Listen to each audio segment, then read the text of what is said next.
What? Hold on, David. Are we on right now? Yeah, we're live. It didn't play my my intro. What? What is happening? What's happening here? It didn't play my intro. Do I have to skip my intro? It like deleted my intro. Oh no. Here we go. Okay. All right. We were never here. I can't end it. I have to just play the intro. Yeah.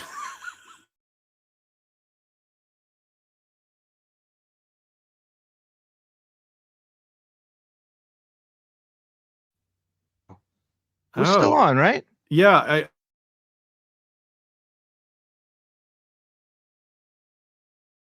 What a start.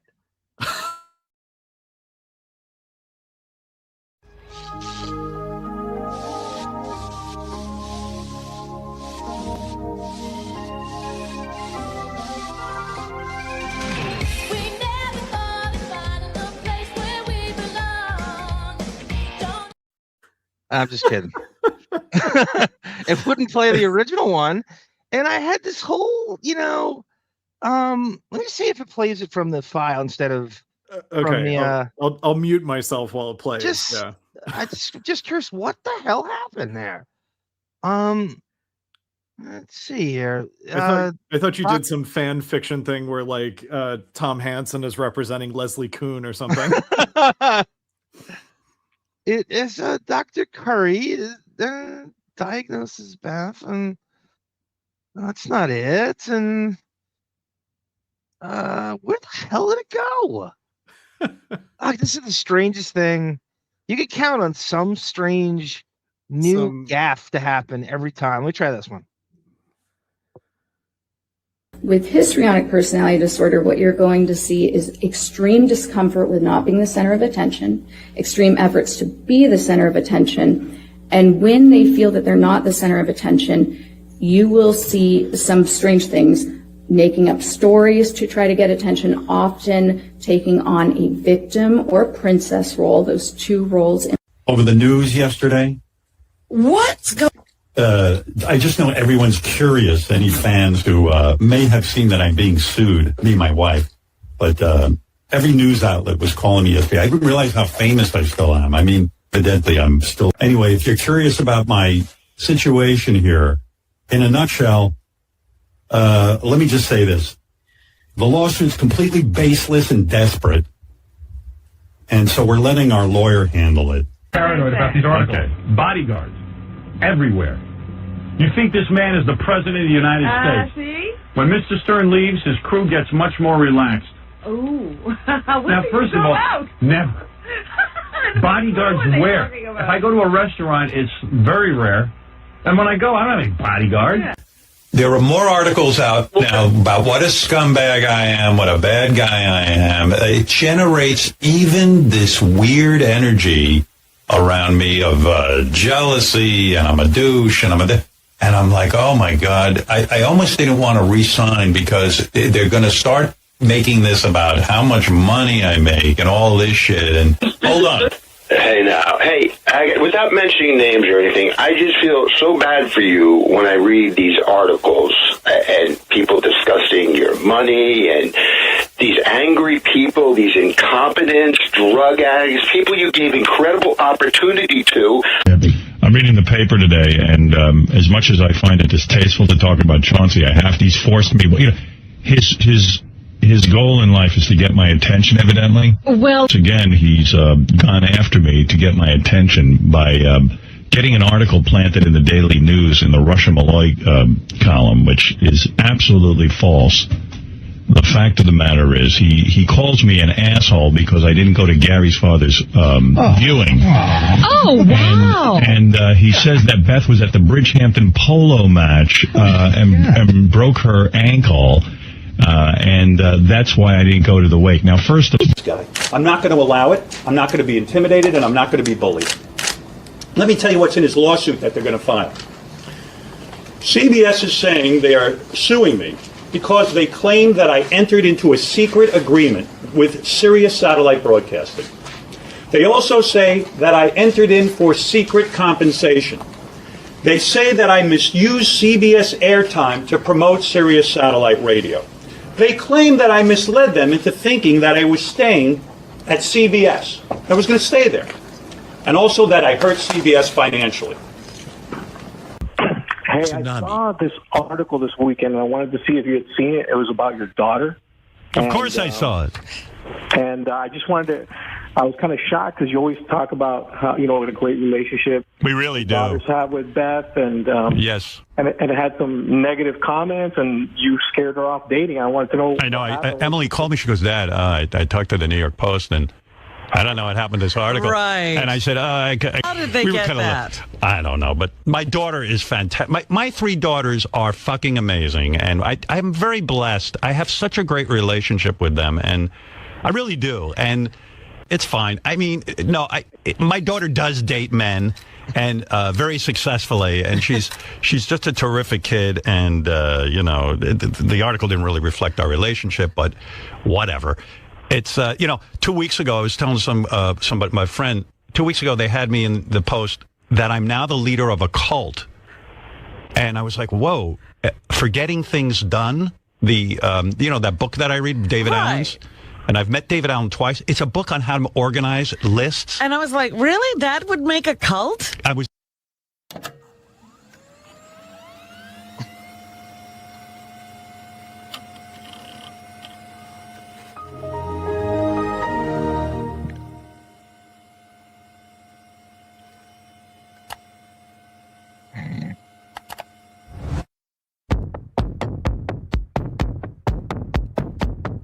I could sit here and read live commercials and just make tons of money for the company. I could tell you the same thing over and over again. I can't be tagged as the guy who's a dick. They must be so jealous of me. I'm so successful, and they're just kind of not. You know what I mean? I feel the jealousy. That's why I don't leave my house. Don't you also sort of harbor some resentment, even though it's not logical, but you resent your baby for being in the way of your career? Because we don't want the Japs anymore, man.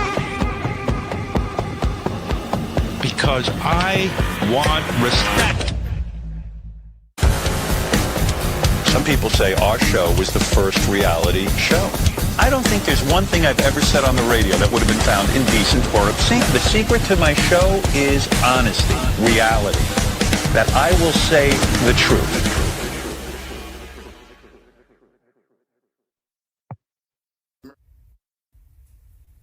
David. When times go bad, when times go rough, won't you lay me down in tall grass and let me do my stuff? If Sarah's saying it, it's got to be a Fleetwood Mac lyric, or something that I'm not aware of. Yeah. Speaking of Diamonds and Pearls, a guy in a supermarket, Tendrils, heard me singing Diamonds and Pearls a few days ago and said, "Oh, I know that song. I like that song." And it turned into a 90-second Prince chat, and all we could do is think of you the whole time. I felt imposter complex that Tendrils wasn't there talking Prince as a person. Giving you the burn book on Prince as you talk about him. You think about it, it's a 35-year-old song playing on the Muzak in the supermarket. Isn't that crazy? Yeah. Came out when I was 2. Chubby Pickle, welcome, sir. Good to see you. JJ Thrash. I got your pink sheep, honey, right here. You called it, Debbie. Pink sheep would be here. Yep. Roll call. Dr. Shannon, indeed. Indeed. The Heather Locklear of criminal psychology and forensics. Go ahead, Debbie. Sometimes with the very artfully disheveled hairdo in court. Oh yeah, right. Yes. Calculated bedhead. You got that from Depp. That's right. Amica cream. Why is that the big buzz phrase from that trial? That whole. I guess what's his name? Because they Isaac denied that Amber Heard claimed she used a specific. Was that what it was, or was it a makeup thing? Yeah, cover the bruises and right. And somehow Isaac Baruch got pulled into that with the Amica cream. It was just a way overrated. It's just like they beat that to death. Yeah, one of the buzz phrases from that just got ran amok. Thank you, JJ Thrash. Tata Toothy, good to see you. This is the David start. This is the David's personal time zone. When you listen back, you realize that Howard was always shit and the others made the show. Yeah. More and more, Horatius, we think that. I agree. No one knows it more than me when I go back and I get clips and moments and stuff. I'm like, oh, wow, he has nothing to do with this. Boy, was Housey wrong about the Pistons. Yeah, we're all wrong about everything, Housey, from the Pistons to the Nuggets. My two, I already have my NBA Finals is out. Denver's out. It's crazy. I wanted Minnesota to win, but I didn't think it was going to go down that way. I'll leave the NBA for the NBA. I know David wants to talk about his Cavaliers, and that really John, why else am I here? I mean, really. I know. Tier 6 brawl against your second favorite team, the Toronto Raptors. Very underrated, great series, by the way. That series is needs to get more attention and more eyeballs on it. It's amazing. Never underestimate JJ Thrash's Timberwolves, by the way. I love this. There's like 3 Timberwolves fans in here. My Celtics are chokers. I think that Embiid, I don't know. I think they have a hangover from last year, and I think Embiid's throwing them off. You're kind of still waiting for them to click on all cylinders, and it could be tonight's the night to do that, Tata Tuthi. I believe, they're just due. They're due to just go nuts. I don't see them falling prey to the Sixers bullshit anymore. And by bullshit, I just mean that, their style of play, they might have their number by now. I don't know. I want every series to be 7. Sarah, you love saying gentleman sweep.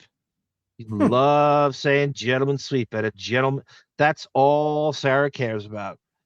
I want to. Bronny's going to say the Lakers as James St. James. They're dumb and stubborn, and they take too many threes. Yes, yes, yes, yes. You could say that about every team. In a future ARM on NBA, I'm going to go over the 3-point statistics as a whole in the league versus the different generations and just how many of them are. You cannot tune into a game where it is a there'll be 65 3-point attempts per team, and we have normalized this. And people just don't. It's a 3-point contest, and it's boring, and it takes the inside game away. It's my least favorite part of the game, covering it and shooting it. So for me, it's very, very off-putting, and for David as well. Mm-hmm. Sarah's He-Man video is. Everybody check out Sarah's Masters of the Universe, cool. New Eternia He-Man video. I was supposed to clip that on the end of this ending. It's something bad. She has a crush on Merman, who's basically the evil Aquaman of the He-Man universe. My favorite is Stratos, who's sort of like the Hawkman of the He-Man universe. The sentient of the skies of Avion. I don't know what Willard says. Next year, you'll find him in the paint, says Sarah. Did he really say that? I want to thank Fred Durp for reaching out with the kind email. I just didn't even see it. It was one of my 10 email addresses. I just wrote him back. I want to thank everyone who donated. If able, please donate via Cash App, upper left, Venmo, upper right. I'm still going through some shit, by the way. I'm just not going to bore everybody with it. It's a lot of the same depression issues and a lot of the same fraud. The fraud thing is still meandering. It's still meandering. I still don't have closure on it. Stinkor. Wow. I have a battle cat between my motherfucking legs. I can't believe you don't have battle cat. Well, you do. You got the best battle cat on the face of the earth, right, David? They say, yeah. Right. This is battle.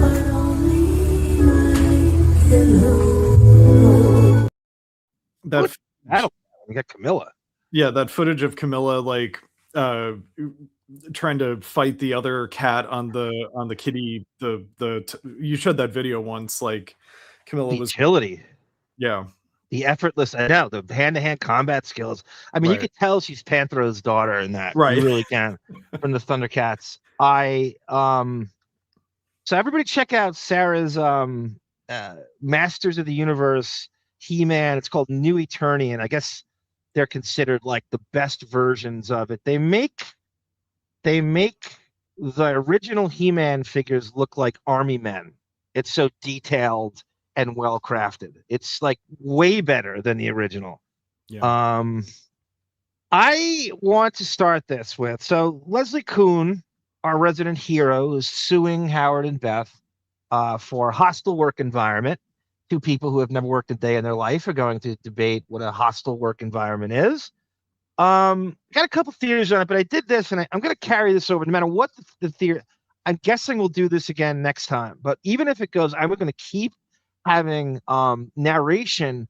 So more deposition, more court filings have been dropped in the last few days.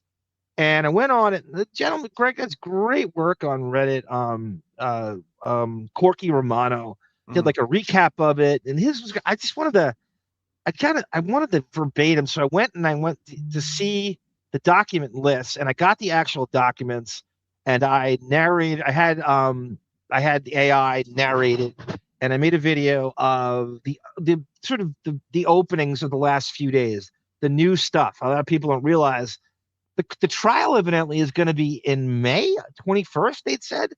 I think it's listed in this first one. So I want to show you all the parties involved. A lot of the discovery, like, the discovery.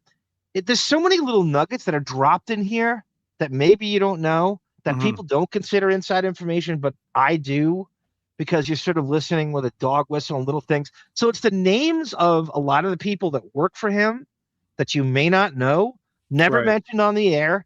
I find it amazing in all the stuff that I've read. It's so much new documents on that have been uploaded onto this thing. There's a name for this thing they use, and so it's not baby steps, but I just want to kind of stretch it out so I can give, because a lot of the evidence or exhibits, as they say, are very long and very detailed, and I don't want to bore everybody with the court filing reads. I happen to love it. It takes David, we were talking before about how when someone is fooled into signing something with intimidating court documents, they just wear them down. It's so boring to read, and it's done deliberately. So you just go, whatever. I'm going to get this over with. I'll sign it. Whatever. I'll sign it. Just give me it. I'm not reading this 40 pages of redundant legalese jargon. Yeah, what was the term you told me before we went on? So rich people do this when they're fighting in court with their team of lawyers, Howard being one of them. The Trump administration has done this with a lot of their enemies, they deem, where they wear the person down. It's called process is the punishment. Right. So you're the richer person or the more powerful person in the scenario with the better lawyers goes after the little guy, and they wear them out in court monetarily. Right. Well, Depp was doing this to Amber Heard. The guy with the most money, with the most power, is going to win because it's a very unfair system we have. Right. In terms of, I'm going to constantly file a when you like an injunction or something. No, when you disagree with the court's verdict and you I know. What is the damn term when you? Someone in the chat will know. Yeah. I am losing my David vocabulary lately. No, it's like a legally appeal. Thank you. Jesus, thank you, Pink Sheik. Jesus Christ. Thank you. Hung jury. I got a hung jury. Tendrils. Thank you. Yeah. So I appeal. So the rich person appeals over and over and over. Thank you, Sarah. Appeal. So over and over again to wear out the little guy, whether it's the defendant usually, or that they're just so exhausted by it all, they can't afford the lawyers anymore. It's not pro bono. And then the time that it takes, right? It becomes a full-time job trying to fight this, whatever court cases. And I believe Howard's team of lawyers are going to voir dire. I love voir dire. That's such a fucking legalese court TV word. I said voir dire. VOIR. I've seen that. Yeah. Oh my, Dominic Barbara over. A force majeure clause and the right. Yeah, Tendrils goes, representing yourself is very difficult unless you really know the law, which most people do, which Colin Ferguson does, by the way, Tendrils. Nobody knows the law and defending themselves better than Colin Ferguson does. So I believe that Howard's team of retainer lawyers are going to pull this on Leslie. I don't believe her lawyer is, I don't know. Maybe he is doing it pro bono and is contingent upon winning the case that he would get paid. Well, I wonder if she's also I'm sure her attorneys have advised her, like, you should sue for the court costs. Like, if you win, you should sue for the time and money that they've cost you, just, with the process as the punishment line of stuff, Yeah. The process of the punishment has been used a lot. So that the real kind of billionaire types with a lot of power and their lawyers advise them in this way, you can really, it's a horrible system we have that allows that. Yeah. Where you do these shitty, time wasting, almost petty, bitch ass appeals because you lost and you can't take losing. And there should be a limit on your appeals. They should reject the appeals in a lot of instances, knowing that it's bullshit, and they let it go on. And so Tendrils is pretty underrated with legalese, by the way. Yes, who I believe she works in a law office in some capacity. I think she worked at Sony. Tendrils, correct me if I'm wrong. Was that kind of your line of stuff when you were working at Sony? I'm kind of forgetting. Yeah, she says pro bono is contingency are different things.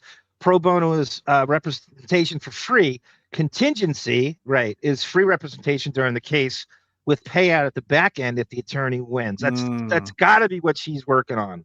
Tendrils. So that's a contingency. Thank you, Tendrils. That's great. Sarah says, I had to talk to Superior yesterday about social services, and I couldn't think. Sarah, that's happening to me all the time. I don't know what is Mercury must be in retrograde, because I am struggling to find words that are usually at like the tip of my tongue. Like I don't know. It happens on here more than ever. Yeah, like, appeal is the perfect word. Appeal is the most common court word, and I just fucking choked on it. I just had a stage fright or whatever, or froze, or just blanked on it. Whatever the term I'm going to use. There's Root for Pumpkin now. Yeah, I apologize if I'm a really lackluster co-host for the next couple. It's just insane. I'll get my energy back. There's nothing lackluster about you, even at a 4 out of 10. Right. You are comfort, as Stephen Williams said. Holly Robinson said too. By the way, she calls him Aoki. She calls Dustin Gwen comfort on Instagram. Anytime Dustin Gwen writes anything, she goes, that's great. Hey, John and Sarah, it's Holly Robinson Pete. How you doing? Yeah, we have a couple cops in here, Housing Football and PC23 and Fred Durp. And our last 21 Jump Street episode just dropped. So, Sarah, don't feel bad. I blank on the most basic bitch words. David will pull out a word like supercilious, vicissitude, but we'll blank on the word appeal. I mean, I do it too. That's the problem. Is I'm like floating in the stratosphere of 7-syllable words, and I'm just like, what is that conjunction that I'm looking for? So our last 21 Jump Street episode is called Blue Flu, and it's about a police strike in season 3 where Hanson is the inside negotiator, but he's in the episode for 3 minutes. It's a full ensemble cast. James St. James will love to know that Grieco is basically the star of this one, as he teams up with Lieutenant from Police Academy 2 and 3, who's like this grizzled veteran who's younger in this than I am now. He's 11 years younger than Depp is now, but you think he's like 75 when you're watching it. Right. I think it's a very underrated episode about strikes and the police union and how that all works and what's needed, and Captain Full. And Sarah and I have a very friendly debate about unions. She doesn't like hers, the one that's representing her, and I love unions. pretty much across the board. I just in general, I love them, but she's entitled to hate her, I'm curious to see this episode because I could envision a plot line where the police see the Jump Street crew as like scabs, if there's Scab said, Grieco says this to Aoki at one point. He goes, Aoki does not want to strike. He says, I'm happy I'm not deported. I love what I have. I save every penny I have. I could care less about the strike. I don't want to do this. And Grieco's very gung-ho about the strike. And Aoki walks out of this police bar that they're at playing pool. And Grieco says, Harry, nobody likes a scam, Harry. Nobody likes a scam. And Aoki just scowls at him and walks out. And it's on Patreon. I'm fairly proud of it. I do the Weintraub set. I called you for the Weintraub. I know. I'm sorry. I've it's just been so busy. I miss very Fast Times at Ridgemont High. What's his name? Mike Damone, who's a scab cop and who rides with Fuller. Yes, in the episode. So he's a big part of this one. He's very funny in the episode. Like genuinely made me laugh. The banter and play and back and forth between him and Stephen Williams. Quintessence, says Pink Sheep. Look at Pink Sheep pulling out a quintessence. I'm just a caveman, Brendan, and your Rob Schindler references frighten and confuse me. Brendan's here. Expect a Rob Domino reference. Right. The Sayville lore will wake me up today. Thank you, Brendan. Okay, so Tendrils worked in TV finance, which is a law firm now. Okay. God, Tendrils doesn't really brag about the legal knowledge, but clearly she kind of comes in there as like Sunflower Dragon did, like kind of effortlessly going. Silent assassin. Not patronizingly about it, not condescending, just going, oh no, it's contingency, not pro bono, not yelling at you, you're an idiot, That's why we love Tendrils. I don't know much about this. I don't know much, but to be a definitive way to tell someone signed something, there's probably a way to fake it, I guess. Oh yeah. Well, I think it's like a metadata thing, especially if she's signing on DocuSign. That comes up. That comes up. Metadata comes up. By the way, if in case I don't get to it in my just to footnote this, his finance person, I'm trying to remember what her payroll. I'm trying to remember what her term is. I have it in the narrated. Yeah. Her office is at his fucking penthouse. It's her. Really? Yeah, they put the address in, and I think they don't expect people to know what it is. So it said 101 West 67th Street, and that's Howard's. That's where the Millennium Tower. That's his Manhattan address. I think you said this on the last show, but what is the real estate that Howard has at the Millennium Towers? Does he just have his penthouse, or does he have a whole floor? Oh, he has 3 floors. He has 3 floors. Okay. Yes. I'm thinking another apartment where this broad's staying. Right. And so the separation between them. If you listen to the Radio Gunk episode we did, we had the assistant to Laura Lackner. Yeah. And he said that that's the case, that there was an apartment lower that they weren't connected. And he said in the time he worked there, he never had one face-to-face with Howard. He didn't speak to him once. I'm guessing that's the case with these broads. Yeah, I mean, I bet Howard's like residential floor is one of those things that you need a key card in order to even press the button on the elevator. But all the other floors are just like, yeah, you can press it. You don't even need a key card. It'll take you right there. The St. Regis. Yeah. Oh, you say you're so residential, but to me, it went like this. It was Mark Harris's threat to Bill Clinton. He goes, right. Oh, you say you're so presidential, but to me, you're only residential. There's no other word to rhyme. Yeah, presidential with, so he just throws out. I guess you could make a case that it kind of makes sense. Oh, you're just a normal person. You're not a president. You're a resident. Yeah. You're a private citizen. You know how we hate those. Yeah. I'm sorry. Blacks, Jews, Hispanics, whatever. And people. Depp. Grieco. Interesting. All right. So Let me just get through this chat here. I'm in a union, says Horatius, and they are pluses and there are minuses. I agree with that. I think that's what it is.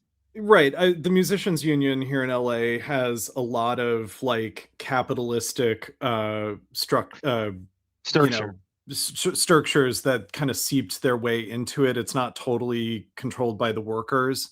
Like we still have contractors, we still have, there's still like hierarchy where the workers can be punished by certain point people.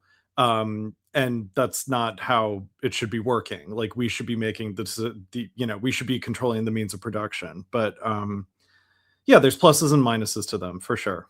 The point, I'd rather have them than not, The real meat and potatoes point of the union is that the billionaires won't have dominion over every human being on the face of the earth. Right. And the have and have-nots will not rise, that we will have someone has protection, benefits, a living wage that's doing all the work for you. If you give that person at the top all the power, that we've lost everything. Yeah. We've lost the middle class. We've lost, and it'll be a mutiny. It'll be absolute anarchy. When that runs amok. Right.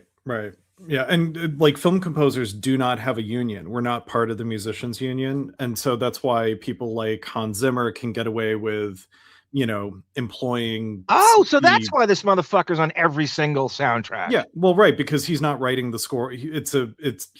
Hans Zimmer is a bunch of kids in a trench coat, essentially. they're so it's a bunch of ghostwriters who are working 80-hour work weeks with no health benefits. That's what Kevin Spacey does too. A bunch of kids in a trench coat. Exactly. I was like, where have I heard that? So and he's not the only one. There's many film composers that have started these kind of like sweatshops, essentially. David's not being a bitter guy. Like, he's right.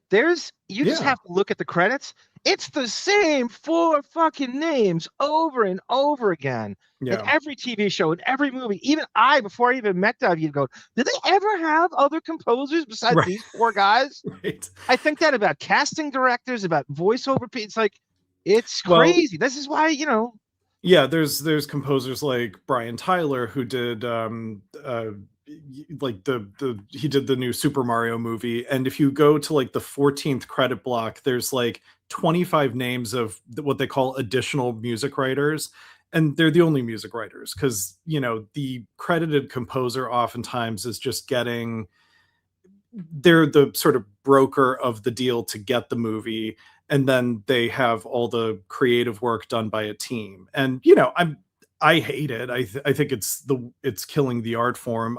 It's not illegal to do what they're doing, but it's gross. And I think if we had some sort of guild or union, we'd see a lot less of that because they can. But Hans Zimmer gets the credit for he's the main and Danny Elfman right. get the credit Elfman's for this team of people that are doing the composing. They just put their name on it. Not that they're not talented or were. But they're now just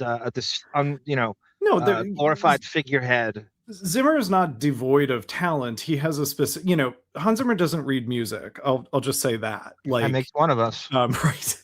So, when you get a movie that has an orchestra attached to it, somewhere along the line, someone needs to develop the printed music parts that get to the music stands. And if you're not the one doing that up to a certain percentage, are you really the composer on the movie? Yeah. So yeah, I could go on and on about this, but that's the case in a lot of walks of life. Yeah, where it's not. I'm not shocked by it, but it's just that's Richard Grieco certainly knew how to avoid Amber Heard. That's true, Jay. He got deaf on that one. That's true. I just use big words as drink savant. I took a course related to law long ago, and that's if you just take like one law class, you could learn like a ton of words that you just keep for the rest of your life. Quintessence and drink sheet. Silent assassin. We love some silent assassin. I love that phrase, by the way. Damone was great, says Housey Football. Have you forgotten the charisma of Robin Zander? Yeah, he brings up Robin Zander in the Def had a Robin Zander t-shirt on Jump Street once. And that's the first time I knew who that was. And then I watched Fast Times after that. I'm like, who the fuck is Robin Zander? Your mom, yeah, your mom is which she's the lead singer, of course. And I didn't know that was the lead singer. And it was the same person. And Cheap Trick, right? yes, Cheap Trick. Yeah. Lila Sierra on the show. We've got to get Chauncey on the case for Lila. I don't know how we would. You got to see. Remember that Dennis Miller joke that he repeats every time on every single thing he does? He goes, Michael Jackson and George Hamilton have officially crossed lines in the pigmentation flowchart. Yes. You can do this with Lila R. Sierra now with Howard. You can go, Lila R. Sierra and Howard Stern have officially crossed lines in the pigmentation flowchart. She had like, I don't know what is it? The thing where your skin gets whiter. What is the term for that?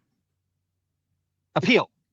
Albinoism. I don't know. It's like Depp has a cooler apartment building than Howard, but I bet he's jealous.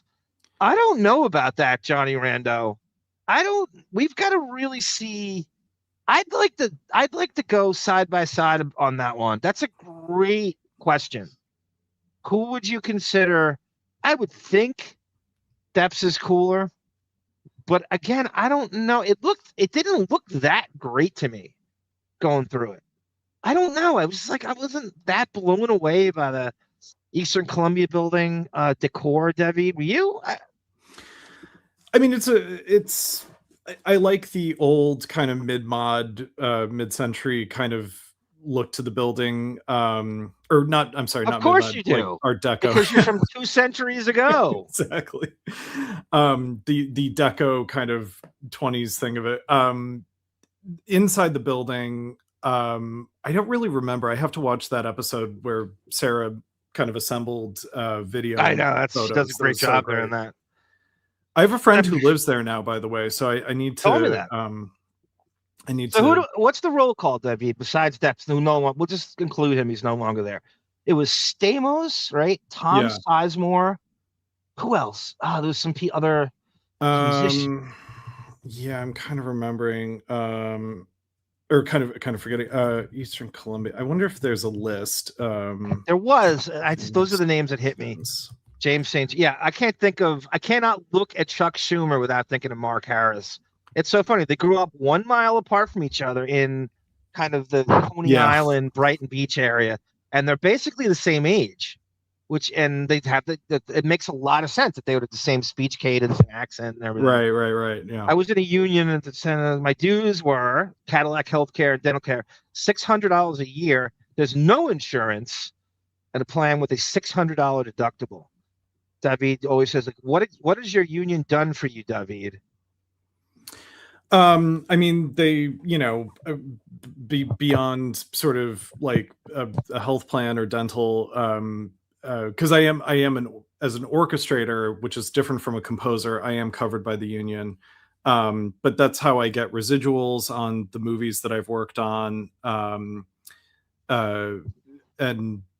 so it's nice, like every July I get like a nice lump sum of money.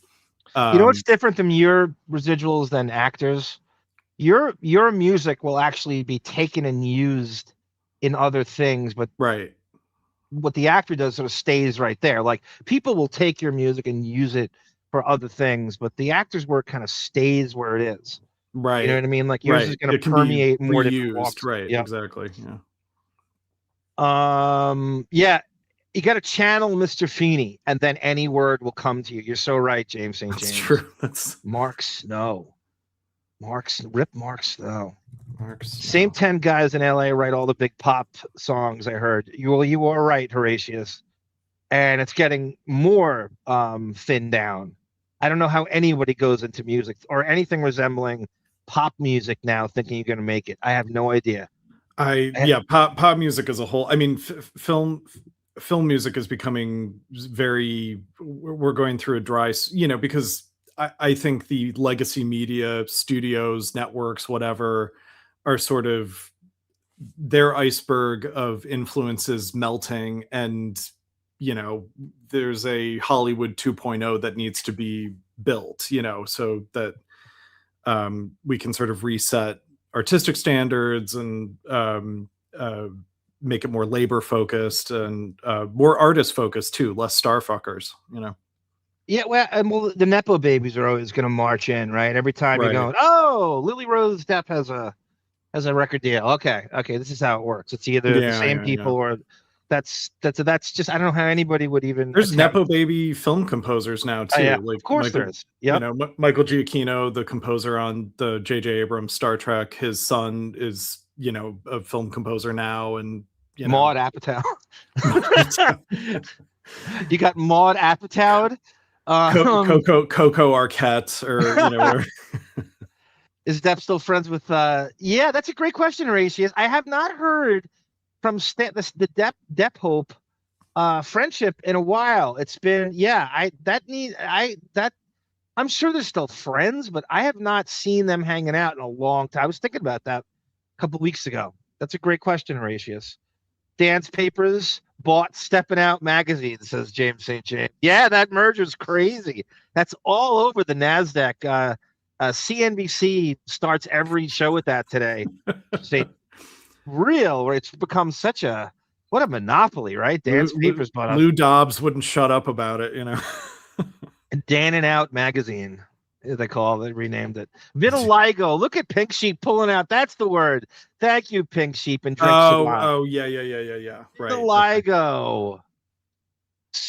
Just sailing away to Vitiligo. He's looking at you, kid.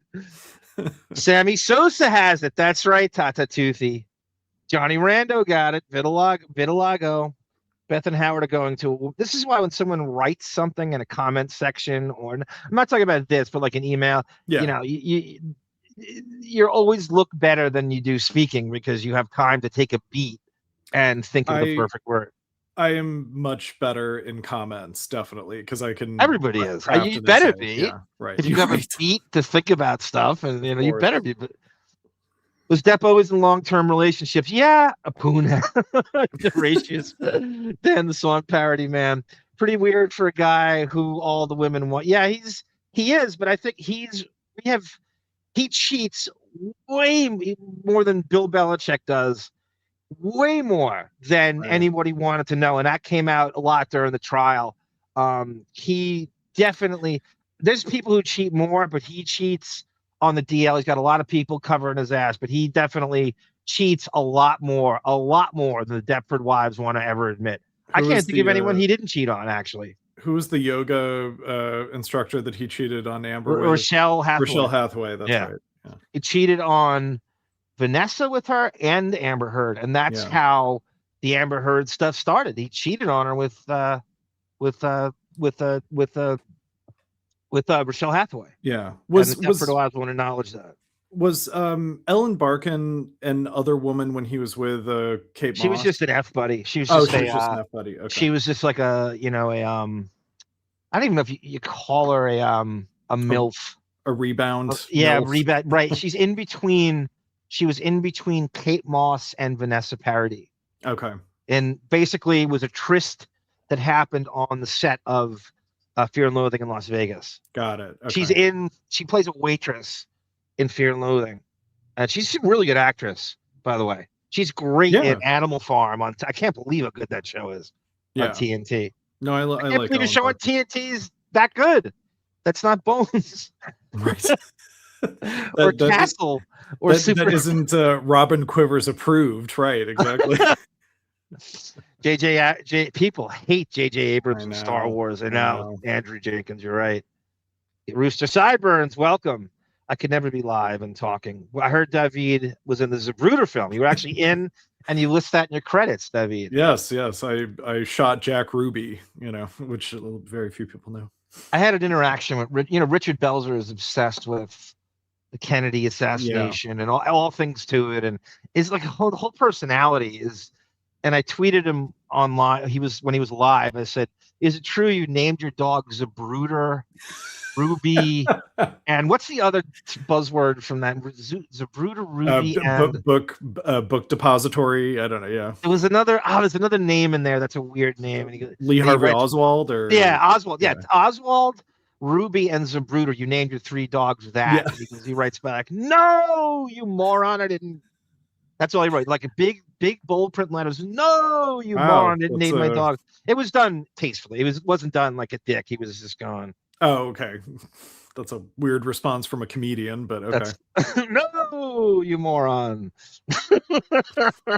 No. I don't even know what prompted me to do. I was thinking about Belzer, I guess, and just how obsessed he is with all things Kennedy all the time. And I just I don't know. I had this, and I just pulled it out of my ass. I'm like, he's 3 dogs and they're named after that. And he goes, no. He's the thinking man's Bill Maher in some ways. So he's the poster child for that sort of fetish he was a boomer child. A pioneer, a comedian. He's very imitate. Dennis Miller stole all his moves. Right. Grasshopper and all that, like all sarcasm. That, all the, for the room. Seriously. That's gone around. Okay, here we go. First thing is the trial. This is the court filing, and this is the notice of motion, and this happened a couple days ago, and this is kind of where we're at. So Howard's lawyer starts it off here. It's really kind of eerie and chilling to hear this, and it's just a dream to have him. What I can't believe is Marcy Turk is never mentioned in anything I've read so far. I don't know how she avoids this, because she's the boss in the studio that's overseeing. How is she not in this? Right. Here we go. Yeah, Supreme Court of the State of New York. County of New York. Leslie Kuhn. Plaintiff. Against. Howard A. Stern, Bethstrionic Stern. 112, Inc. and the Howard Stern. Production Company, Incorporated. Okay, her name is Eileen Farkas, as in Sid Farkas from Seinfeld, the bra salesman. Paola Castillo is her. She's the one that works out of the Millennium Towers, Howard's actual Manhattan address. Yeah, the bookkeeping. Right. Yep, 101 West 67th Street. Please take notice that upon the accompanying affirmation of Eileen S. Farkas, dated April 29th, 2026, and the exhibits annexed to it, the affirmation of. Yeah, and so the other one is. Wow, this is recent. This is recent. This just hit. Lauren Provenzano, who works in the studio. She's one of the people never brought up, and she works in their studio as, I'm trying to think the position she gave herself. This really was such a stupid organization, right? That does nothing. That is it is just a lot of crap. It is just hot garbage. To have these people have any titles like this is just an embarrassment to titles in general. Like, when you think about what they produce coming out of this 112 Howard Stern Productions, right? It's just a collective, perpetual dumpster fire. And to give anybody grandiose titles from this is just ridiculous. It really just is so ridiculous. And I just have no respect for anybody that works for him, works with him. Right. I can't take anything seriously out of this. Paola Castillo. Yeah. I was just gonna say, like, a lot of the grandiose, like, multi-hyphenate job titles, probably the idea for that probably came from Marcy and David Allen. Yeah. Yes. Euphemizing, embellishing. It's like doctoring up, embellishing a resume, right? That's their MO. Before Marcy, who was in the chain of command between Howard and Sabian, right? Exactly. Or even if we keep it to just like 112 Productions, like Howard and Ralph, or Howard and I guess Gary or Laura. Laura's maybe the best example. Yeah, she is. So Marcy and David, like, not only did they wedge their way in between Howard and the Laura's and the Garys and Tim Sabians and all that, they created like a 50-mile width between them and Howard when they were just 1 mile away. Yeah, that's the goal, right? Have all the money. I get all the money, all the credit for anything that's good. I'm not going to, when things go bad, I'll blame the staff. Right. Very similar to what Trump does. Well, that's a funny thing. Like, I'll blame the staff for the shit quality of our product, but it's not my fault because look at the fancy job title names that I came up with. That was good, right. like as if they have any autonomy or dominion of themselves, as if you're not the end all say so and greenlighting everything that they're not allowed to go on their own shield.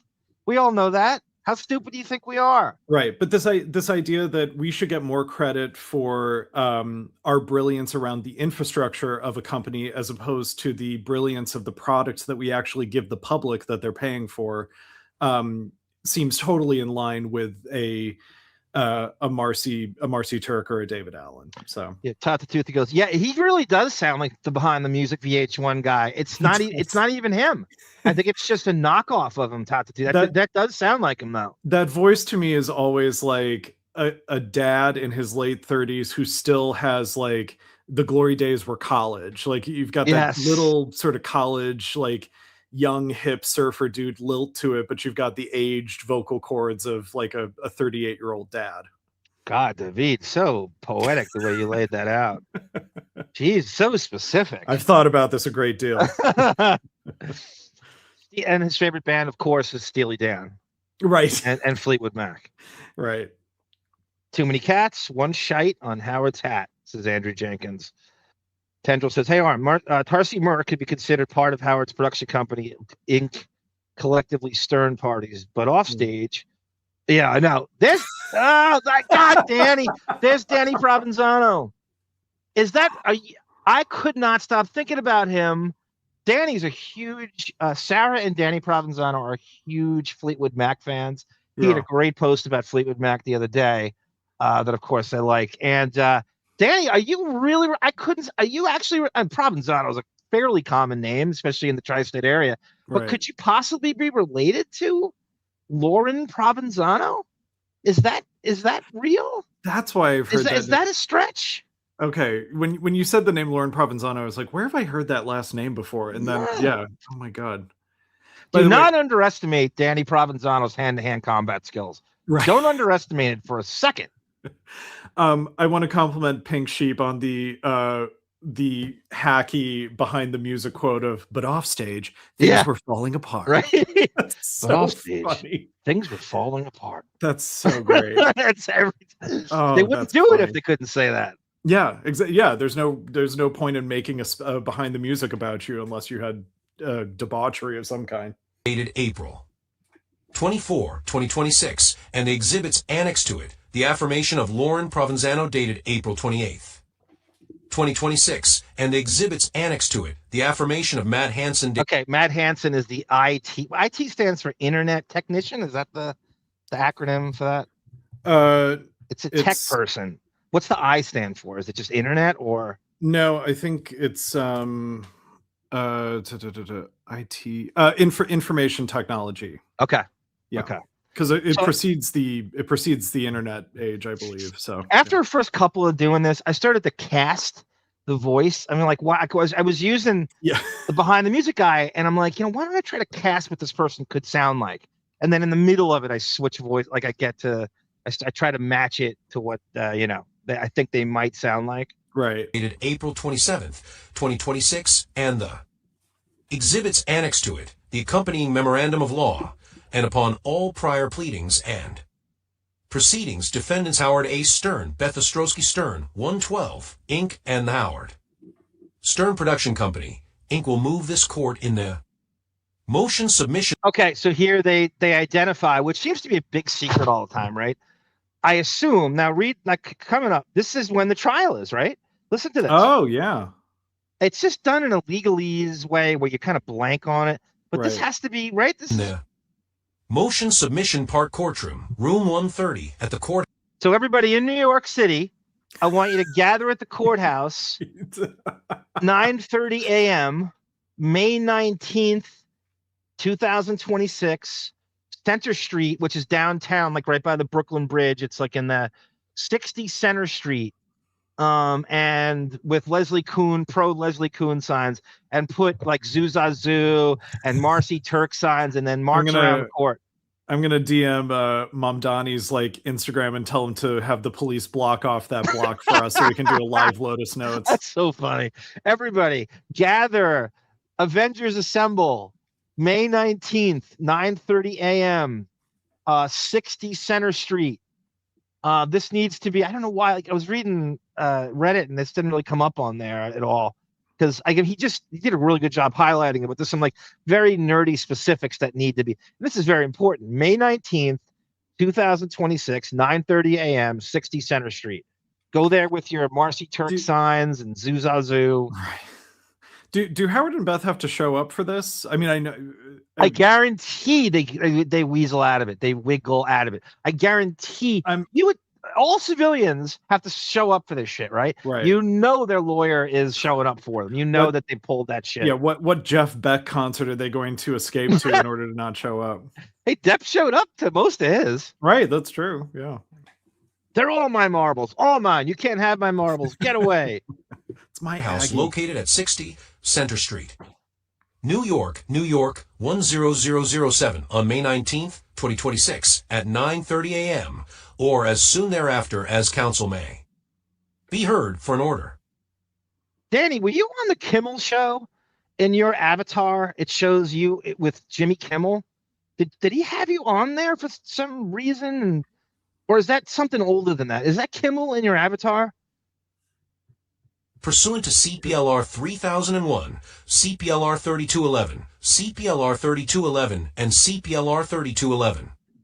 Dismissing the first amended verified complaint dated April 12th, 2026, and filed in this. I gotta tell you, I have a whole respect for the tendrils and the sunflower dragons of the world, and these paralegals, who have to go through these documents. It is exhausting, and the way they're written, the script is so small, right? And I'm just and for me, I was like copy and pasting paragraphs to have paragraph separation in it. It's really exhausting reading this shit. It really is. That's part of the process is the punishment thing is like, the documents that you have to read that could possibly screw you over, like reading prescription pill bottles for hours on end. Yes. You ever try to read the back of any kind of medication? How fucking you need a magnifying glass and they want it that way. Right. They're in bed with like lens crafters, so it's like we want to ruin their eyes, so they have to buy your vision glasses. drops. That's exactly right. And my vision's, I'm Mr. Magoo as it is. Thank you, Canadian Goose. Yeah, so Canadian Goose, of course, confirms it's information technology. There's so many of these acronyms, we just use them and don't know what they actually stand for. We're at the point where it's like, I don't even have to Google these things. Someone, our brilliant chat will know everything that we don't know. 2 seconds. Yeah. 2 seconds. Great. So grateful. So Sarah is just like Danny Provenzano. She watched a Lindsey Buckingham document behind the music just last night. Fleetwood Mac, Kristen McVie. If Lindsey Buckingham sings, it's Lindsey Buckingham. If Stevie Nicks sings, it's a Stevie Nicks song. They're very popular, by the way. Fleetwood Mac, I feel like beloved almost. I want to be with Action with prejudice. Go ahead, Debbie. Go ahead. I want to be with you everywhere. There was a commercial that was using that song where they were like, somebody would sing it and pass it on to the next person. Oh, okay. They ran it. It was like, I don't see it anymore, but for a while it was every other commercial. Heart is in the category, Sarah. Right? Without leave to rep lead or in the alternative. Entering a declaration in favor of the Stern parties and declaring the non-disclosure. All right. So tendrils, of course, there are parts of proceedings that do not require parties to appear. Attorneys routinely, they are tailor-made, right? They are the last people to show up to this stuff. They have the biggest free-range attorney pen in the world, that they could just pull someone out to show up on their behalf. Yeah. I don't care. I don't care if they're there or not. Still show up with signs. They'll get wind of it. Yeah. There'll be cameras there catching it. It doesn't matter if they're there. Just do it anyway. Everybody. Absolutely. Yeah. 9:30, May 19th, Center Street. Right at the courthouse. Yep. It's easy. You can't miss it. I think that's wasn't the Epstein cell in that initially the Manhattan jail over there? Isn't that the you know better than me. The 19th is a Tuesday, so yeah. Okay. Call work off. that Yeah, day. he has Go it on down a there. Tuesday, so he doesn't have to waste a day off. Like it's going to be, he Right. can't have it on a day off. Like he had, it's scheduled on Tuesday, so I don't have to waste. I can't show up because I love the show and I'm so devoted to the show. Agreement annexed to the FAC as Exhibit 2 valid and enforceable. Pursuant to Rule 130 of the Rules of the Chief Administrative Judge, imposing sanctions against plaintiff Leslie Kuhn and her counsel of record in an amount equal to the actual expenses and reasonable attorney's fees incurred by the Stern parties in this. Neither Tenzing nor Gay says Tusk. You mean the movie? The Kevin Smith movie with Lily Rose? Is that what you're talking about? Neither Tenzing nor Gay. I think he's talking about Tusk the Song by Fleetwood Oh, Mac. okay. I'm always in a depth state of mind, so I thought it was the Pink Sheep is killing me, by the way. Tons of brilliant we don't see a ton of Pink Sheep in here. Well, I wonder if Pink Sheep is someone we know, but changed their alias. Changed their Horatio said Fleetwood Mac has sold 100 million albums. Wow. Holy shit, I had no idea. Hopefully DeSantis extradites the Skeleton Twins from Palm Beach. No justice, no peace. Well, they what's the notion again? They wanted to they could try them in Florida or New York or during this? Isn't that on the table? I don't remember from what we've What's covered. to the benefit of them? Of Leslie Kuhn. Right. I would think Florida hates Howard. Yeah, but I wonder if Leslie, because she's a New York resident, would benefit more, as a resident of New York and having it tried in the state of New York. I guess you'd have to you almost have to look at the statistics of who wins these cases. And I guess they all do this. Like you look at the judge and you go, okay, what does the judge rule on all these things? And I'm sure a good lawyer would know. What was the benefit of doing like Deb V. Heard in Fairfax? Was it just like neutral? Because she had to. I think the big thing was she can't afford to leave LA and have all the shit down there. And he spent $8.5 million on the trial, so you could exhaust her. The article was out of the Washington Post, so that's considered Virginia courts. That's where the supposed slandering had appeared. So it's technically they could have forced it to LA, but it was, and also Ben Chu is out of DC. Right. Okay. Oh, I see. Oh, okay. That makes sense. Sarah, I'll send you an email with some dates that I should be able to do that in the next sometime in May for sure. That'd be fun. It's very interesting. It's very similar to sports, like a home or away game. And these prosecutors are just like, if I have two options to get my way, what do I choose? Like Jack Smith and Trump. He's like, do I take the stolen documents thing, Washington or Florida? The motherfucking idiot chose Florida, which is ground zero for corruption in every single way. What are you doing? I thought you're supposed to be smart.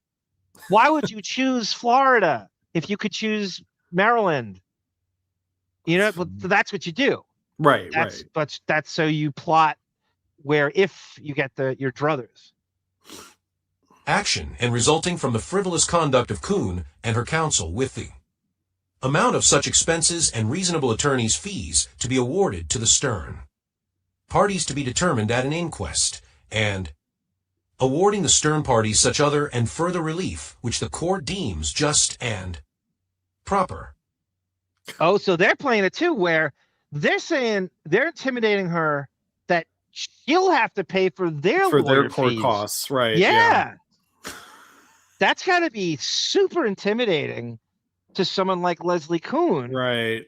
Versus a billionaire, right? Because they'll just go out of their way to hire all of these unnecessary, even if they feel pretty good about their case against Leslie, it's like, let's keep adding to the bill just to punish her, all this. And is it possible that Sirius is paying for these lawyers? I thought I read that in his contract that he's got like unlimited legal representation from them. Right. I wonder if you know, I'm surprised he's not doing what he usually does, which is like talking about the lawsuit nonstop, so that he's using time on the air to like subliminally pay for he always talks about something to kind of pay for it using Sirius's time, you know. Yeah, well, it's part of it because it's she's in there. You know, I just don't know. Yeah, and he doesn't want to draw attention to it. I know why he's not talking about it. Of course, of course. He's already, but we've already convicted him. We already think she's right. I don't want to hear. I don't care what evidence they have. She's right. Yeah. I don't care what happens. We're here for the entertainment. We want the discovery. We want. We know what a piece of shit he is. Right. We know she's right. There's 3 Stern hater shows that have covered 50 years of horrible behavior from this guy. Like we already believe that the court of public opinion already has our verdict. We've already had it. Right. Years ago. Tendril says, her ability to sue in either state depends on which state has jurisdiction. Residency typically dictates jurisdiction, so that is an interesting question. And this one's weird because there's 2 different companies and there's 2 different positions. But according to the Depp trial, they could have they could have pushed to have it in Southern California. And the Depp team is like, no, let's make her play a road game in Maryland, Washington, Virginia, Fairfax, because she can't handle the monetary part of that. She can't deal with the money it's going to take to withstand this 6 to 8 week trial. And it's going to exhaust them. It's the process is the punishment. It really, in her case, it really was, because she could have won she won the UK one. And if Amber Heard won the Fairfax one, she had already been crucified by any and everybody before the trial even started. Right. The public opinion thing was, what? I mean, it didn't matter. It did not matter whatever that result was. We all agree. If everything took place in New York, the suit would have to be in New York. But it's not all. Apparently, she worked in Florida too, Housie. That she had gone down there, I believe, a little bit. And their residency is also Florida to avoid taxes. The skeleton twins. Right. Yeah. Please take further notice that, in accordance with CPLR 2214, answering papers, if any, shall be served and filed at least 7 days before the return date of this motion, dated New York, New York, April 29th, 2026. So these are the names. I just want to get the names out there. Prior Cashman LLP, by Eileen S. Farkas, Andrew M. Goldsmith, 7 Times Square, New York, New York 10,000. So these are the official documents. There's nothing about this that's, there's actually there's a Hollywood Reporter piece that's a quick summary of this. Mm-hmm. It just kind of hit. Hollywood Reporter, Howard Stern. Let me see if I can get at this. Sure. 2 days ago it launched. It just hit the and okay. Tell me if you see this. You see this? Mm-hmm. Okay. Is it coming? Is the actual article coming up? Yep, I can't see. Okay. Look at this wig. Look at this. Oh my God. 72, everyone. Look at this. Could you imagine this fucking hair system showing up at your Thanksgiving table? You'd have like just little kids, like grandkids, like staring at his hair, going, "What the fuck? Look at this." Why is Grandpa wearing a Brillo pad on his head? I don't understand. They deliberately chose this picture too. The more ridiculous it looks. Right. Winston Cho, you've done it again. Howard Stern is challenging the lawsuit against him from his former executive assistant, who is suing for $2.5 million in a court order voiding a non-disclosure agreement. In a bid to dismiss the case filed on Wednesday, Stern alleges the assistant, Leslie Kuhn, attempted to extract hush money payment from him and his production company before they sued. He denies the claims that he fostered a hostile work environment, calling the lawsuit a shakedown. We're not going to play this out in public, says Eileen Farkas, a lawyer for the SiriusXM host. In a statement, the Sterns are entitled to enforce the non-disclosure agreements signed by the employees who entered their home and private life. They have filed a motion to address the lawsuit and conduct of Ms. Kuhn and her lawyer. The legal battle started last month when Kuhn sued Stern's wife and the production company 112. She was hired by SiriusXM in 2022 as an office manager, later became the host's executive assistant. Earlier this year, she was terminated for cause of undisclosed reason. I know what the reason is, by the way, and apparently it was behavioral. They put this that she was talking back to them. The way they worded it is interesting, but she was I don't know, insubordinate, or it was kind of named by her lawyer, which she alleged was actually part of the pressure caused by an animal foster group operated by Stern's wife, according to the complaint. At the center of the dispute, the two separate confidentiality and non-disclosure agreements Kuhn alleged she never signed. The documents covered the personal affairs of anyone involved with 112, including Stern's family and friends, plus the host's daily activities, personal habits, and political affiliations, among other things, which is what we're here for. Kuhn seeks a court order declaring the agreements unenforceable so she can respond to accusations made against her to protect her reputation and future employment prospects. I should say this, too, before I forget. Now, you think about this, right? If they're firing you, the next job she goes to, which is really the basis of this, is you could say that this is, they say, what the hell happened to you with the Stern job you just had? She said, well, I can't talk about it because I have a non-disclosure agreement. Right. Oh, good luck. Yeah. Next. Right? It sabotages any interview you ever go on. So she doesn't have the ability to defend herself with any interview she goes on. They've backed her into an employment corner, right? Yeah. And that's a huge issue. You can't, it's like, okay, this is a very high profile job. You work for SiriusXM and Howard and Beth Stern, and wow, that's a pretty glamorous position. What'd you do there? It's like, wow, I can't talk about it. it does make it. They fired you, right? So what did you do to get fired? I can't talk about that either. There's two sides to every story. The truth is somewhere in the middle, but what's your side of the story? It's not a deal breaker. I just like to know what happened. I can't talk about it. Reminds me of Ralph talking about, like, I can't talk about Howard and my process of choosing a star. That's an NDA.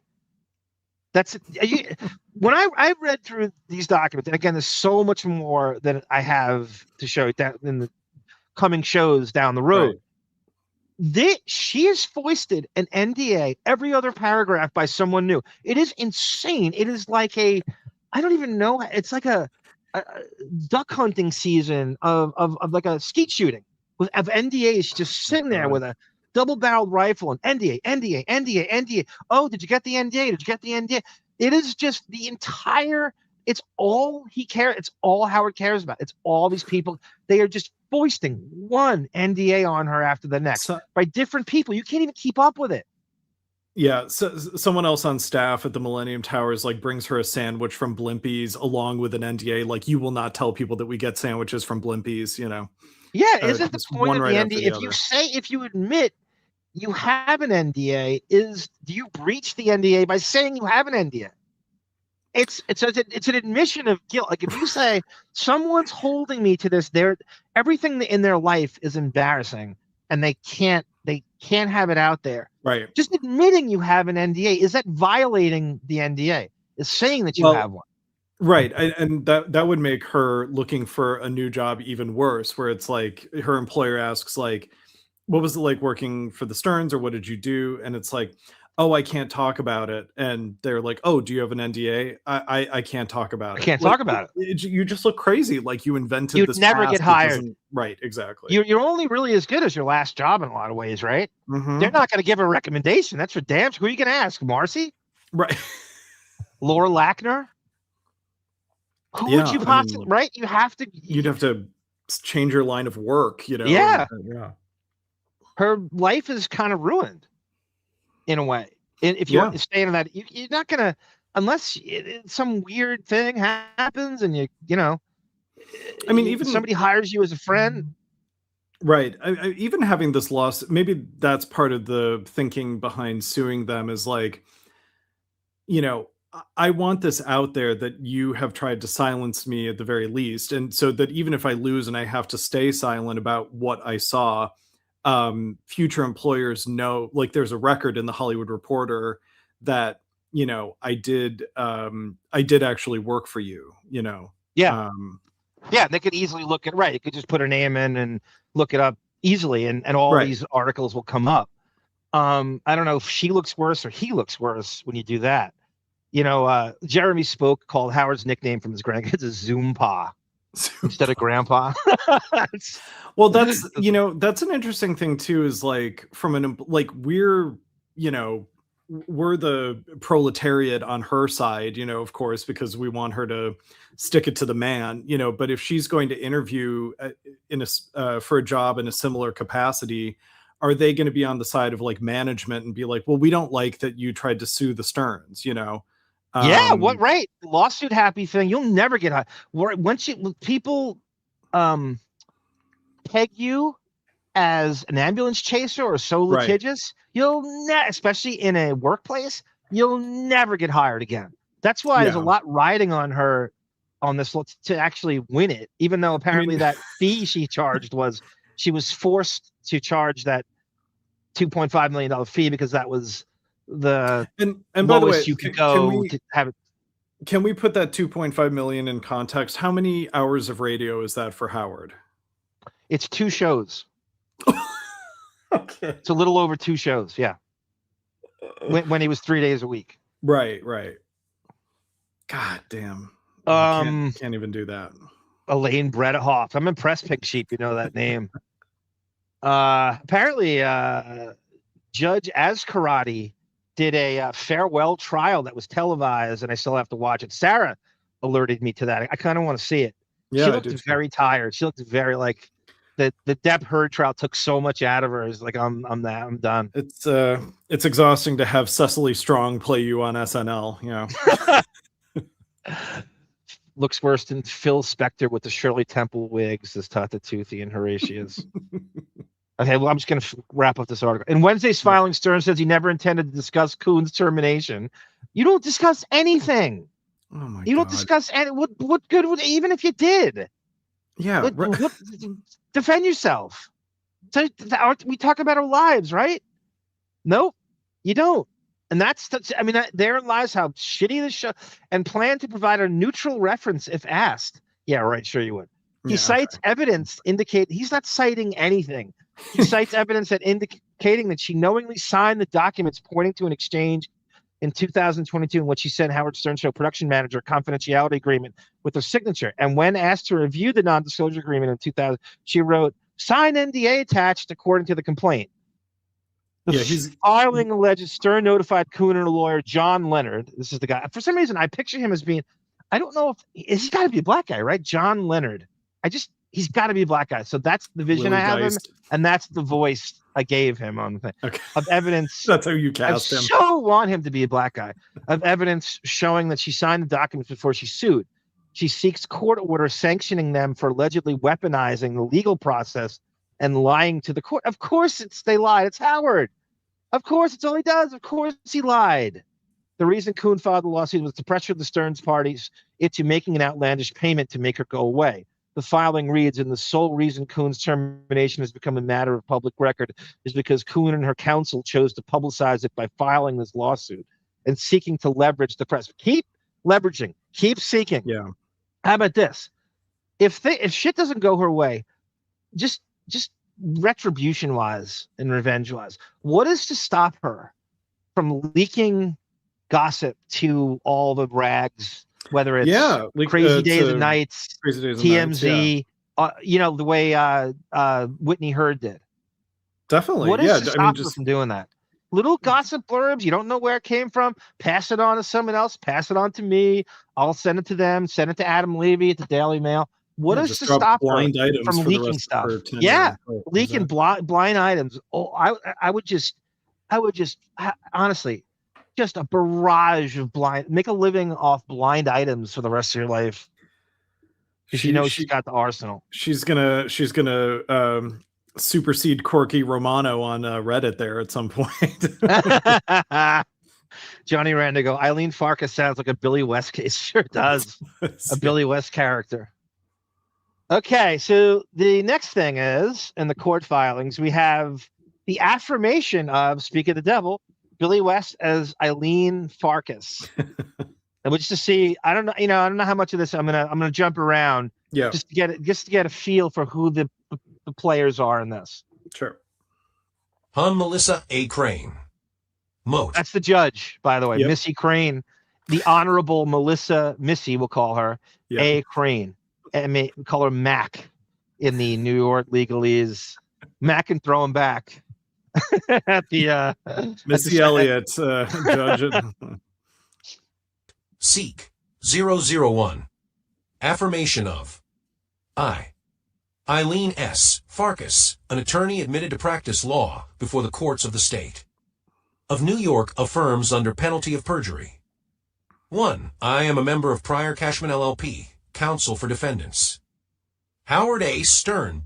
I know this sounds like geeky or maybe boring to some people. I get the chills when I see their names in this legal documents like this. I love this shit. I could jerk off to this. I really could. Bethstrionic Stern, 112 Incorporated. And the Howard Stern Production Company, Inc., HSBC, together with Stern, Ms. Stern, and... I love that the name Cashman is in the name of the... like just the it's like they made it up. Money. It's like you wrote a character for a movie. I'm a lawyer, Cashman, and all we do is get paid. Right. It's like, welcome to Moneybags Incorporated. My friend Jim Verdone, I hope Brendan's in the chat, used to call his grandmother Grandma Moneybags. Anytime he was broke, they would invite his grandmother over and she'd give him $50. And his nickname for her was Grandma Moneybags. Just got to turn on the old grandson charm before grandma. I think they only had 2 grandkids. I think. Okay, so yeah. If you're like the only grandchild or one of the only family, you get spoiled fucking rotten. Yeah, I'm not that at all. I'm the opposite of that. Yeah. But every friend I had that was like the sole grandchild or like they would just get so spoiled. Of course, yeah. That's what grandparents do when they can. 112, the Stern parties. 2, I have personal knowledge of and am fully familiar with the facts and circumstances.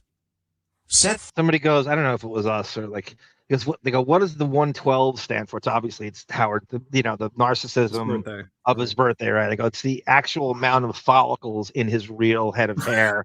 Before the hair plugs. That includes eyelashes too. Yeah, right? Organic follicles. 4th, including eyelashes. Affirmation, which I respectfully submit in support of the Stern party's motion.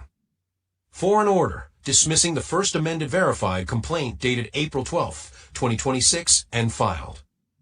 In this action with prejudice and without leave to replead or in the alternative. They're trying to have it thrown out. So the bottom line is his legal team is trying to have it thrown out. Yeah. That it's a shakedown and a cash grab and bullshit, and they're trying to have it thrown out. This is what they're at with this. Entering a declaration in favor of the Stern parties and declaring the non-disclosure agreement. Annexed to the FAC as Exhibit 2 valid and enforceable, imposing sanctions against plaintiff. Leslie Kuhn and her counsel under Rule 130 of... Tendril says here, I'm unsure about New York, but in California, prospective employers can verify employment and not the manner of dismissal. Really? I thought they always had the right to do that. They can ask, and if you don't tell them, they don't have to hire you. That's interesting. Obviously, you have something to hide, right? Right. Or you don't want to share it with them. Wow, that's interesting. I don't even think it's that. I think it's their operation so effed up and abusive. Yeah, Pink Sheep, I mean, she's saying they're cooking the books. They're cheating on stuff. She says it's fraudulent. The whole thing. She's trying to take down the whole operation. It's not just a hostile work environment. She's saying it's all just a big fucking shit show of chaotic fraud. Yeah, and the Beth's Furry Friends, being a fraudulent operation is probably more damning than his radio show, because his radio, as we always say, his radio show is whatever he wants it to be, and it's aired out publicly. But the kitty stuff, all the animal rescue stuff is just like that comes with measurable results, you know. And there are other animal, adoption agencies and stuff that you can measure Beth's furry friends against other similar type of groups and see how inferior it is, you know. Well, and also she's going to prove that me and my underlings, Leslie Kuhn's underlings, are doing everything. Right. And Beth is this football head figurehead, and all she does is get drunk in the bathtub and go to celebrity parties while we're doing everything. She doesn't. She'll probably say, like, I didn't realize I had to do everything. You know, I remember her on Instagram pretending she's running the whole ship, but she's fainting in the basement with this histrionic bullshit. She's like, she didn't do anything. Yeah, like I'm an executive assistant for, you know, Hamptonites, so I have clerical work under my belt, but it is not in my job description to be Robert Irwin. Yeah. You know? Like, seriously. So Potential said in the Hollywood Reporter article, like Whitney Cummings, that AI, like similar things showed up because she's part of the Pelican. She thinks because she's part of the Pelican breed. Yeah, could be. The rules of the chief administrative judge, and awarding the Stern party such other and further relief which the court deems just and proper. The May 2023 emails between Kuhn and Paolo Castillo. 10 upon 112, providing the entire contents for the email account Kuhn maintained while employed by 112. See the accompanying affirmation of Matt. If you put parenthesis, they don't read it. Right, a lot of times I want them to read it, so that's it. Metadata is what they're trying to prove through the metadata. Yeah. Paolo Castillo sounds like Howard's Snap Towel manager, by the way. Doesn't it? That is a great occupation. I'm the towel snap manager. That's the Hank Azaria in the birdcage of this operation. Yeah, that's a great point made by where are my comments here? Let me do it. I'm sorry. That is a great point made by Pink Sheep. Mm-hmm. If they can prove, like, one of their hopes, if they feel like it's going to fail, one of the hopes is if they're doing illegal shit, the NDA can be voided, or they'll drop, you know, or it'll turn out some positivity. By the way, like, isn't that true of every single NDA? Like, when is an NDA, as you've said it like 50 times, and I agree with you every time, like, the nature of an NDA is that, yes, something is illegal, something illegal is happening. You're embarrassed by a lot of stuff. You're embarrassed, but it's also probably and illegal. Right. Illegal and embarrassing, whatever you're doing. Otherwise, you'd be bragging about all of it. So it's this weird, like, it's this weird, like, roundabout way of, you know, putting unnecessary steps in between discovery of something illegal and the punishment for that illegal thing. You know, why, if you even pursue having NDAs, like, shouldn't that immediately draw magnifying glasses to your operation from the proper authorities?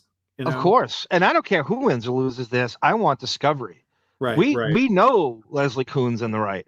I want discovery. I want dirt. I want gossip. I want to see what's inside Castle Gayskull, aka Auschwitz, aka 17 Squabble Lane. Right. I want all of it. I don't care who wins or loses. I want discovery. Like, I could prove they're doing something illegal by nature of the fact that they made me sign an NDA. You know, I don't even have to get in the doors to know that, you know. Would they have the capability to fake her signing an NDA? I would think so. If you have an IT person, and they have an entire staff. You'll see later with this Castillo broad coming out of the Millennium Towers. And she's like, she's got a whole armada, gaggle of NDAs she's filing and dealing with. They're obsessed with them, Housey. I'm sure they have at least contemplated the ability. They're all about the NDAs. All the people who leave the show too, like whether it's Shuley or fucking Brent Hatley, they're just going, "You guys signed an NDA," and they're very weird with it and vague. You know they did. They just know how to dance. Of course they did. Listen to this shit. Yeah. Of course they did. Don't believe anything, whether it's Scott the engineer or they all are under the ironclad NDA. He's got so much shit to hide. Don't think for a second he doesn't. Yeah. NDAs are not intended to cover up criminal activity. Oh, they not. I believe they're not intended to. It just seems to happen that way. Yeah. Of course they're not going to admit, oh, we're covering up. Of course they are. The write-offs, to take one cat to fucking Palm Beach on a $25,000 flight, right? Is that what fuel costs to go from New York to Palm Beach? Yeah, Beth is the Imelda Marcos of cats, she just like stealing money from Howard's listeners to, make sure one cat is flying into Air Force One to go back to Florida. If she really wanted to get Howard, she would leak all the gossip to Chauncey. Well, now Chauncey's not, if Chauncey were more, I guess, active. Yeah, that would be the way. Yeah, Maureen Callahan's a good alternate. Maureen's the only one I can think of that she hasn't covered this yet. Yes, Cormano has been all over this, right? Corky Romano. Of course, I brought him up before. He kind of summarized it really nicely, but I want to go deeper. I want to verbatim stuff from the transcripts. These are the new filings on all the documents. You could. Hansen at 2N.1, prior Cashman uploaded those materials to the document review platform known as Everlaw. 11. Okay, so Everlaw is the thing I was talking about. So this is the platform when you get the documents called Everlaw. Oh, okay. Get it? Right. I think it's funny because it sounds like such a Howard named thing. Like, this is for Everlaw. You can't ever break it. Yes. Petulant Barbara Rush goes, yeah, Leslie Kuhn's goal is I want those two to wear ankle bracelets when this is all said and done, just like her father, just like her. Oh man, just like Beth Stern. Included in those emails is an email exchange referred to in the motion reflecting emails exchanged between Paula Castillo of 112 and Kuhn on May 22nd, 2025 and May 23rd. 2025. These emails and attachments correspond to the emails and attachments annexed as exhibit. Yeah, John Leonard, let's assume he's a black guy. Johnny Rando says, like, if you just throw in Howard's blackface all throughout the proceedings, every filing, just it's completely superfluous. Just throw in, I had to find out that he's been in blackface about a half dozen times. Every Gmail avatar is a different Howard blackface photo. Yeah. Oh, by the way, their emails, the in-house Howard emails, not just Howard's, is a Planet X. Do you get it? From the fucking Rob Zombie song. Oh, so all his people, especially like Castillo, and it is Planet_X, as in that Rob Zombie song.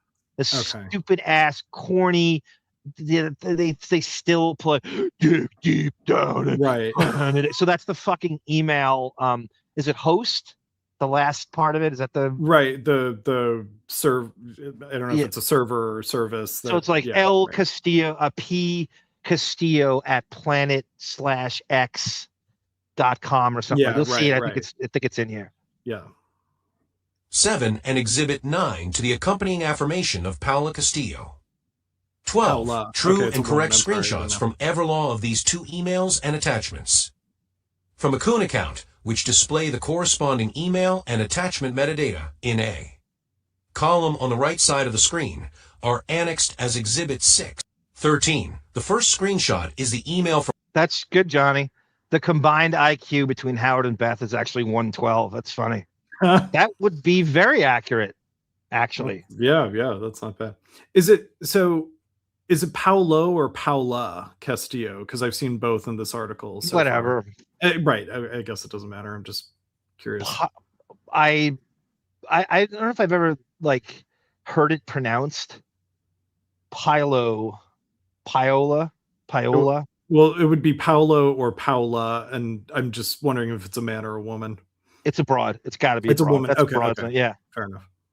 From Paulo Castillo to Kuhn, dated May 22nd, 2025, in which Ms. Castillo attaches an unsigned copy of the non-disclosure agreement and writes, Hi, L, here's Yeah, Rupert Pumpkin's got a good point. In every situation like this, every trial, every filing, the first move by the defendant is always the motion to dismiss. Right. Standard operating procedure. Like there's never a time when it's, no matter what, no matter how egregious, no matter how the evidence is stacked against you, you're always trying to get it fucking dismissed. Always, always, always try. The missing NDA. At your earliest convenience, please read, sign, and return to me so I may add to your employment file. Thank you. The second screenshot. So these is like this over the top pleasantries between the email exchange. So this is Leslie Kuhn going back and forth with Paola Castillo about that. So she's just, everything is, did you sign the NDA? We have a new NDA for you. We have an NDA. You have an NDA. You have an NDA. It's all they do. I love, at your earliest convenience, please read 100 prescription pill bottles in 20 minutes and comprehend it all and sign it. It must take hours to read that. Right. Seriously. Turn to me so I may add to your employment file. Thank you.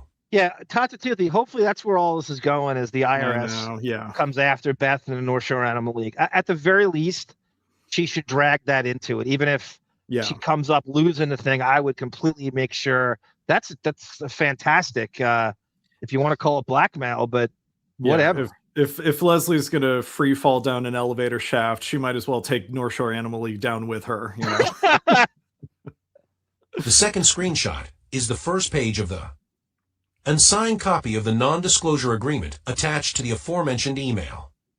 I would direct the court's attention to the date metadata fields in the first two screenshots, which list the date sent for the email as May 22nd, 2025 at 5:57 p.m. and the date created for the attachment. Yeah, Rooster Sideburns, like Beth downgraded in supporting all of them. It's, you know, this is, again, the point. This is a woman, you say hostile work environment. She's never worked. Right. So she's never worked. And then she has all the time in the world to do this. Yeah. Even currently, like this, and she's not even doing the fake job she's claiming to have through Buckwald to give her some kind of persona, because everything she's done has failed. So this is a woman who's never worked any job, whether it's retail or the service industry or in an office or anything. Customer service, Either one of the skeleton twats don't know what a hostile work environment even is. And the fake job she's been given, she can't even do. She's got to delegate it onto Leslie Kuhn. So that's hopefully thrown in her face. Again, even if they lose, we want all this in discovery. Yeah. As May 22nd, 2025 at 1:53 p.m.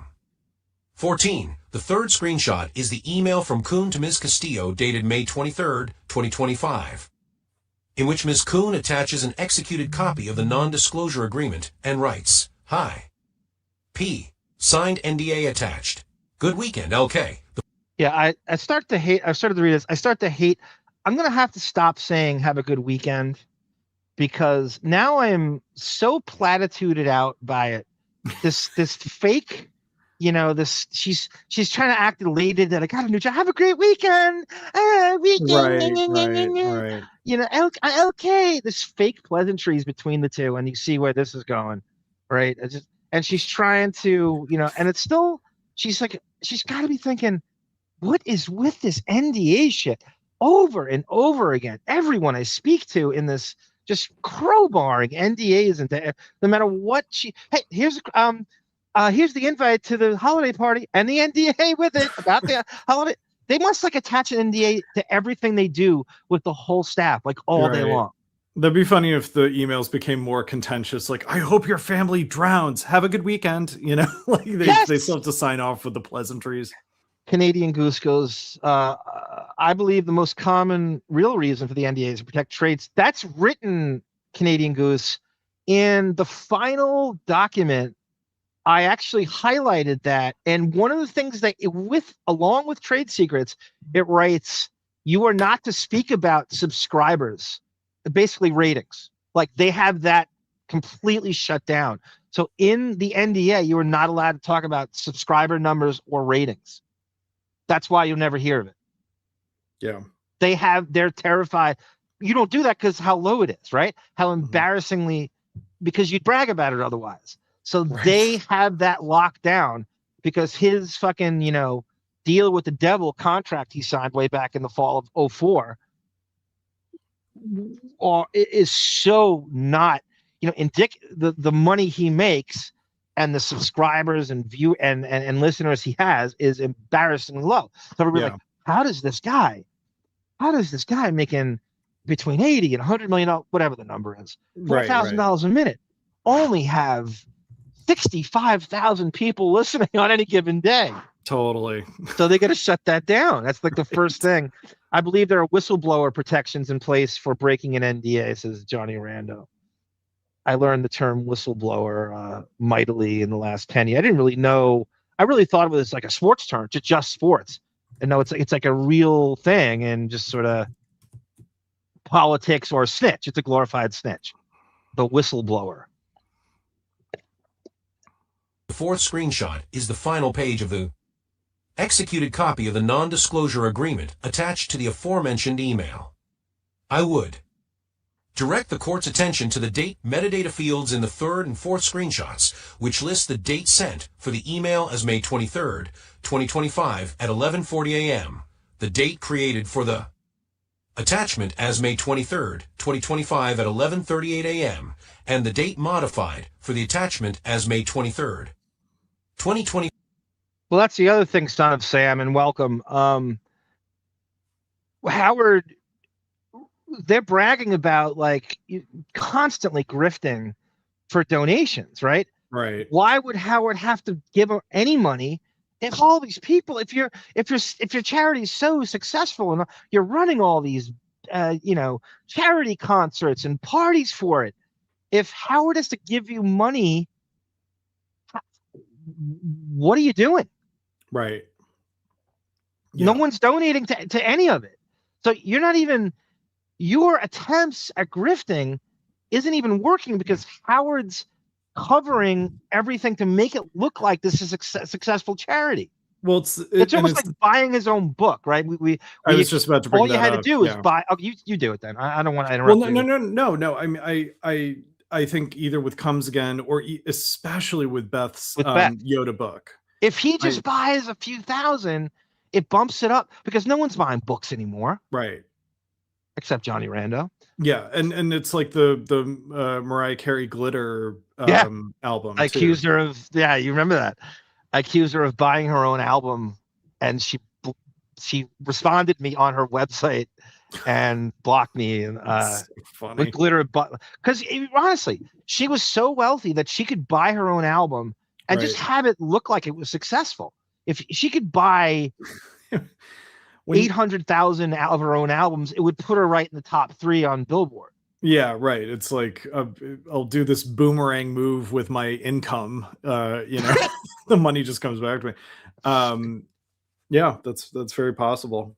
Financial assistance and it's I mean, it's insane the money that goes into what that is, and the real people that you could help, right? The ridiculous amount, even just a flight to Florida, a ridiculous flight to Palm Beach, $25,000. You could, the good you could do, how much loose money that's just thrown around, the write-offs they do. It's really, really just it's vile. The carbon footprint that the Stern-Ostrowski, marriage is going to leave behind in this world is disgusting. Yeah.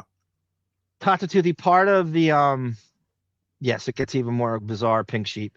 Part of the discovery or whatever he's afraid of is stuff like that, like Kimmel spending 3 weeks at Castle Gayskull and them having fucking hair plugs put in together. Mm-hmm. And then, I mean, why do you think, Kimmel has a son. You think it's a coincidence that he and Kimmel and all these fucking horrible late night shows have the summers off? They all have the summers off together. Yeah. That Kimmel goes there. And of course, we've all seen Kimmel's fucking ridiculous hair plugs. Yeah. At least I don't know. Does he even talk? I imagine. Dennis Miller's the only one I know who's kind of owned up to it. I've never heard Kimmel own up to it. That's my favorite thing about Dennis Miller now is that the only thing I like about him now is he actually owns the hair plugs like nobody I've ever I guess it just that truth will set you free. Like when he just decided to lean into it. It's a surprisingly sort of self-effacing move for someone like him, someone who's as pompous as he is. Yeah. Do you remember when he told Spade and Dana Carvey that he has celebrities calling him up for recommendations? Secret entrances, secret entrances into the hair plug. Doc, he has like a specific hair plug expert, and he has like celebrities on the DL asking him for back entrances and anonymity, how to get in and out of there without being seen. He didn't mention the names, but that was really funny. It's not on the menu, but ask for the David Cassidy, you know. The Tom Arnold. Tom Arnold talks about it too. Yeah. By the way, that's true. I don't remember Wiggy promoting Rob Zombie's Munsters movie, even though that was the only thing they had in common. I think he did bring it up. It's like nobody listens to the current show, so it was just so forgettable and so dispassionate. Brendan says, "Seems to me, Howard addressed the suit that he played it. Thus, victory for this harlot's lawsuit." No, Brendan, it's true. It's true. She's already won. Like we're already oh, thank you, Sky Spectre. Yes, I got to trademark that. The Skeletwats is really the perfect name for them. But Brendan, seriously, the court of public opinion, we're already, we know we want to think the worst, and we will continue to think the worst. Yeah. 5 at 11:39 a.m. 15. In an abundance of caution, Ms. Kuhn's cell phone number has been redacted from Exhibits 4 and 6. For this same reason, her cell phone number and Ms. Provenzano's cell phone. Ms. Kuhn, leave her number. We'll text her and compliment her. Yeah. We're not going to harass. She's got nothing to worry about. There's no fear. She doesn't have haters. Yeah. No, there's no. We hate Howard. She has nothing to worry about. There are no rabid fans that are going to white knight for him. Those days are long over. I'll send a Venmo attached to that cell phone number for her. Give your phone number. Number, personal email address, home address, and social security number have been redacted from certain exhibits annexed to the accompanying affirmations of power. Her home address is listed later on, like Watermill, it's right. Yeah. Paula Castillo and Lauren Provenzano. I affirm this 29th day of April 2026 under the penalties of perjury. Right. As soon as Howard said, "How's football?" is right. As soon as Howard said, "Buy a calendar, you cheap fucks," that's an admission that nobody is donating to this. That's an admission that he has to front to make this charity look successful. And believe me, it doesn't take much money. He's so fucking wealthy. I don't think people know the depths of that.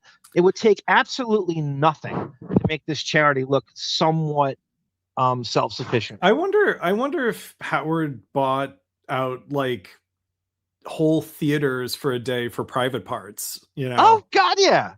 He wasn't as wealthy as he is now, but I think he admitted to that in 97. Okay. I swear to God, I remember looking for something, and he admitted I should buy buy out like 5 theaters and just to get the numbers up. Yeah, when he was like kind of honest back then. I mean, I wonder if he's like, I just need to get it over the 40 million mark. Like 30 is embarrassing, but 40 is somewhat 40 looks right. It looks so much better than 39.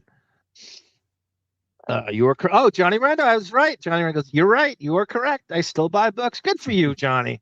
And you should. Yes, you should. I'm a reader, and then I'm a music listener.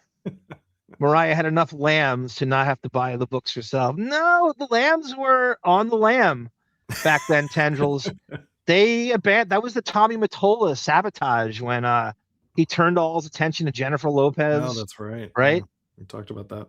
And the movie bombed. The glitter, which is really semi-autobiographical on her, a love letter to herself. Right. Under the laws of New York, which may include a fine or imprisonment, that the foregoing is true, and I understand that. This document may be filed in an action or proceeding in a court. Okay. Next one. On to Howard's employees, I think. We have the affirmation of Paola Castillo. and we got to see someone you've never heard of before, who's been with him, never brought up on the air. Paula Castillo, being duly sworn, deposes and said, See, this is where I got wise. I'm like, motherfucker, I should have had a Hispanic female voice do this. And then in the middle, it was too hard. Yeah. It was too hard to go back and do it all over again. But I had like buyer's remorse. I'm like, no, I should have made an Eva Mendes sounding broad. Exactly. Even J-Lo. Well, J-Lo, I was thinking of 1. I am a bookkeeper at Defendant 112. Eva Longoria. Can have been Eva Longoria, yeah. Employed by 112 since September 2022. I have personal knowledge of and am fully familiar with the facts and circumstances set forth in this affirmation. What this woman must know, right? She's got all the documents on the fucking staff, past and present. Horatius goes, politicians use their books to launder illicit donations. Those who want something from politicians buy up all the books, and they put, I heard that too, Horatius. That is ingenious. That's got to have been going on for years. That's why you're supposedly not allowed to make money when you're in office. Right. And this is the way they launder the money. Totally. Which I respectfully submit. For the sole purpose of providing an Oh, Barbara, David has walls and walls of hair to lend everybody. Like West Hollywood, he could give, 90% of his hair to West Hollywood. He'd still have the best hairline. Still have a full head. Yes, very, and very his dad lucky. Was John Tesh. Yes. Right. Authenticating the documentary evidence identified below. A. May 2025 email exchange. Yeah, thank you, Horatius.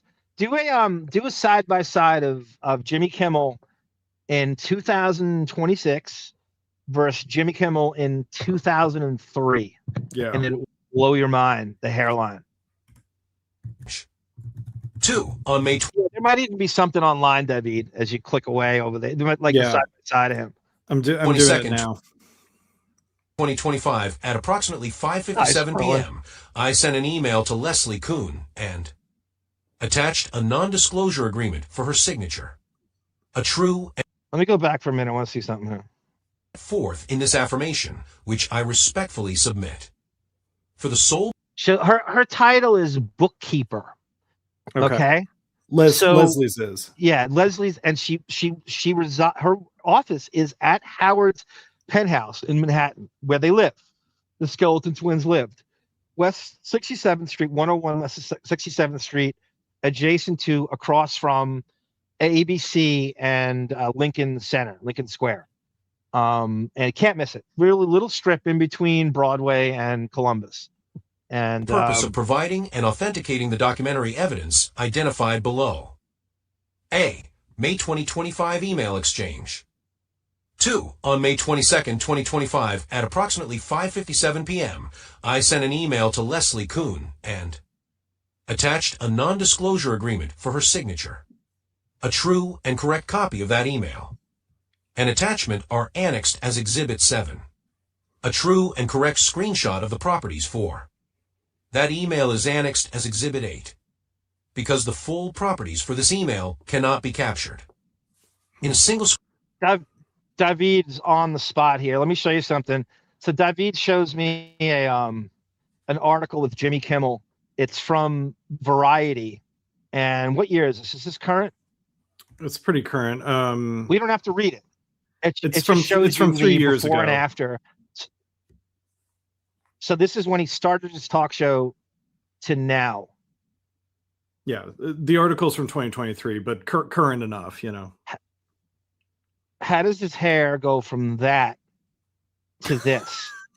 And even if you go before that, he had a huge receding hairline during the Man Show. Yeah. So even the early, 2001, 2002, that's the same guy. Now imagine what goes on at the at Castle Gayskull in the Plastic Surgery Palace. The plastic surgery panic room when those two are together for weeks on end. Right.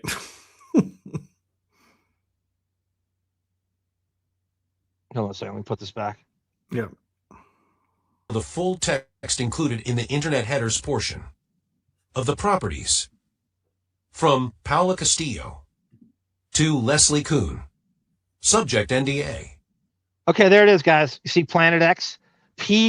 Yeah. Look up there. P Castillo at planet hyphen ex.com. So that's from the fucking horrible Rob Zombie song from Private Parts that he still plays in the beginning of the show. And then Kuhn had the same what'd you call it, server? You mean .x.com. Oh, yes, right. Yeah. So apparently Kuhn's email has been they had it disband what's his name? Matt Hansen had it scrubbed. Dismantled. Right, yeah. Thread topic NDA. I, Paula Castillo, being duly sworn, deposes and says, 1. I am a bookkeeper at Defendant 112, Inc. and have been employed by 112 since September 2022. I have personal knowledge of and am fully familiar with the facts and circumstances set forth in this affirmation, which I respectfully submit, for the sole purpose of providing and authenticating the documentary evidence identified below. A. May 2025 email exchange. 2. On May 22nd, 2025, at approximately 5:57 p.m., I sent an email to Leslie. Brandon, aren't you starstruck? You ran into Sid. What a piece of shit that guy is. I remember. Holy shit. He's the worst. He's such a... We played a clip of him. He had Lisa G on, right? Yeah. Yeah. Okay. And they were talking about how bad Howard's show is. Yeah. And I saw a picture the other day of Lisa G ran into Sal and Richard somehow. And she reeled it back suddenly. She's such a fucking kid, just duplicitous, two-faced, right? Two-faced kiss. Of course she has no integrity and can't hold to it. Sal, I got a great thing that you could hold over like Sirius and having no rules or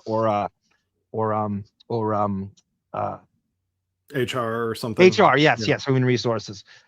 I heard a great point about politics is they said all the congressmen, this is with Swalwell. Yeah. All the Congress people, I forget who made this point, and said they have no human resources because their own entity, they're their own individual entity. Right. So you could sexually harass everybody all the time. There's no one to report because there is no human resources. Yeah. And that's why that goes on, because they're their own entities. Every campaign headquarters is their own worldwide pants, And Sid Rosenberg is such a piece of shit. I fucking hate that guy so much. He was such a Chris Russo knockoff when he started too. He tried to do the same cadence and stuff, and he's just another flip-flopping phony who drug addict, gambling addict, just every possible piece of shit, horrible quality or lack thereof you could have, devoid of any qualities, actually. Right. Is he mostly a sports commentator, or does he do... He's trying to dabble into politics now, and it's just so forced and horrible take, and he's just trying to grift onto whatever side is trying to go to the right, as if he is he's just the worst. He's I hated him in sports, and he's even worse in politics. Yeah, Majority Report makes fun of him a lot. They bring up his talking points. Yeah. Yep. I imagine you'd have a lot of fun with him, right? Sam Cedar and Emma Vigeland. And attached a non-disclosure agreement for her signature.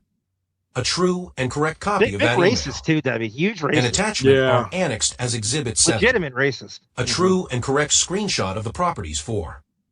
That email is annexed as Exhibit 8. Because the full properties for this email cannot be captured in a single screenshot, I am pasting below the full text included in the Internet. Yeah, Johnny Rando, Charo would be the voice we use or Rosie Perez, the Tata Tuthi, and Barbara DeRush. Johnny Rando says, can't wait to find out that Beth has a Cruella DeVille style collection of kitten coats. That's what we're hoping. That's one of the things. That's headers portion of the properties. From Paula Castillo. Oh, that's interesting, Tata Toothy. It was actually Leslie Kuhn that went to Jersey City to seize all the dominatrix outfits and sex tapes from Ralph's apartment. That's interesting. It wasn't Beth. It was Leslie Kuhn that did that. Yeah, it's like Tony Coburn made up a Beth Ostrowski wig to give to Leslie to, make it seem like. Could you see Beth doing that though? I can't. That's true. Yeah, I mean Beth is not that stealthy. Like she's not smart enough to be she's that not. stealthy. Yeah, that's beneath her. At the same time, she thinks that's beneath her. I could see that's a brilliant point, Tata Toothy. It's actually Leslie Kuhn that went to Ralph's apartment to seize all that embarrassing shit. And Howard just attributed the story to Beth to make her look like of course, that's how he. Of course, that's how it works. Of course, you always got to assume he's lying. If there's a little, big or little, he will tell a lie in every situation. Adam Silver is the guy from American Gothic. To Leslie Kuhn. Subject NDA. Thread topic NDA. B. Payroll report.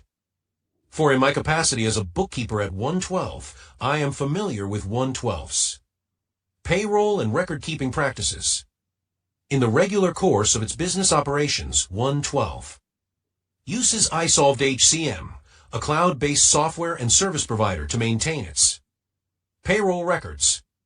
5. I personally transmit the underlying payroll information to iSolved on a weekly basis, and iSolved then prepares and sends me draft payroll reports for approval. I'll say it again. Her going through all this shit, and you think about what a dumpster file pile of trash that comes out in anything that Howard does, from the show to what the Skeletwats do at Castle Gayskull, and there's all this over the top nomenclature and positions. Like, think about what they do. Like, this is so. It's so unnecessary. Probably any idiot could do this like by themselves. Like, he doesn't.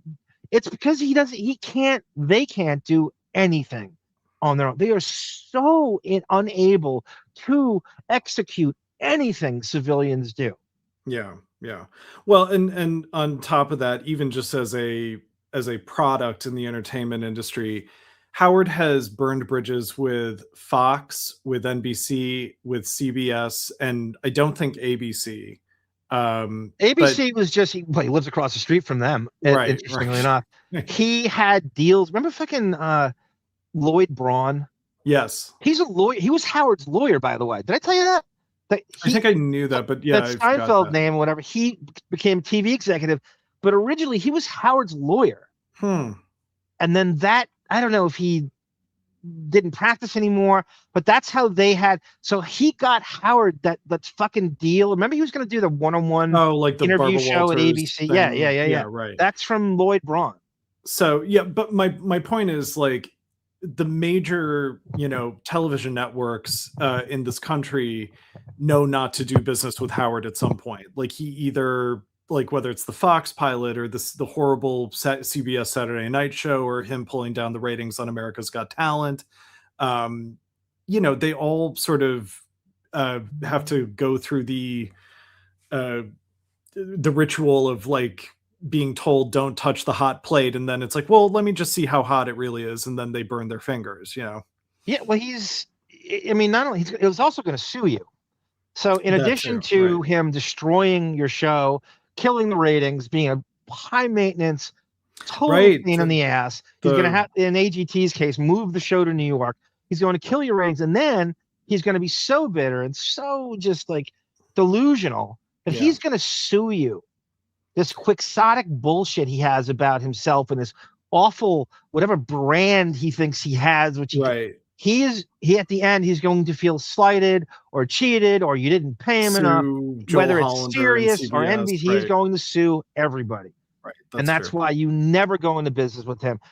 Everything ends badly with this guy. Everything from employees to companies. There's nothing to gain. He will sabotage everything in his past. Whether you work for him, you're not allowed to. I mean, his staff, there's no greater NDA than his staff isn't allowed to talk about their time. They're not allowed to do other shows. They're not allowed to guest star on other podcasts. They're not allowed to talk about themselves, their experience on social media. He controls their speech in their personal lives. They have ridiculous non-disclosure agreements. The actual staff, the people who are on the air. He controls everything they say now. And there is something about just the act of lawsuits and suing in general that is so Howard. It's like so aggro but so pussy ass at the same time. Yeah. And that sums up Howard's whole demeanor in life, you know.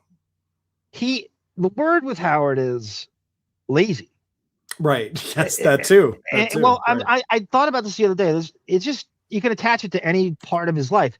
He is the laziest husband, the laziest father, the laziest boss, the laziest host, employee, the lazy, whatever it is. The laziest the laziest comedian. Brother, the laziest son, the laziest, everything he does. It's just like, how do I do nothing and get all the credit and get all the money? Lazy, for lack of a better word, maybe there is no better word, is really the only way to describe it. That's the goal.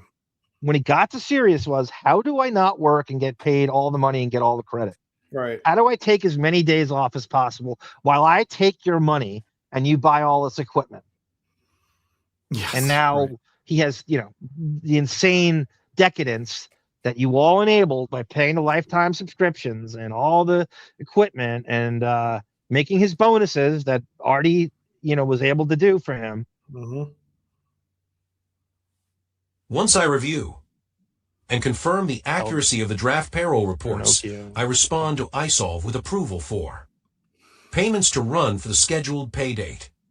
All of this is done in the regular course of 1/12's business and is the regular course of 1/12's business to transmit payroll data to iSolve at the time of the transactions in question or within a reasonable time thereafter.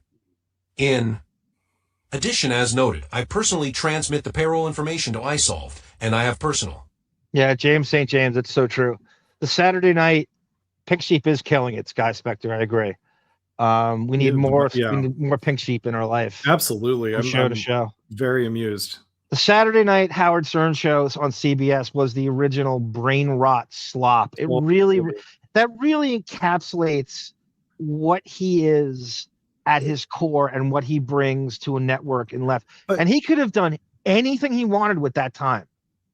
Yes. But the CBS show in particular, I think it has the sort of proto feeling of like lazy doom scrolling on your phone. Yeah. It's bad like attention span, right? Bad right. attention span. Like it's not full segments of interviews. It's not even in order. You're kind of going back and forth. That's a really, really great comparison, James St. James. Not only that, I also had a theory that he refused to put any work into that show because Allison was getting half his money. So he's like, well, why am I going to put any extra into this?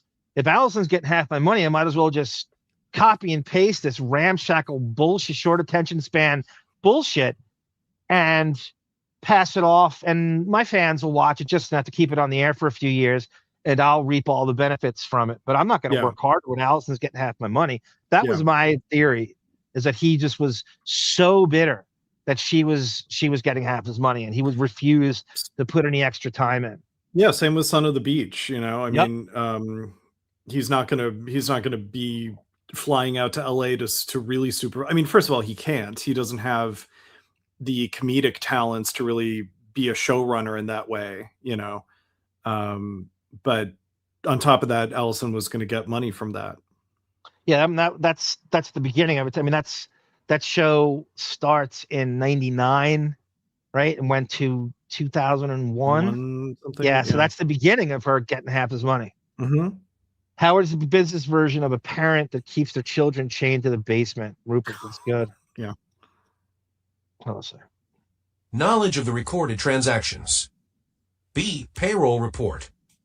6. A true and correct copy of a check history detail for Ms. Kuhn for the period. Wow, so she's just got this is a gatekeeper and a half. Yeah. 112's payroll. I mean, all of their 6. dirt A is true and correct copy of a check history detail for Ms. Kuhn for the period May 23rd, 2025 through and including March 6th, 2026 is annexed as Exhibit 11, the payroll. Report, point 2. 7. I generated the payroll report by accessing iSolved, entering the parameters needed, and clicking the option to generate report. 8. The payroll report accurately shows digital records made at... I love his staff working with the lawyers to act like they actually wrote this.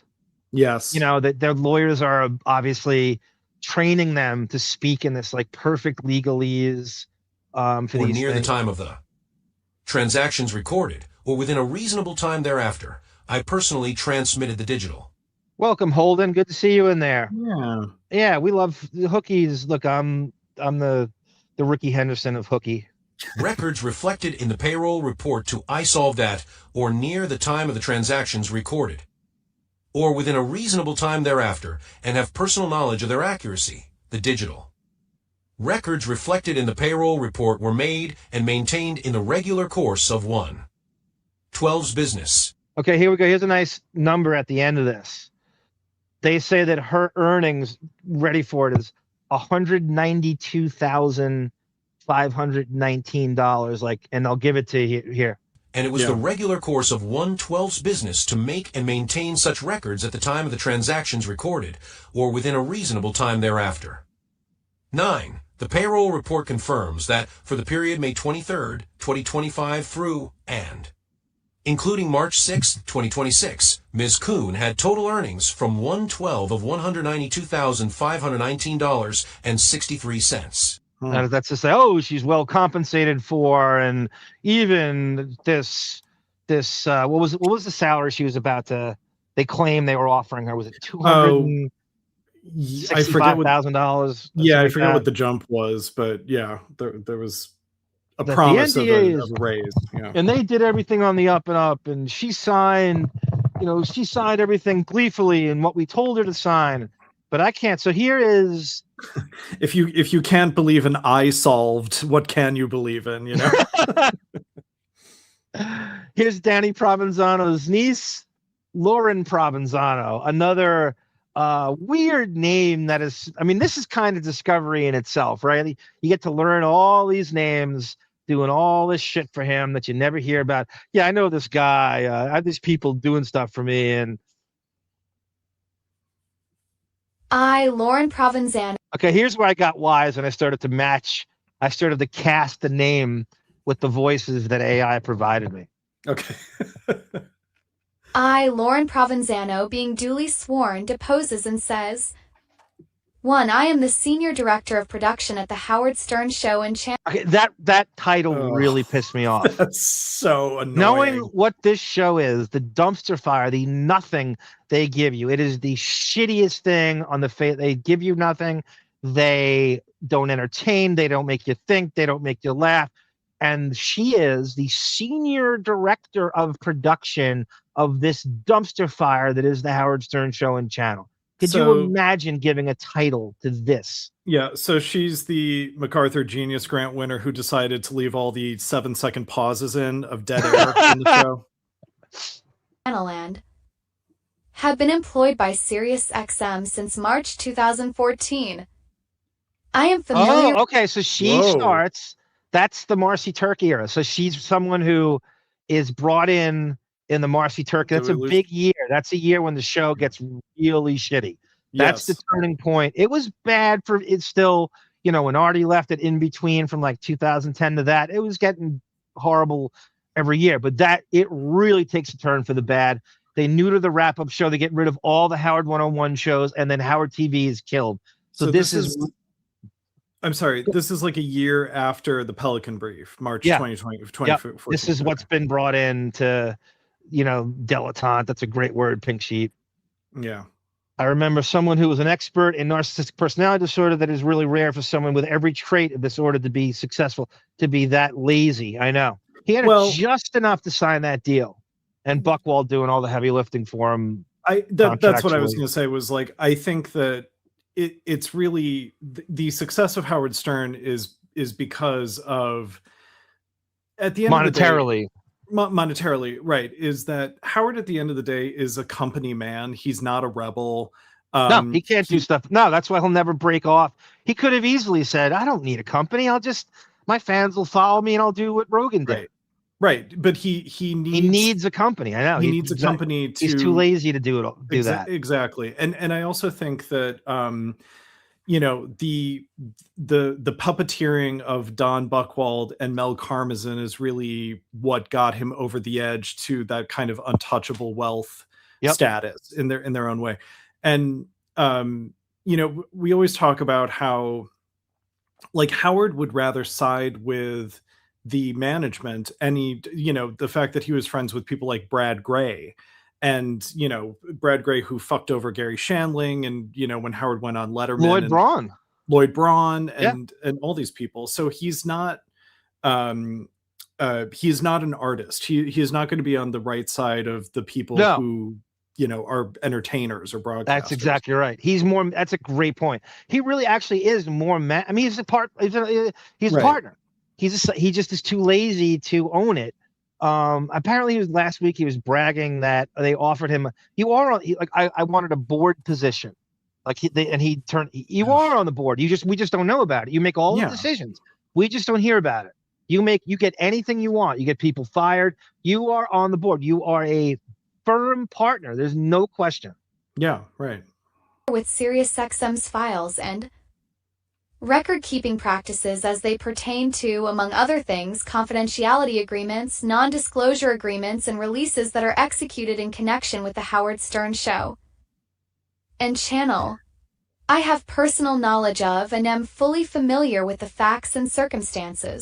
Oh my God. It's like she's just slinging NDAs and confidentiality agreements at everyone in their path all day long is what this sounds like. A t-shirt gun full of NDAs. How funny is that? They're doing all the Pelican Reef and she has a t-shirt gun with NDAs on it, just shoots them out to the. Oh, that's hilarious, David, that visual. So I know she started her employment after some of the events I'm about to list, but she's familiar with SiriusXM's files and record-keeping practices. Are those record-keeping practices dense enough to include Richard Christie streaking in the building? Do they include Sal Yokozuna, Lisa G? I was going to say we brought up Lisa G before. Sal pulls his pants down, his naked ass, and shoved it into Lisa G and started to shove her down the hall with his naked ass. I have the video of it. Now that if I'm Lisa G, and you would think like she's so Jewish. She's so, you would think she would go after that, but I think she was so terrified to stay on those channels that she was part of the Boffo that she wasn't thinking in an ambulance chasing kind of way. But I can show you this video. I got to somehow do a Bon Jovial thing where you like black out Sal's ass. I'll show you this. It would be, I don't know. Oh, forget it. Yeah, no, they terrorized her for sure. Does it include, I don't know, Erica Durance or some of the shit is not illegal, but some of it is. There's absolutely grounds for, as Sunflower said when we did the Richard Christie show, like, there is grounds to prosecute someone like Richard or the show. What's the difference between that and a streaker or someone who a flasher, someone who just goes in front of nudity. Yes, you walk in front of a fucking I don't know, Richard Christie should be on a Pilates studio, and you just open your trench coat and flash. Why is that different? Yeah, exactly. I mean, Richard Christie should be on a sex offender list. Exactly. That's what that is. The whole show is collective sex pests. Yes. They have one thing in common. They are all reprobate sex pests with no job prospects. I agree, Pink Sheep. He would throw Bess under the bus if it came down to it, Howard would. Absolutely. That's a great point. She's the investment. Of course he would. If Howard has one skill, it's to be an expert manipulator. And no question. I'll give him that if that's a skill. I also think that is the result of there are people who it's in their best interest for Howard to make as much money as he does, so they get whatever, trickle down from that they do. So I just think Howard has a lot of puppeteers. I'm not saying he's not manipulative just by virtue of being a narcissist. But I think that in terms of the clever maneuvering that has to be done in order to keep him on the throne that he's on, he needs puppeteers that benefit from him to help him. No, yeah, you're going to get high based on utter fealty and loyalty. Skill is irrelevant, right? And especially on this show, Rupert. Yeah, $265,000 is all to be paid by Howard. SiriusXM was relieved from paying her starting at 26. But Howard knew he was never going to pay that, right? Right. So you fire and say, "Oh, I'm downsizing," or they cited a behavioral thing with her that her lawyer says deep in his filing, which I had not seen until last night. Yeah, she sounds like Lauren Conrad from The Hills. That's a yeah, David reference, right? Yeah, right. Totally. One Tree Hill, or that's a CW Everwood. show. Everwood, right. The Hills is I think it's a reality show, right? It was an MTV show. It was like an MTV Laguna Beach OC show. Yeah. Set forth in this affirmation, which I respectfully submit for the sole purpose of providing and authenticating the documentary evidence identified below. PG-23, because everyone in Howard's camp is executive in their title. It makes up for the lack of. Yeah, you could say oh well, we're not gonna. Your salary is gonna suck, but you could use this title to go on to, and they never go on to anything else. But executive is in your title, and you can put it on your resume, and people will be. It might even get you laid once in a while. Yeah, you're the executive rubber band buyer at Staples. The May 2022 confidentiality agreement. 2 on May. Brett Norris is the senior director of napping during the show, says Tata Tuthi. Senior director. They have torn senior citizen director. Senior director, limb from limb. I'll never use it again. Stuttering John was the senior director of telecommunications, aka phone screener. That's so funny. Remember Blowfish on Jump Street? I'm a maintenance engineer. He wouldn't call himself a janitor or a custodian. 10th, 2022, at approximately 12:49 p.m., I sent an email to Leslie Kuhn's personal email attaching a PDF titled Standard Confidentiality Agreement. In the cover email, I wrote, "Hi Leslie, I received your resume from Ira at Pavilion in regards to the executive." That's great, Tata Tuthi. Grillo has been on the prowl lately. He's been trying to comment on this stuff and trying to. That would be great for him to put that in like his title. Or like that name of his podcast is the senior director of turkey and baked potatoes. The senior director of protein and starch. Ron is the executive producer of Sex Pest Old Pervs. Assistant estate manager role. I would love to set up a time to video chat with you over Zoom.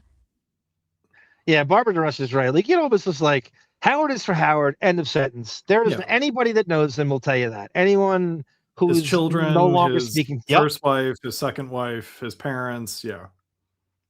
Once Howard already was out of Howard TV, they were out. The show I loved was dead and gone. Well said, missing. And especially, I always say this too, not just Howard's bonus that he got from the radio, from Sirius. Howard TV was sold on Artie's antics, and he made nothing off of that. I don't think we've ever asked him, did you get a dime from Howard TV? That is as ridiculous as him not getting part of the bonus. Definitely. If you think about it. Are you free at 1 p.m. tomorrow? If so, I will send you a Zoom invite. Also, please be sure to sign the attached NDA prior to our meeting. A true and correct copy of this email and attachment is annexed as Exhibit 12. 3 later that same day, at approximately 1:08 p.m., Ms. Kuhn replied by email and I will send you a Zoom. We should have a Zoom meeting so there's no paper trail, but I want the paper trail of the NDA signed. Yeah. They're trying to trap her. Yeah. Yeah, it's all, they do this with everybody. They think you're just going to be so intimidated or so desperate to take this job offer, this glamorous job offer, that you'll just go along with anything they throw at you. Anything. Yeah. Have they ever gotten resistance? She's not going to go, Nobody in her position is ever going to go, oh, let me get my lawyer to look at this first. They got you over a barrel. Howard's not doing. Howard's got 15 lawyers looking at shit. Whenever you think anybody, when you were just you're just a peon, you just go along with anything they do, and even if it takes your speech away, you're not going to. Even the littlest among us never going to go, let me have my lawyer look at this. Yes, when it's like an entry level or a job as an assistant, they know you're not going to push back. Yeah, it's you think it's so simple that you don't need you don't see the litigation mountain that's about to fall on you for a simple Zoom meeting. Yeah, missing in action goes from how much people hate Shuley, and that's justified. He was the only person on that show he wouldn't sign an NDA, which in turn make him lost his severance package. That's what happens. Again, I would rather have my whatever he considers integrity intact. You could see what happens to these guys who work on the show. They are so neutered to do anything besides. Not only I've said they can't do other shows, they can't even do other serious shows. They can't tweet whatever they want. That's all controlled. Now, can you imagine? Not only that, I will go as far as, and Grillo confirmed this, they try to control your friends, who you can talk to, who you can hang out with. They told you cannot speak. You cannot be friends with Artie. You could not be friends with Scott the engineer. You cannot be friends with. Well, they're controlling your friends? Didn't Howard throw a hissy fit on the air when Gary and some of them went to Scott Einziger's wedding? Yeah, like after he left the show. Yeah. Anybody, even if it's he didn't want them going to Ronnie's wedding, right? Because of course, and I was the first one to say this: the Howard TV people that all hate his guts are gonna. So he's not gonna go, and he wants to sabotage anybody else from going to make it look like, oh, why would you? Because everything ends badly with him. Definitely. He can't go anywhere. Because of course you can't go. Of course you can't go anywhere. Don't want to go anywhere because everybody hates your gut. Because you have sullied everything. Because everything ends badly with you. Right. Because everybody hates your guts. Of course you can't go anywhere. Yeah. Because somebody wants to kick your ass everywhere you go. Slowly, the world is shrinking around you even more. Which is partly what he wants, but it does make things awkward when those somewhat real life things that he has to participate in come up, like a wedding or something. Barbara DeRush, apparently there's loopholes and chinks in the armor of NDAs all over the place. They have found a lot of these NDAs have so many flaws in it that really good lawyers could punch holes in it and get around it. They've been exposed a lot lately. In the last few years, I've seen these cases where I go, oh no, that's moot. That's null and void. That NDA does not apply to this, and this. Push it. Just fuck it. Violate it. Yeah. Let's see. I'll call your bluff. Sarah says, I watched The Hills to get me through unemployment depression. Oh, I remember her saying it. That's interesting. Watching spoiled. Sarah's got the most obtuse taste in TV. It's really bizarre. Some of the stuff she watches and doesn't watch. I think she told me when we did a Golden Girls watch that I think Golden Girls was another show that she watched in that time too. So. Well, she goes from the Golden Girls to Hills. Like that's the range. Usually the same people don't watch both those shows. Right. Marcy Turk, Senior Director of Workplace Sexual Harassment, CC Steve Brandano. Shuley not signing an NDA and getting fucked over with no severance shows what an ass he is for not going. I know. You might as well just burn it all down. Well, right. No high road. Burn it's it all down. Stupid, really, you still have your hero worship of Howard. You still, there's nothing holding you back from, tattling on what. And he knows how unpopular, how wholly unpopular the show is now, even amongst people who consider themselves stalwart fans. Everybody hates the show now. You have nothing to lose. If I could play pop psychologist for a second, I would dare say that Shuley not wanting to admit that the Howard Stern show is unpopular is an extension of his he's past his prime, because the sense of humor that came with the Howard Stern show in its prime is everything that he identifies with. And so if that show is no good, it means he's no good anymore. And he doesn't want to he was admit part that. of really bad years. I mean, he joined the show in like late 2005, and he actually was on as a news person, and he was doing like, he'd fill in doing this celebrity, that's a superfan roundtable. Right. So he was, and there's some couple of good years in there, and then it gets really bad. Most of the time he's there, he's identifiable with some of the worst years in the history of the show. Even though it gets worse and worse and worse, he is still, his bad years far outweigh any good years. And the Artie Shuley Hack Pack fight is like a really interesting, like the best parts of the last years of the good years of the show meets the worst parts of the beginning of the end, So I know Artie's kind of like a middle, he's the he's the vanilla ice cream and that Neapolitan ice cream, being in the middle of the era of the show, but he's still a good sort of continuation of whatever people liked about the show. So to see him like just slaying Shuley with, these instant comebacks, and Shuley can't rise to the occasion, it's a really interesting dichotomy of the good and bad of the Howard Stern show. Yeah. Shouldn't Artie actually specifically pinpointed Shuley getting airtime, I think because he was trying to sit in the Artie chair, and I guess Artie caught wind of it. He pinpointed specifically Shuley getting any play or airtime in the show is the worst thing that could happen to the fans. I remember him talking to Jackie about that on his one of his podcast. 15 pod. Yeah, he goes, the Howard Stern. Howard looks at it like Rupert Pumpkin says, This is like a starter job, but if it's so great, and according to your grandiosity, shouldn't this be where you want to end up? But you're looking at it like, oh, we're not gonna. That's such a good point. Yeah. Because that just undermines everything about the Pelican Brief, because the point of the Pelican Brief is that we've got the coolest place to work. This is the coolest place, and not only the coolest place to work, but it is the most relevant and far-reaching mouthpiece for celebrity promotion. And you should be bragging world. About this to your friends, to your family. And I haven't been able to bring this show up in regular conversation in well over, oh my God, what year are we at? I'd say 15 years. Yeah. I just stopped bringing it up. Right.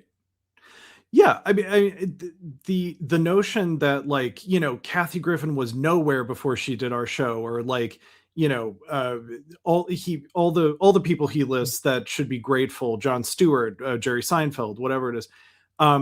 If that's the case, if you are such a valuable promotional vehicle in the world, then your staff that make it that good should be paid accordingly. But there's nowhere to go after this. I mean, it's just because what they do doesn't translate to anything else in show business. Yeah. And by the way, I know that it's the least important promotional vehicle that a celebrity could do. I know that. Getting worse and getting lower. Right. But by Howard's logic, if he really believes that the show is the most valuable promotional vehicle in the world, how can he square that with, this is a starter job? This is he'll use that as an excuse, like when you want to be compensated or you think you get what you're worth. Oh no, well this is you're not serious. This isn't a career. Yeah, you really think, no. What you told us at the Pelican Brief, this is the coolest place to work, and everybody should. I thought, well, why wouldn't I want to be paid accordingly? Because you said it was. Right. Oh no. I didn't mean that. It's a starter job. We're not going to pay you what you're worth. Right, exactly. Workers are, they have enough dignity to understand that, like, part of what makes a job fun is that I'm paid a living wage to not stress out about having to get another job, Yeah. You can't do your job if you're stressing out about a living wage. You're worried about other things. You're worried about another job. You're worried about where's my next thing. You can't concentrate on the job you got.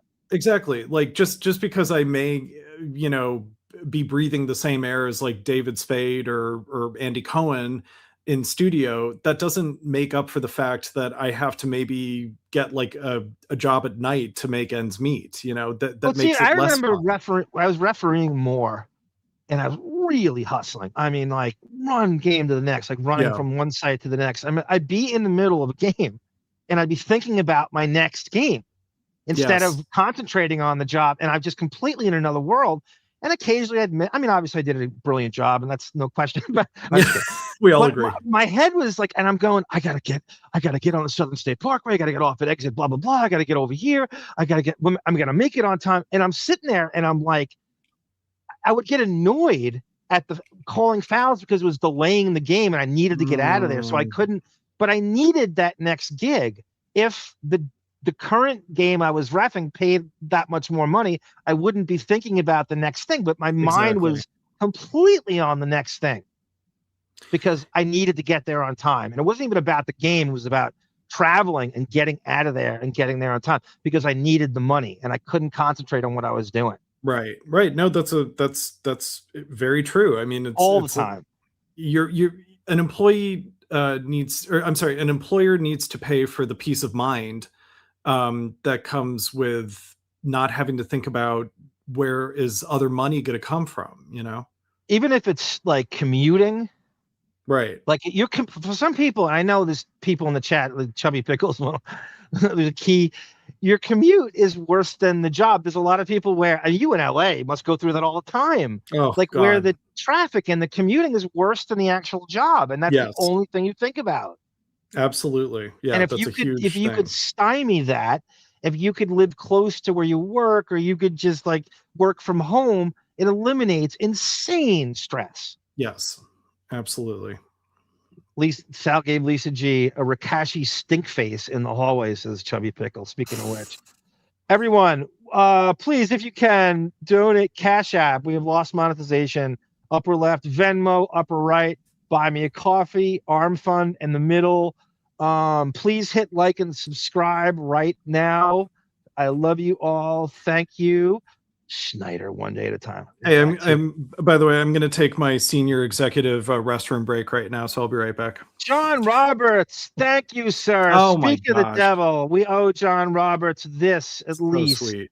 Let's give him a Penske file. Welcome aboard. Well, I'll get you the Penske file. You can start working on that. The Penske file. Oh, can't wait to sink my teeth into that. They gave me the Penske file. Mr. Penske? That Penske file. I was just working on your file. Of the Penske file?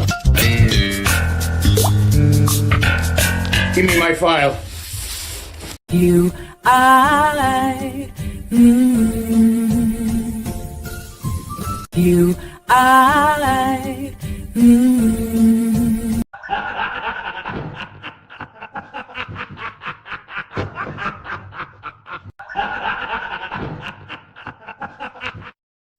All Marbles tells you the story. Thank you, John Roberts, once again. So kind. Good to see you in there. We love us some Trapper John, MD. And attached the same PDF titled Standard Confidentiality Agreement. In her email, Ms. Kuhn stated, "Tomorrow at 1 p.m. for a Zoom meeting is perfect.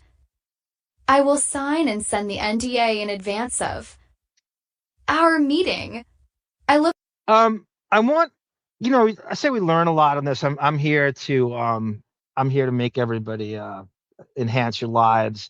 I want you to learn from this. I want you people in your future employment.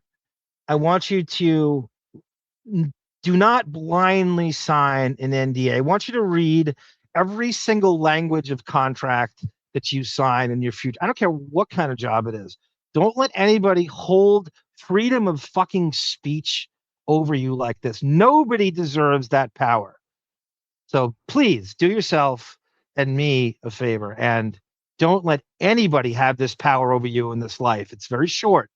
And don't give anyone the power that Howard has over this broad with this contract language. Make them, at least if you're going to do it, if you absolutely have to do it under the most dire circumstances, make them sweat for it. Make them explain it. Make them have a lawyer. I don't know, maybe you can't afford one, or maybe a friend, someone who, maybe a paralegal. Have someone look at it. Make them sweat. Just don't blindly sign everything like this. This is what, but again, we are here for the discovery. Look forward to speaking. A true and correct copy of this email and attachment is annexed as Exhibit 13. For approximately 1 hour later at 2:11 p.m., Ms. Kuhn sent me another email attaching a PDF titled NDA Stern Kuhn. This attachment is That sounds very racist. It does. If you saw that, if you spelled it COON. Yeah. Well, Mr. Blackface, I mean, that could be his nickname. The avatar for that NDA should be Howard in blackface. Oh my God, Chubby Pickle. I didn't read the whole sentence. I saw Stamford, Connecticut, and immediately I went, that's the WWF offices, and of course, there he is. That's where he's going. Wow, he is wrestling. This Chubby Pickle, I'm telling you, he is. They should take him in and make him an executive for the WWE offices.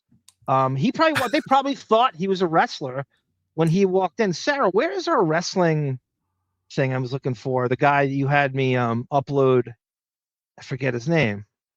Jesus, I can't find him anymore. I thought I uploaded that for you as a drop here. I don't see it anymore. Why would I delete that? It was so good. Oh, here it is. Here it is.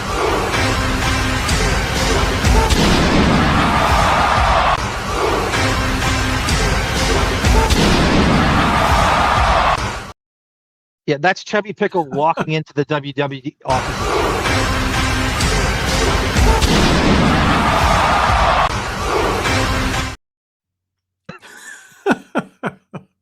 Identical to the attachment I sent Ms. Kuhn earlier that day, except Ms. Kuhn's attachment included inserts for the date and party. Names on the first page and Ms. Kuhn's typewritten name and a date on the second page. A true and correct. Yeah, Tendrils is right. So the conversation went, Grillo wanted to go out for lunch or something with Robin. Yeah. And then she says, no, we're not hanging out with anymore. I'm not allowed to be your friend anymore because I know you've been talking to blah, blah, blah. Yeah. You know. Even Robin, who's like second in command, isn't above the mandates, you know. She's afraid of it. Right. I mean, could you have an easier job on the face of the earth than Robin and Fred? I know. Like, of course they're beholden to it. They're going to kowtow, right? Yep. NDAs mean nothing, says PC23. Just ask Stormy Daniels. I know. I was thinking about that too. But yeah, there's apparently you can punch holes in them all day long. A really good lawyer can really, really make them irrelevant. Neuter the NDA. She did an awesome job of covering the crap. Yeah, it's shitwire, right? How's he? Yeah, me too, Arm. I just keep my mouth shut. Says Sky Spectre. Tattoo Spade seems to have a great time the other day. Yeah. Was he on the show? Well, you know, I played that clip of him going. Oh, yeah. Right. Would it be easier for you to just walk down the 7 stairs and mumble? That's I actually have it at the end of this, I think. I love that. Sarah says, I also binged America's Top Model in Dallas. I want to watch that documentary. Apparently, Tyra Banks gets destroyed in whatever that. Yeah, I mean, it's kind of sad. I mean, there was like one of the none of them are successful, right? It's like any other reality stroke. Like, right yeah, she's awful.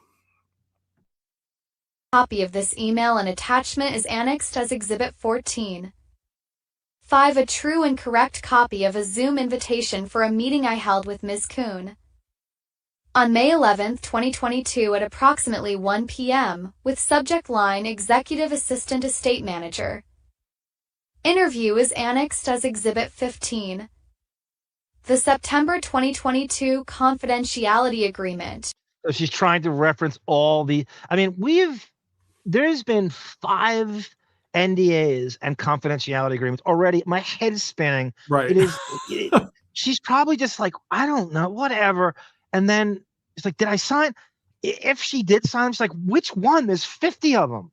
I don't even understand what it's attributed to. NDA number 5 is an NDA telling you not to talk about NDAs number 1 and 3, but NDA number 6 is not to talk about 2 and 4. That's so funny. Tata Toothy goes, when I saw that Tata Toothy wrote this comment, I thought he meant Ellen Stern when I saw Sue Ellen. Same, yeah. And I'm like, what? Sue, we need... Howard is suing Ellen too. Yeah, is that great? I thought he was suing his sister Ellen. That's what I thought. That would be great. That would be great. And have the proceedings at the Belmore Library. 6 on I'll fight you in the Belmore Library parking lot. September 12, 2022 at approximately 10:30 a.m. I participated in a Zoom meeting with Leslie Kuhn with the subject line, HSS Orientation, a true and correct copy of. The invitation for that meeting is annexed as Exhibit 16. 7 later that same day at approximately 12:10 p.m. I sent an email with 3 attachments to Ms. Kuhn's personal email, one of which was a PDF titled Standard Confidential. This is email chain these two are having. Yeah. And it is every time she replies to her, it's 5 more pages of confidentiality agreements and NDA. Like, I need to see like and I think some of the chains are shown, but this is just like her confidentiality agreement. A true and correct copy of that email and PDF attachment is annexed as Exhibit 17. I have omitted the other 2 attachments. No, don't omit At anything. approximately 2:59 p.m. that same day, Ms. Kuhn replied by email and attached the same 3 documents, stating in part, I have reviewed the documents attached. Currently, I do not have a printer. Ooh, the I do not have a printer excuse. Do you think like shilling for trying to run the clock out, looking for it, to have someone look over it before she doesn't want to sign it immediately? She's like, this is a filibuster you're witnessing. Yeah. Filibuster Douglas. I would use that as an excuse to bide my time to have someone look at it. That's a great excuse. I don't have a printer. Hey, the printer cartridge rant. The printer cartridge is always out. Right. The $55 printer cartridge. Yeah, right. Is out. Well, I'm sorry. I thought I bought the right black ink cartridge, but it's for a Hewlett Packard printer and not for a Canon. And, yeah, right, exactly. Howard used it on its scalp. We have no black ink We have left. no black ink. I'm sorry. But I will source and swiftly return the NDA. Source and swiftly. A true and correct copy of that email and the PDF attachment of the standard confidentiality agreement is annexed as Exhibit.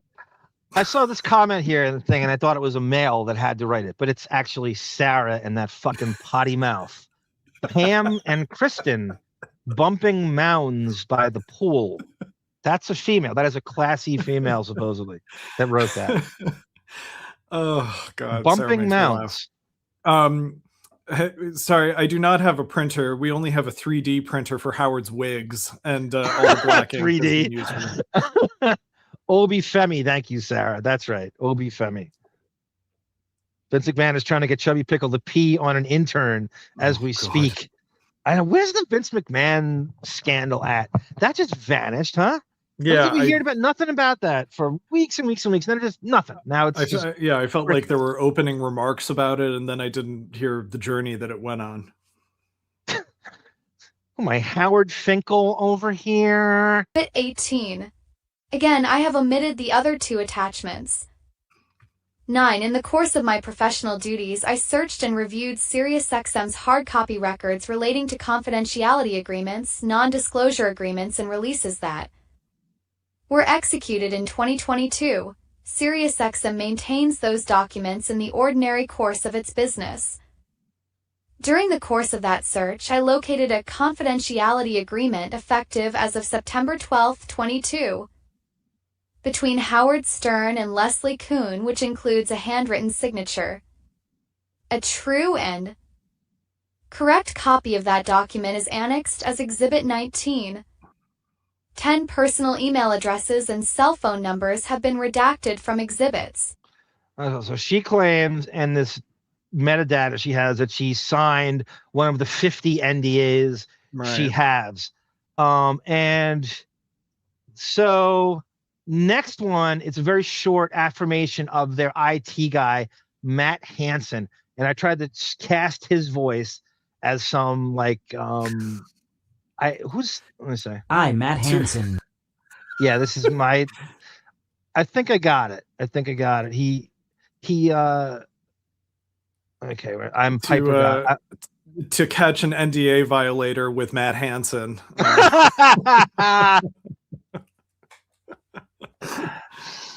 I, Matt Hansen, being duly sworn, deposes and says, 1. I am the IT Director of Defendant 112, Inc. and have been employed by 112 since around 2007. Wow. I have personal knowledge of and...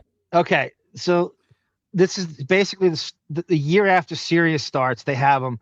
Apparently there's sightings if you really go back. Apparently, like Howard every now and again would go, oh, my buddy Matt's playing around with it. I have this guy, my friend Matt's gonna tell me how to how to tackle this program. Like, and he would bring him up vaguely, not the name, but he would say Matt or this guy or something. And this goes back to like 2007. Am fully familiar with the facts and circumstances set forth in this affirmation, which I respectfully submit for the sole purpose of providing and authenticating the documentary evidence identified below. 2. In my capacity as 112's IT Director, I am familiar with 112's email platform, storage systems, and procedures for preserving and retrieving employee email data. During the course of her employment at 112, Leslie Kuhn maintained an email account. By the way, I don't know like how neurotic the staff is about inter-office email. Well, that's kind of Lotus Notes-esque too, right? Yeah. Inter-office emails to each other and stuff, and talking shit. And are they spying on their emails? Or are they? Which I don't know. Are you allowed to spy on employees' inter-office emails? Yeah. By the way, I just sent you in the private chat Matt Hansen's LinkedIn, which I maybe that could be doxy. I don't know. That might not be cool to put it up. I don't have. I have to. Yeah, don't worry about it. It's just for your eyes only. But it says Director of Information Technology. Thank you, Sheena Easton. Thank you, Sheena Easton, for your eyes only. That took me a minute. See what Matt Hansen can see, and no one's breaking free for Matt Hansen's eyes only. Bruce Hornsby on the piano. Bruce Hornsby on the piano. He was he was her keyboardist. That's right. I forgot. I swear to God. Yeah. But he went to he went to CUNY, Staten Island, IT Systems Director, 112 Inc., full time, November 2007 to present. And where's Jeff Schick in this whole scenario? That's what I was going to say. Like, did Jeff Schick get passed over for this Hansen dude?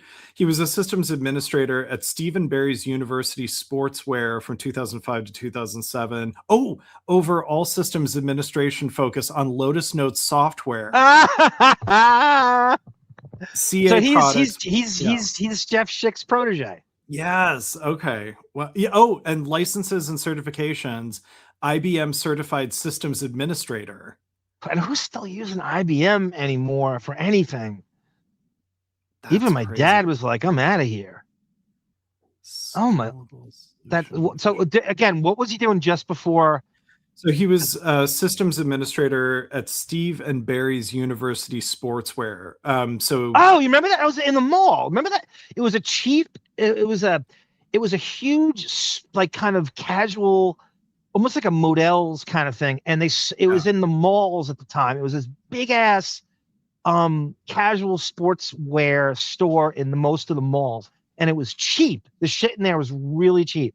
Okay. Oh, Stephen Barry's. I forgot. Not Dave and Barry's. Stephen Barry's. Stephen Barry's. It was a mall store. But the description under that says, I was an overall systems administrator. the job was overall systems administration, focus on Lotus Note software, CA products, Windows 2003, and Cisco Call Manager. So, yeah, remember Cisco? Vaguely, yeah. Yeah, it was like a modem, I guess, or like oh god, what the fuck was it? It would be written on the. I'm trying to think of like what the equivalent of it is today. Yeah. It was like a modem company or some kind. Let's say Cisco on the. Was it like a? Yeah, I actually kind of forget what it was, but anyway, so that's interesting. Vince named all his dildos after black wrestlers, Sarah says. God. This is the Shelton Benjamin I use on Linda. On 112's system, under the email account. Upon the termination of Ms. Kuhn's employment at 112, and in the course of my professional duties, I accessed the Kuhn account, placed an administrative hold on it, and preserved its entire contents. Do you think Leslie Kuhn? So immediately he tries to compromise her email and just like guard it and take it back. Change the password. Change the password. Right, yeah. Which I know that people, when they work in a place and they get fired, they immediately do that, right? They shut down. They have them walked out by security, right? So I know I've heard stories of like employees who think they were wronged, and hopefully, and maybe they were, and immediately they start like forwarding all their emails to their regular email, or they start copy and pasting everything like before they can take their email privileges away to try to prove the chains. I know people who have done that. Like, I just forwarded everything I have, and they just start to like. Oh, sorry. Go ahead. No, go. You got it. I was going to say, Leslie Kuhn is basically George Costanza working for Play Now, where they try to make the working conditions miserable for him to make him quit, Not baby takes the morning train. The best in that montage is George jumping off the desk with a cane, and he's having a sword fight with it, and then Gordon Jump walks in the office, and he like fakes the injury, throws himself on the floor. You will not discuss my sleeping arrangements or food that I eat. When you say I won't discuss your sleeping arrangements, it is a direct admission that you and Beth don't sleep in the same, or you're gay, or both. Yeah, right. Sleeping arrangements. Sleeping arrangements. Who could you imagine writing sleeping arrangements in a document for employees? That is insane. Yeah. While retaining the ability to access and search the Kuhn account. 1. The Penske file. I also delivered the entire files. contents of the Kuhn account, preserving all metadata to 112's. Counsel, Prior Cashman LLP. Moneybags. So that's it for Matt Hansen, the IT director. God damn it. That's great. You looked him up on LinkedIn. On LinkedIn. So after Matt Hansen, this is Leslie Kuhn's lawyer. I want it to be a black guy. Let's just say that it is. That's how I cast him. And it's long, so I'm gonna skim through this. I'm gonna jump to the good parts. Hopefully I get to it. I remember where a good juicy thing was. And Leslie Kuhn, by and through her attorney, John J. Leonard, alleges as follows. 1. At all times relevant to this action, Leslie Kuhn is a natural person. Residing in the state of New York with a current residence in Suffolk County. 2. At all I got a chubby when they said Suffolk County, right? Yeah, right. Times relevant to this action, Howard A. Stern is a natural person. Residing in the state of New York with a current residence in Suffolk County. Oh, by the way, Sarah is the Depening's IT manager. Yes. By the way. She's all of those things. She's all of those occupations. 3. At all times relevant. Most of all, she's Marcy Turk. I mean, Depening. She is the reason I'm getting paid $6,000 a show, right, Sarah? My name is Madam Helga. I'm the director of bondage and discipline for 112 Productions. Relevant to this action, Beth Stern is a natural person residing in the state of New York with a current residence in Suffolk County. Except your tits. Exactly. Yeah, exactly. 4. At all times relevant to this action, 112 Inc. is a domestic. corporation organized and existing under the laws of the state of New York and residing in the county of New York. 5. At all times relevant to this. So this is Leslie Kuhn's lawyer, John Leonard. This is his words, his court filing. Action. And he resides in Montauk Highway, Hampton Bays. All you got to do is drive down Sunrise Highway. It eventually merges into Montauk, and then Hampton Bays comes up, and it's right on that strip, like right before the Bordy Barn. And you will find John Leonard's office. Drop in, give him your kind wishes. Invite him to the live Lotus Notes on May 19th outside the. The Howard Stern Production Company, Incorporated, is a domestic corporation organized and existing under the laws of the state of New York and residing in the county of New York. 6. Upon information and belief, Stern is a majority shareholder of the stock of 1. 12. 7. Upon information and belief, Stern is a majority shareholder of the stock of HSP. This stuff, I know this sounds petty, and I know this sounds like nerdy, whatever. Or Howard hates this. I know. Even this is in this.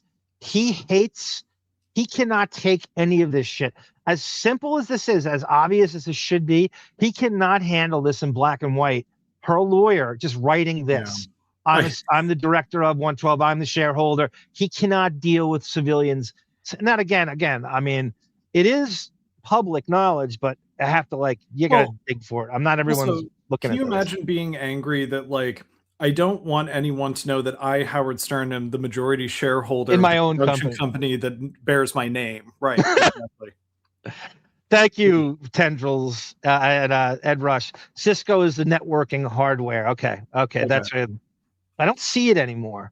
Late to the show. Thank you, Ed Rush.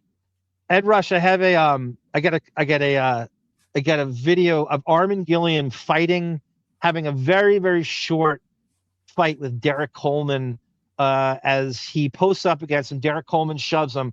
Derek Coleman throws this huge punch and total wind. He misses him by a mile. And then Ed T. Rush jumps in the middle and restores order. And I could not stop thinking of you. I'm going to post it on my NBA YouTube shorts, hopefully tonight if I feel after my nap. Cisco is still around, says Rupert Pumpkin. They were consulting, and he is a white guy, Ed T. Rush. They were consulting my firm's telephone provider. Thank you, Rupert. So anyway, Howard hates that what should be very obvious titles, he cannot handle this. 12.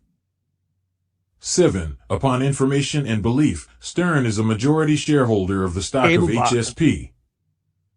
8. Upon information and belief, Stern is director of 112. 9. Upon information and belief, Stern. I know, in those current, dramas, Holden 190, every episode now you have the super flash drive and you shove it into the thumbnail and download all the information on it at the last second, and then the email's taken away and she gets it at the last minute. So suddenly you're in the movie Argo trying to get out of the Middle East. Right? Stern is director of HSP. 10. Upon information and belief, Stern is an officer of 112. An officer of 112. 11. Upon information and belief, Stern is an officer of HSP. Statement off the facts. Officer Wigarachi. Yeah. Officer. Now he gets to wear the Janet Jackson Rhythm Nation outfit again. He had an officer. Officer Plughead. Officer Plughead. Officer Plughead. Crop you. Where is Larry David? Where is that? We need that. I haven't seen that in a really long time. D, Officer Crop D. Crop you. That's the same guy. A Sirius Employee Howard Stern Show. Whoa. 12. Beginning in September 2022, SiriusXM Radio, Inc. employed Kuhn as its office manager on the Howard Stern Show. Yeah, I'm copying it from the actual document. No, and it's fascinating. Weird script, and then they would they would take the RN and turn it into an M, and I had to like constantly change it. It was so much I would miss it. 13. At no time was Kuhn's employment as the office manager on the Howard Stern show ever conditioned on Kuhn entering into an employment contract or non-disclosure confidentiality agreement with any person or persons, natural or otherwise. 14. At no time did Kuhn ever execute an employment contract or non-disclosure confidentiality agreement with any person or persons, natural or otherwise, as a term. Yeah, Howard, do the looky here voice to John Leonard during that. Kingfish. Right. Good reference, Tata Toothy. What is I guess that's just legalese bullshit speak, Holden. You got to write a natural person. I don't know. This is what they teach him in law school. It's dumb shit. It's so tedious. I've seen it before, but it's not Bart Simpson. We promise. It's a natural person. If Leslie Kuhn is suppressed and loses this, it'll be the biggest injustice since Bruiser Brody was murdered by that other wrestler, Carlos Colon. That's a reference. I remember that guy. There used to be a wrestling federation back in the day when I bought the magazines in elementary school and middle school, called Southeastern Wrestling, and it was out of like New Mexico and Arizona. It was like one of those mini federations. I don't know if that's where Carlos Colon was. It was like on the border of Mexico and New Mexico, and that's my memory of Carlos Colon. Of her employment as the office manager on the Howard Stern show. 15. At no time was Kuhn's continued employment as the office manager on the Howard Stern show ever conditioned on Kuhn. Well, I would love to see Tracy Millman weigh in on this. Right? How it matches with her, and was there any crossover? Yeah, she could. I would love to see her weigh in on this. Expert testimony, definitely. Entering into an employment contract or non-disclosure confidentiality agreement with any person or persons, natural or otherwise. 16. At no time did Kuhn ever execute an employment contract or non-disclosure confidentiality agreement with any person or persons, natural or otherwise, as a term. Of her continued employment as the office manager on the Howard Stern show. Hold on, there was like a pause. I remember. Okay. B112 also employs Kuhn. It's 17. Not sometimes. Kuhn excelled at her job with Sirius. Kuhn excelled 18. at her job with Sirius. As a result of her performance, Stern and 112 added Kuhn to the 112 payroll as his executive assistant in or about December 2023. 19. 112's employment of Kuhn as STEM's executive assistant began in January 2024. 20. Beginning in or about January 2024, both Sirius and 112 compensated Kuhn for the work that she did for each entity. 21. Thus, how do you think she found John Leonard? Out of all the lawyers you could choose, how do you think she stumbled onto him? This what was the term that Tendrils used before? Did he come to her for what's the term when you not pro bono but what's the term for that again? When you win, you get contingency. Yeah.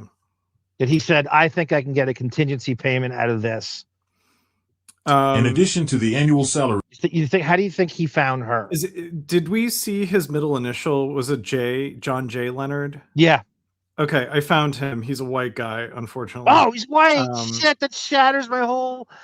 Oh my god, I got it in my head. He was black. I'm gonna keep it. I don't. All right, go ahead. That's okay. No. About John J. Leonard. Practice areas: complex litigation, estate planning, real estate and business transactions, matrimonial and family law. Went to New York Law School, New York University. Terry Kettle. I'll send you his website. No, and out of Hampton Bays, right? Montauk, Iowa. Yes, exactly. Okay. That Sirius paid to her, 112 paid Kuhn an additional annual salary of $50,000 for 2024 as well as an end of 2024 bonus in the. Oh, so now I switch. I go to, I believe, Latvia now. I took a private jet to Latvia, and now my VPN can continue. Das Internet.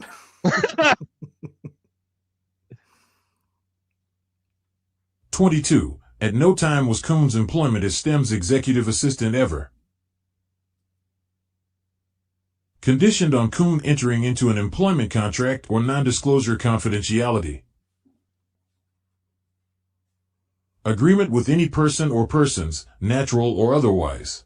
Let me jump ahead here. And called. Okay. So they identify his house, which Howard hates. Right here, they go. Let me see.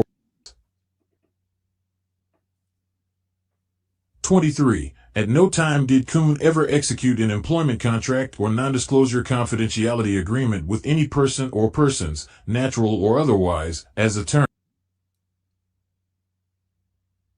You'd see me going to the of her employment as STEM's executive assistant or otherwise. See 112 moves Scunn's employment to Southampton Mansion. Southampton Mansion. 24. He can't handle even the word mansion. Right. Like any of this. Like he thinks he would have you thinking he lives in some West Hampton Beach ranch on the north side. He can't handle the word mansion being in the. I'm serious. That's how little he thinks of you. Right. With you peons. If I was writing this, I would be even more damaging and say like his Squabble Lane palatial compound or something. Yeah, you know, lay it on. A lot of lawyers do that. They use like hyperbole. Right. Of her employment as STEM's executive assistant or otherwise. See 112 moves Scunn's employment to Southampton Mansion. 24. In May 2024, and at the request of Stern and his wife, Beth Stern, Kuhn moved to Southampton, New York, to work at their 20,000 square foot Southampton mansion called Ocean View. Oh my basic God. Bitch name by a basic bitch. Yeah. So Beth apparently coined this Ocean View term for the for the fucking.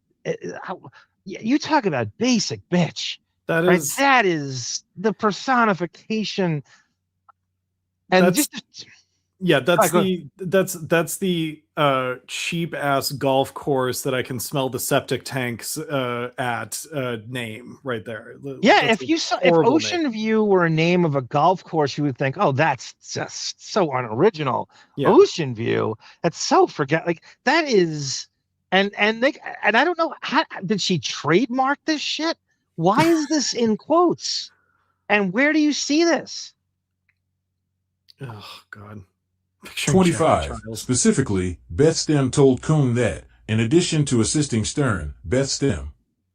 Yeah, everybody in the chat's going, damn, it's a white guy. I picture Jackie Childs and damn it, David, you just shattered the whole. I know. I should have just kept it to myself.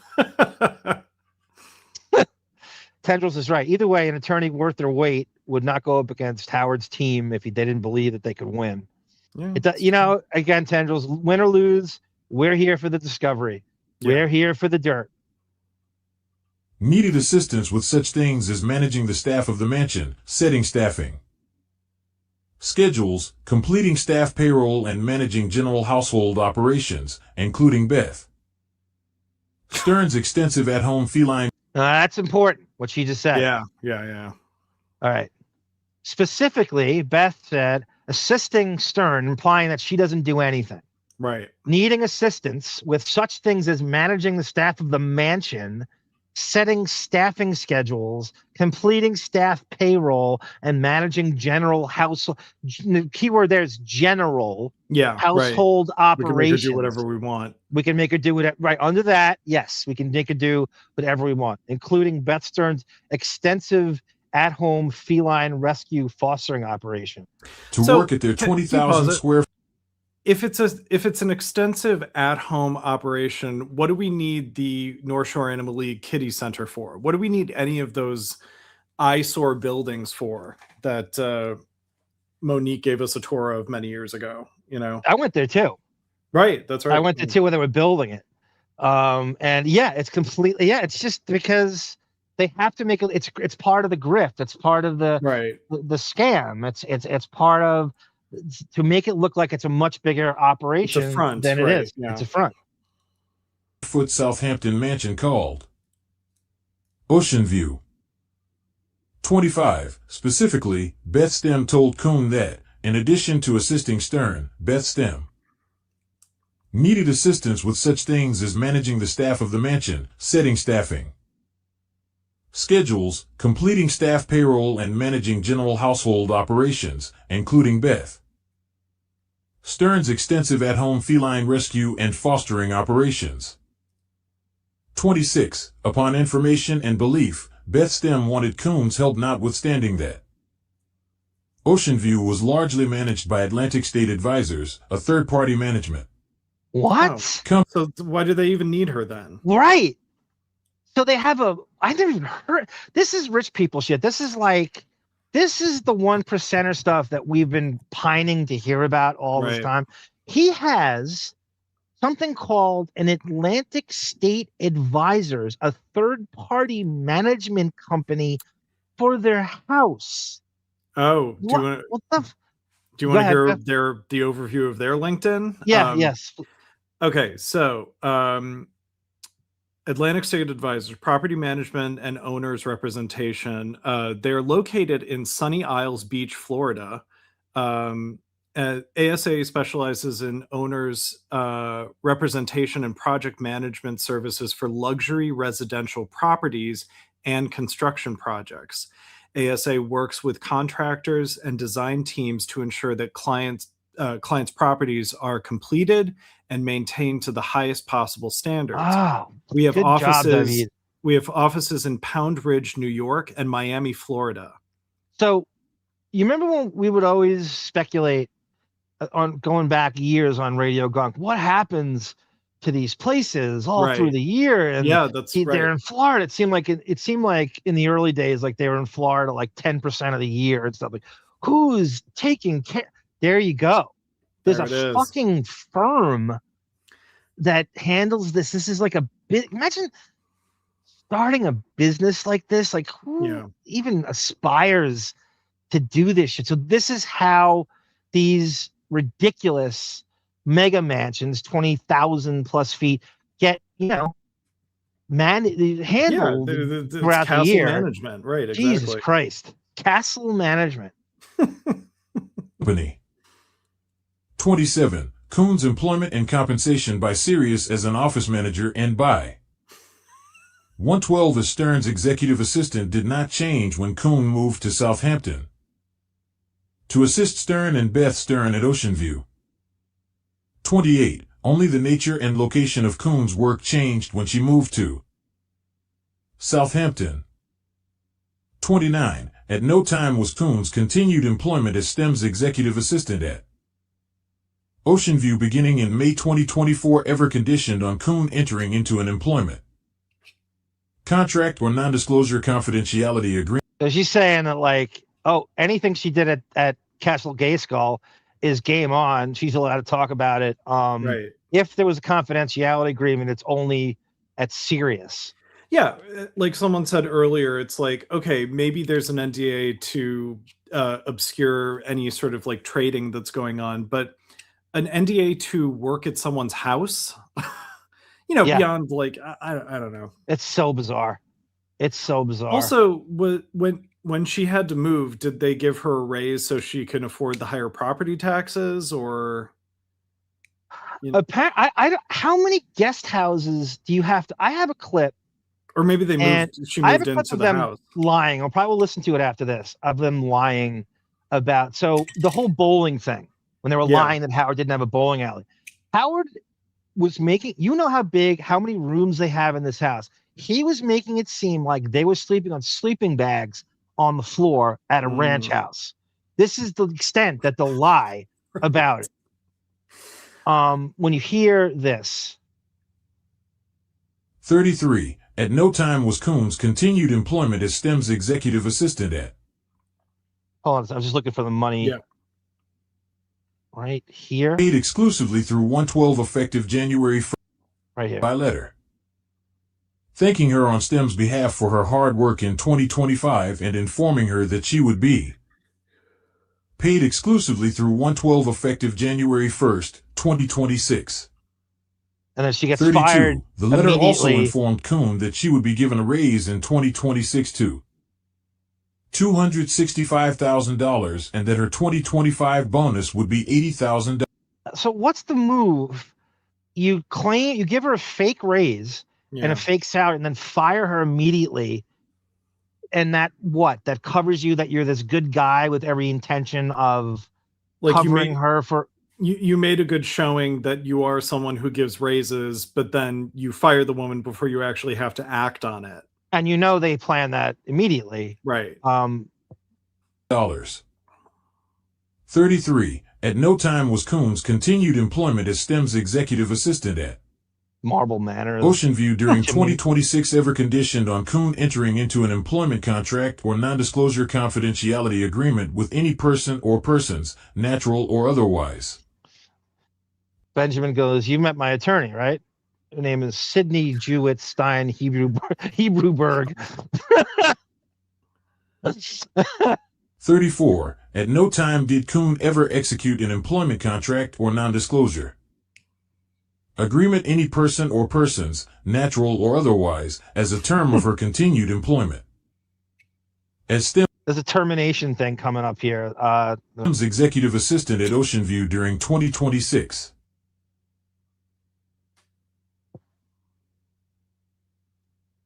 37. 112 terminated Kuhn's employment in or about February 2026. 38. Kuhn's employment was allegedly terminated for cause.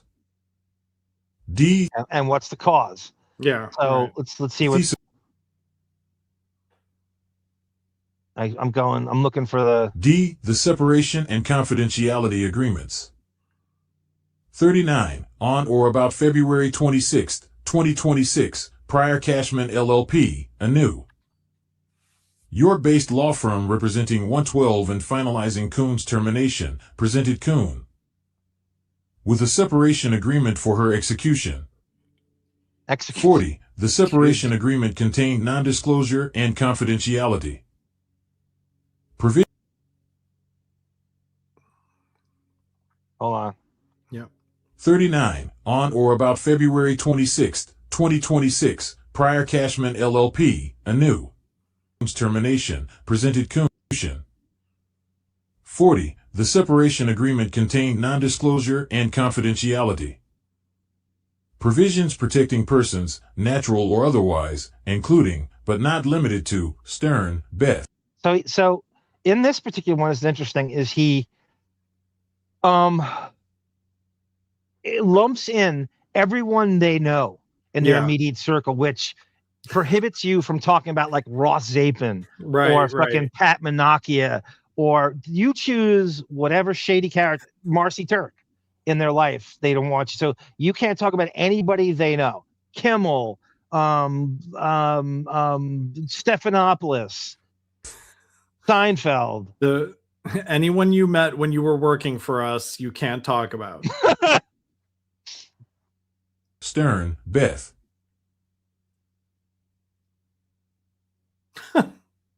On to Germany.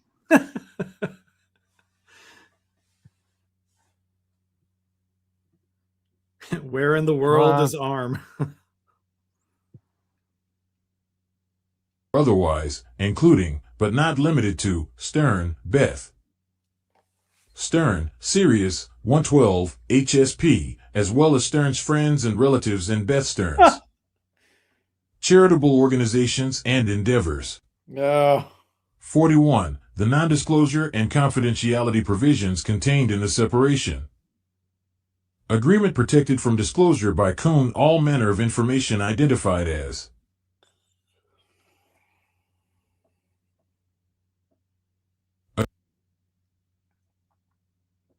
I'm jumping ahead here. Enforceability of the confidentiality agreement on the grounds that the non-disclosure and confidentiality provisions of the separation agreement protected parties and Kuhn one day before she engaged in a virtual interview for employment with the Howard Stern show as Stern's personal assistant. 62. Stern and the Howard Stern Show never extended an offer of employment to. He says here that he claims, and I guess this is part of the fake to fire her. I never really wanted a personal assistant. I'm not really looking for one right now. So he says this to her, I guess, through Castillo or Provenzano. Howard Stern Show never extended an offer of employment to Kuhn for that position after the interview. 63. Upon information and belief, the personal assistant job was never filled because Stern did not want a personal assistant at the time. 64. Further. Yeah, we didn't want a personal assistant at the time. That's why we had you move to Southampton and promise you like uproot her whole life, right? Yeah, right. So is it, if you never even started the job via contract, how could the NDA be in effect if you never even started it? Right. I never did anything that would have opened my eyes to the stuff I couldn't talk about, you know? Kuhn's signature is nothing more than her typewritten name in the same font style and size used to identify the parties' names in the recitals of the agreement. 65. The confidentiality agreement was fabricated by the defendants. Wow. So they're going deep into fraud, and you'll see like they're taking shots at the entire operation. Come on. 1. The confidentiality agreement is unenforceable on the grounds that it seeks to protect information to which Stern does not personally enjoy right, title, or interest. Wow. F. The non-disclosure agreement. 72. Exactly 3 weeks after presenting Kuhn with the separation agreement and fraudulent confidentiality agreement, Prior Cashman, again on behalf of its clients, presented Kuhn with yet another non-disclosure confidentiality agreement which the defendants claimed. Oh my God. That Kuhn and the defendants allegedly entered into and that Kuhn allegedly signed on or about. Do they have self-cleaning cat boxes now? Yeah, forgot. Spinksy, I know. How is a cutting corners maniac like Howard not relying on AI for stuff by now? You know? I know. He will. You just have to have Matt Hansen gently introduce him through that ever burgeoning hot new company called IBM.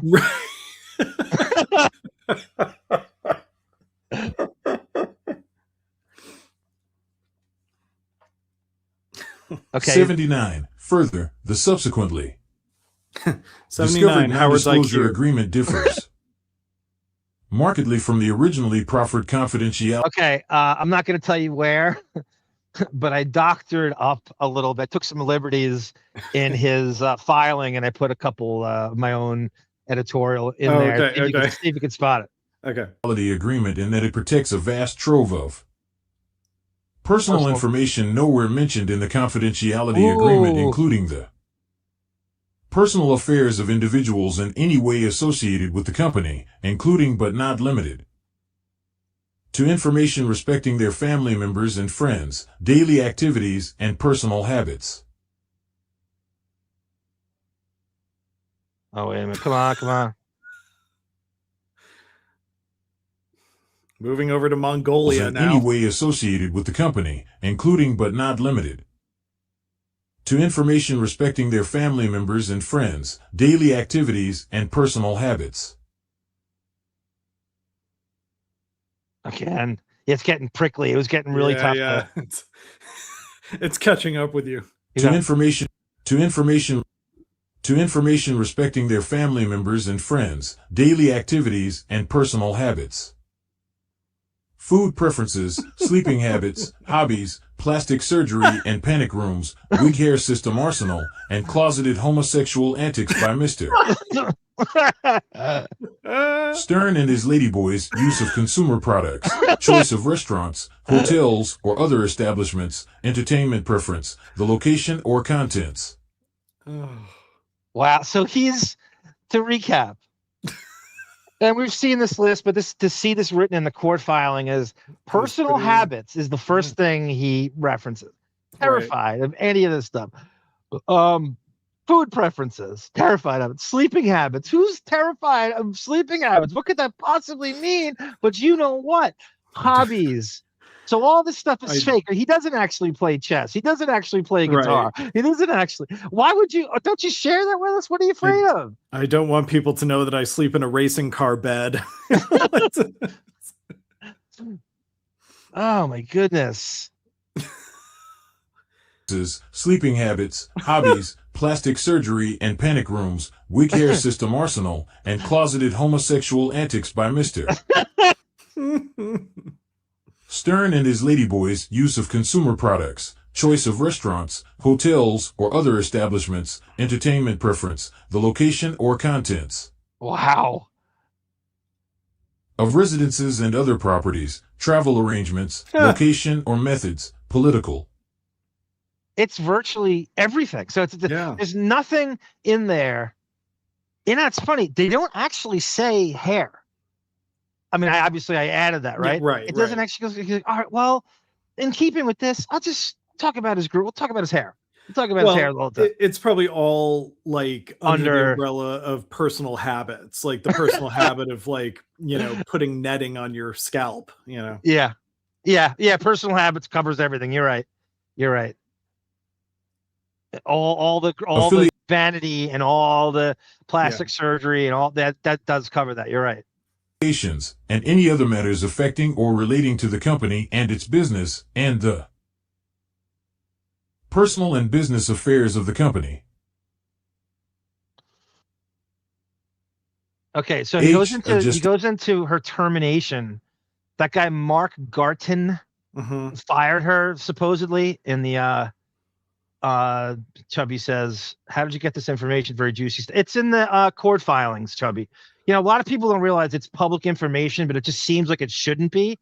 I'm not sure why, which could detect. I don't know why this trial wouldn't be, even if it's just the testimonies, right? Just why this wouldn't be televised, or recorded in some way, or released later, even if it's audio.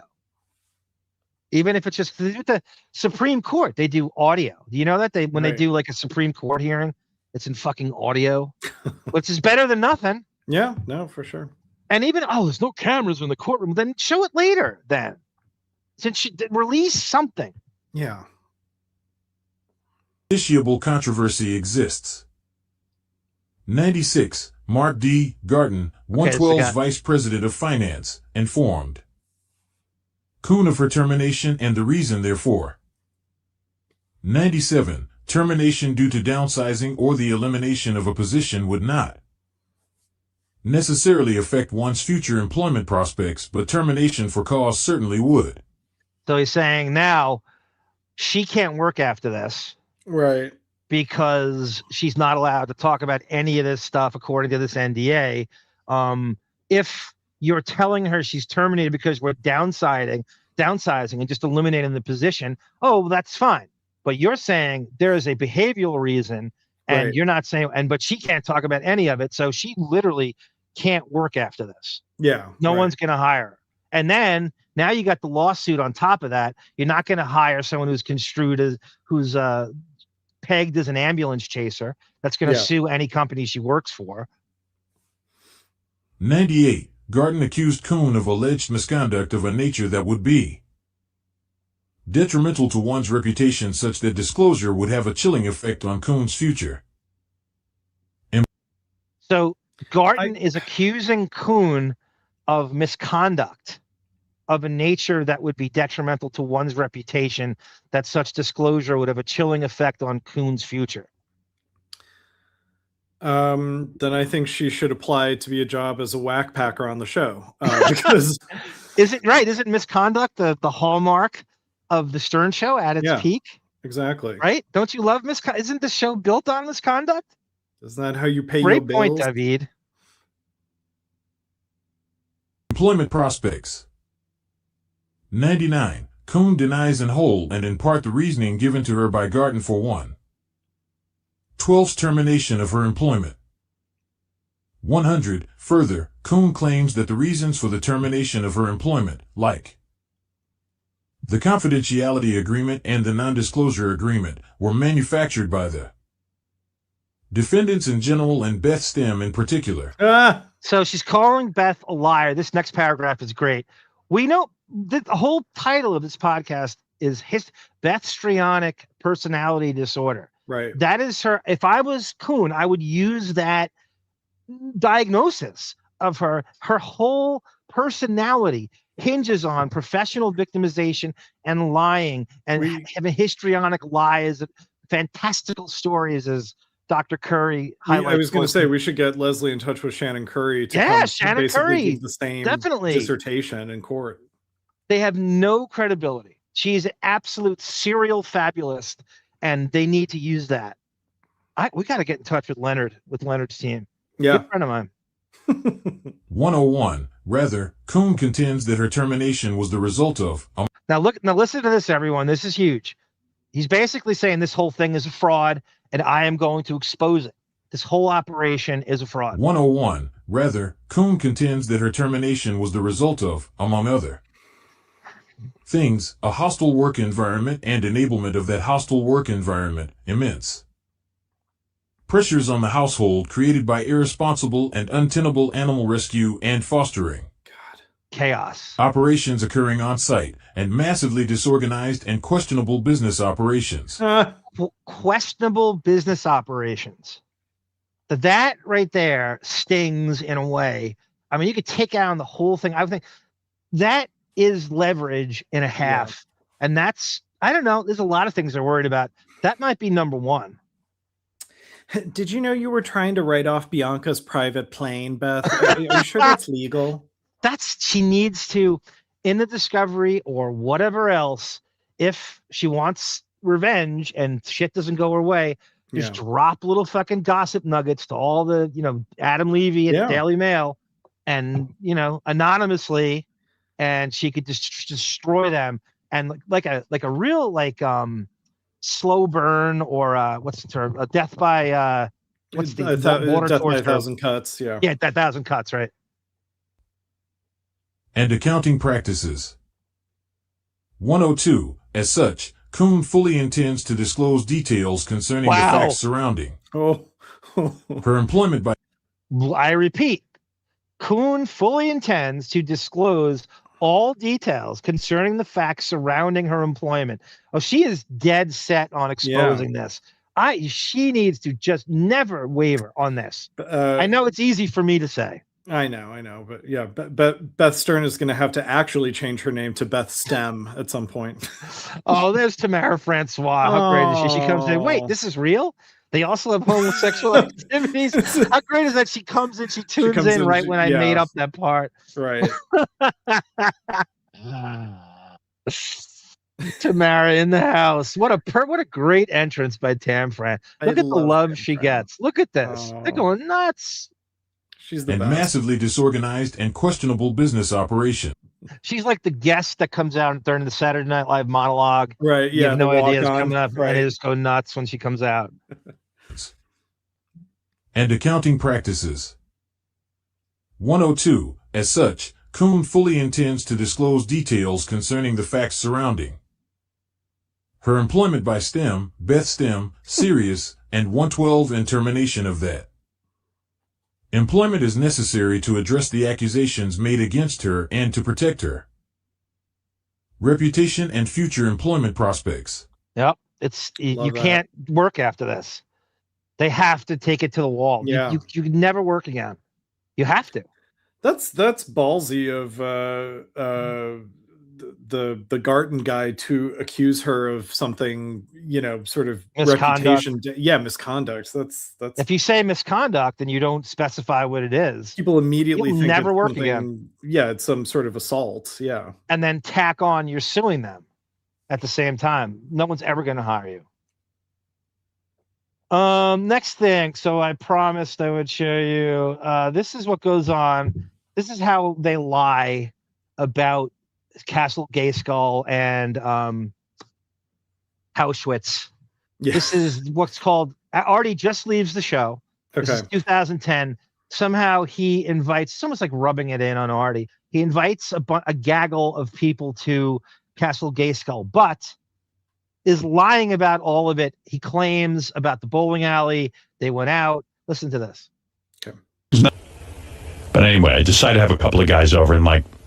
Well, who made the cut? Well, like Benji wasn't there because I figured, so I had JD. Okay. So it's Gary and JD and Fred. And Fred and Tom Chisano. Oh, wow. How's Tom? I haven't. Yeah, Barbara's right. Like, the bottom line is, and what Leonard says, is her actual firing solely that she wouldn't sign, 5 of the NDAs they shoot her. And so by you not signing them, we are firing you. And we're going to pretend that we offered you this juicy contract. And, but it's really the reason is it's not the misconduct is you not signing these 15 NDAs we keep slinging at you. Totally. As David said in a shirt gun. Right. Is that the term for it? The t-shirt gun. T-shirt gun. Right. Yeah. Talk to him in a while. It was good. He's not in radio anymore. He's like a good guy. He's a good Christian. Yeah, Tata Toothy goes, if only we could get to Leslie Kuhn and tell this is important. She's so right. Doesn't fall far from the tree.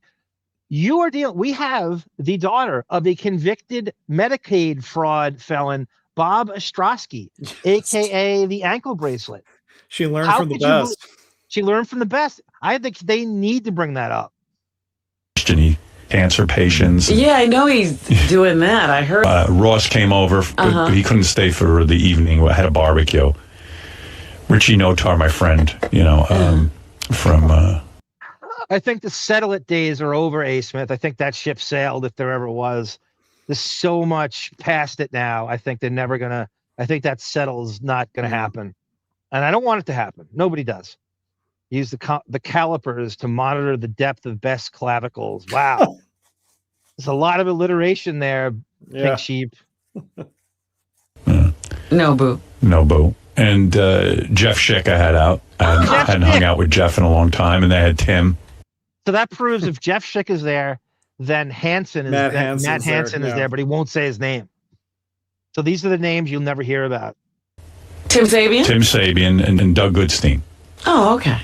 Where'd you put air mattresses? On the That's interesting. Doug Goodstein, who was willing to talk about the show to some extent, right, in a pretty in-depth way when you get him in the right mood.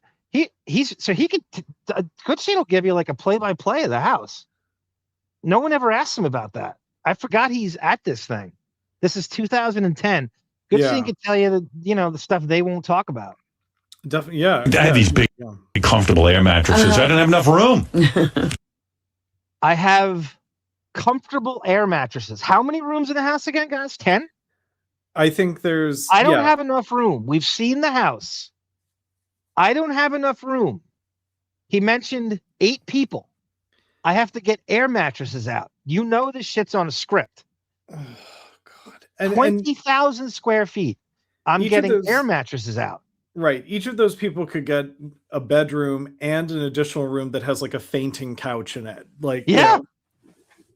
So this is what this is the lie I can't even listen to as we go.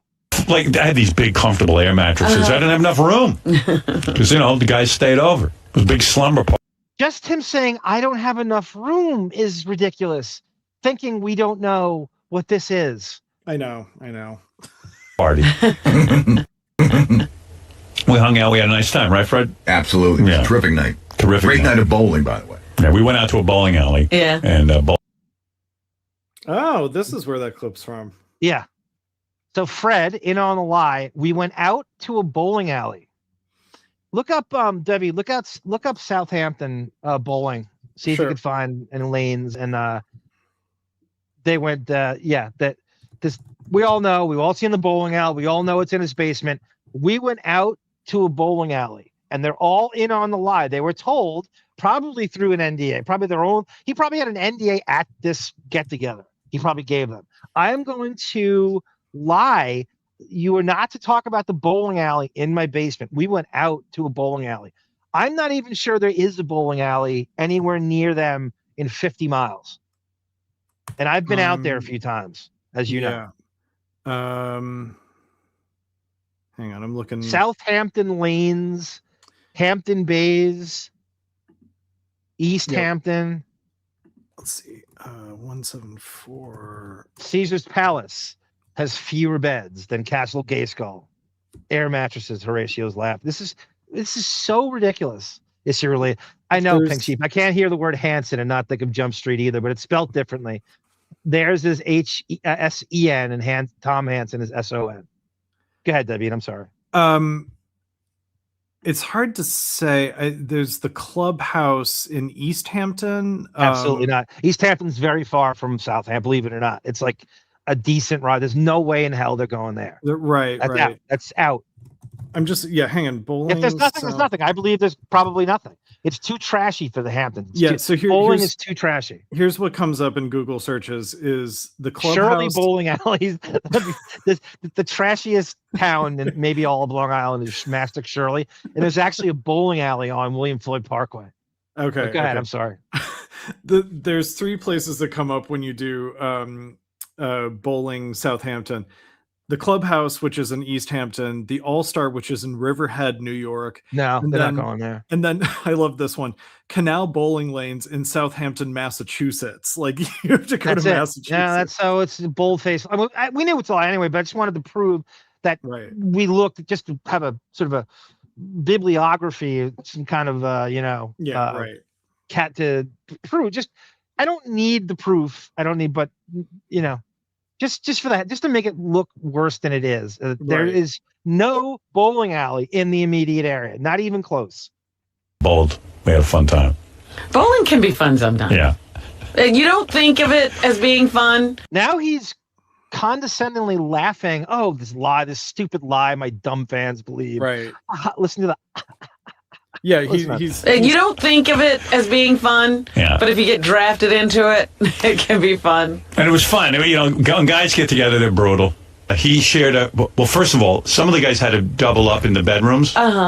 So I even said to Beth, Tata Toothy, I don't know if you listened to the first time that Chubby Pickle was on. He said that Puff Daddy did that to him.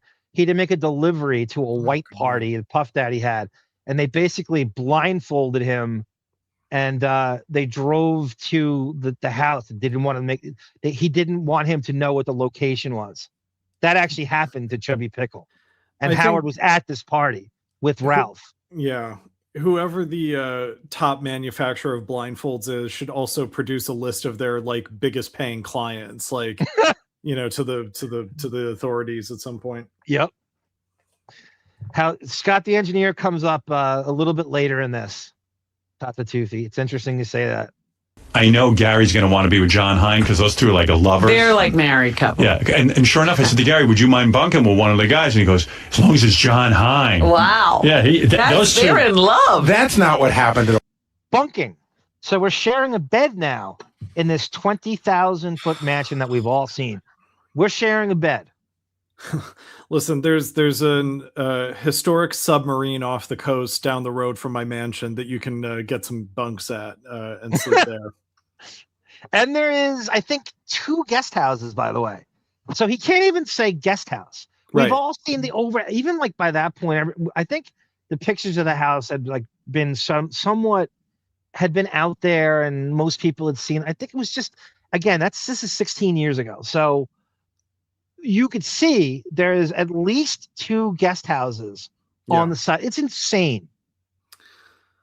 Yeah. Oh, the woman who runs your house, very nice woman. She said, "Does anybody, we may have to." Do you remember when the Tracy Millman fight he had? That Gary was talking. He has a ski house and it's really small, and he said this is the same amount of people that went to his ski party, and it's 1/30th the size of Howard's house. Okay, a ski house. Like Howard has the ski house? I don't remember. No, Gary had this very small ski house that he was renting, and Tracy Millman wasn't invited. Oh, so Gary's making an excuse that the house is too small to have a female come along with the guys. Right. Okay. Chubby said he had no NDA too when he went to P. Diddy's. To bug people up, but I said, well, put me with John because we get along. I knew. well. I said Gary's going to want to be with John. That's exactly what he said. How was it different? I guarantee you. Please put me with. It wasn't like it was her idea to fuck us up. I guarantee you. They had sex that day. Gary got some. Yeah. That would have been all I got this vacation.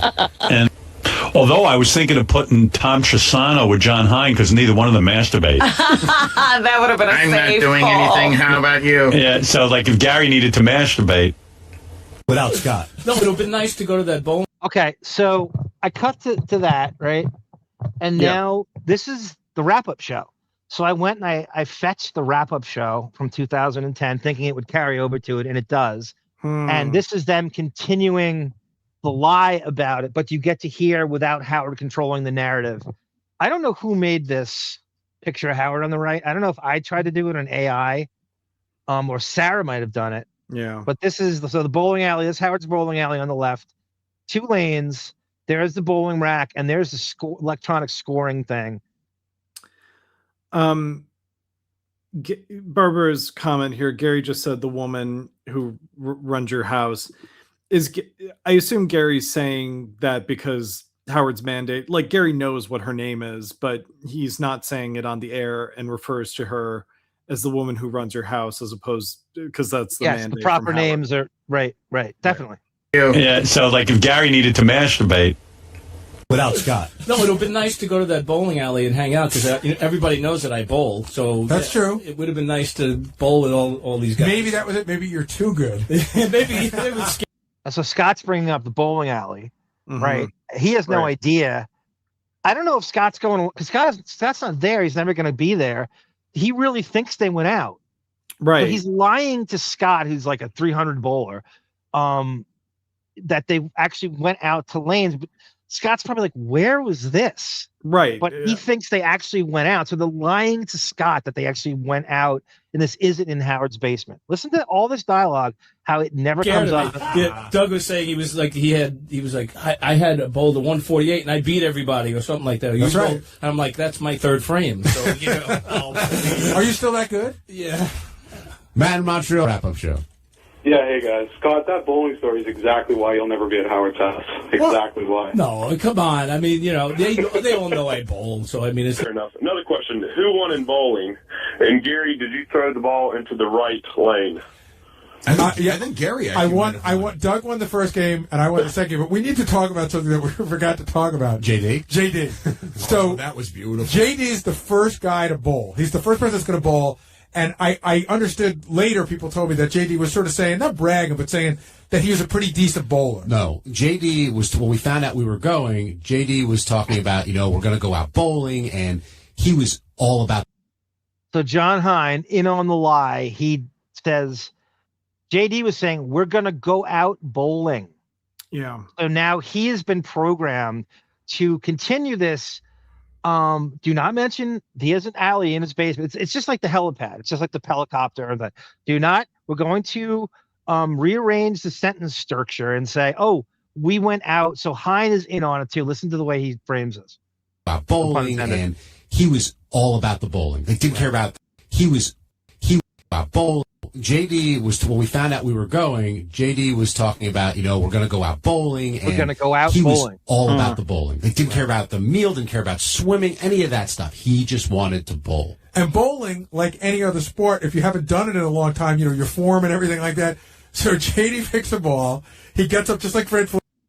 ESG goes, they added, so they said they went to McDonald's after the bowling alley. Oh yeah, I'm sure. Howard has a McDonald's in his house. Which is not ridiculous. A mini McDonald's he easily could afford. Right. Beth has her own kitchen. If they can, do a couple fast food options in a college commissary, that's basically the size of their property. Yeah, to add to the lie is like, oh well, we went to McDonald's, so we had to have gone out. So let's just say we went out to McDonald's. We didn't have chefs making. I'm going to look up McDonald's in Southampton. Hang on. I don't think there is any. Actually, that's a great. Yeah, I don't know if I've seen one on that strip. There's a Burger King in Hampton Bays. That's what I remember I go, oh, this is the last fast food place you're gonna see for a while. Yeah, there's one 307 North Sea Road, Southampton, New York. There's a McDonald's. Okay, that's close enough. Near Tuckahoe. They may have stopped there on the way.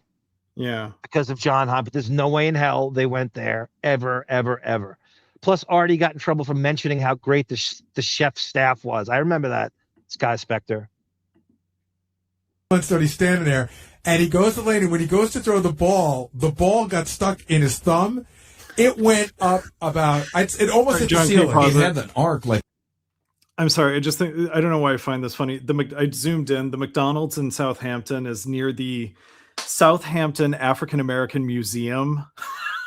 Which, oh my God. Like, isn't the point of the Hamptons that, Whitey is keeping the people of color out? Plus, they're not driving around. I think Howard doesn't want them driving to the house. Here's what I think they do. I think they take a train to Southampton and Howard's drivers pick them up. Right.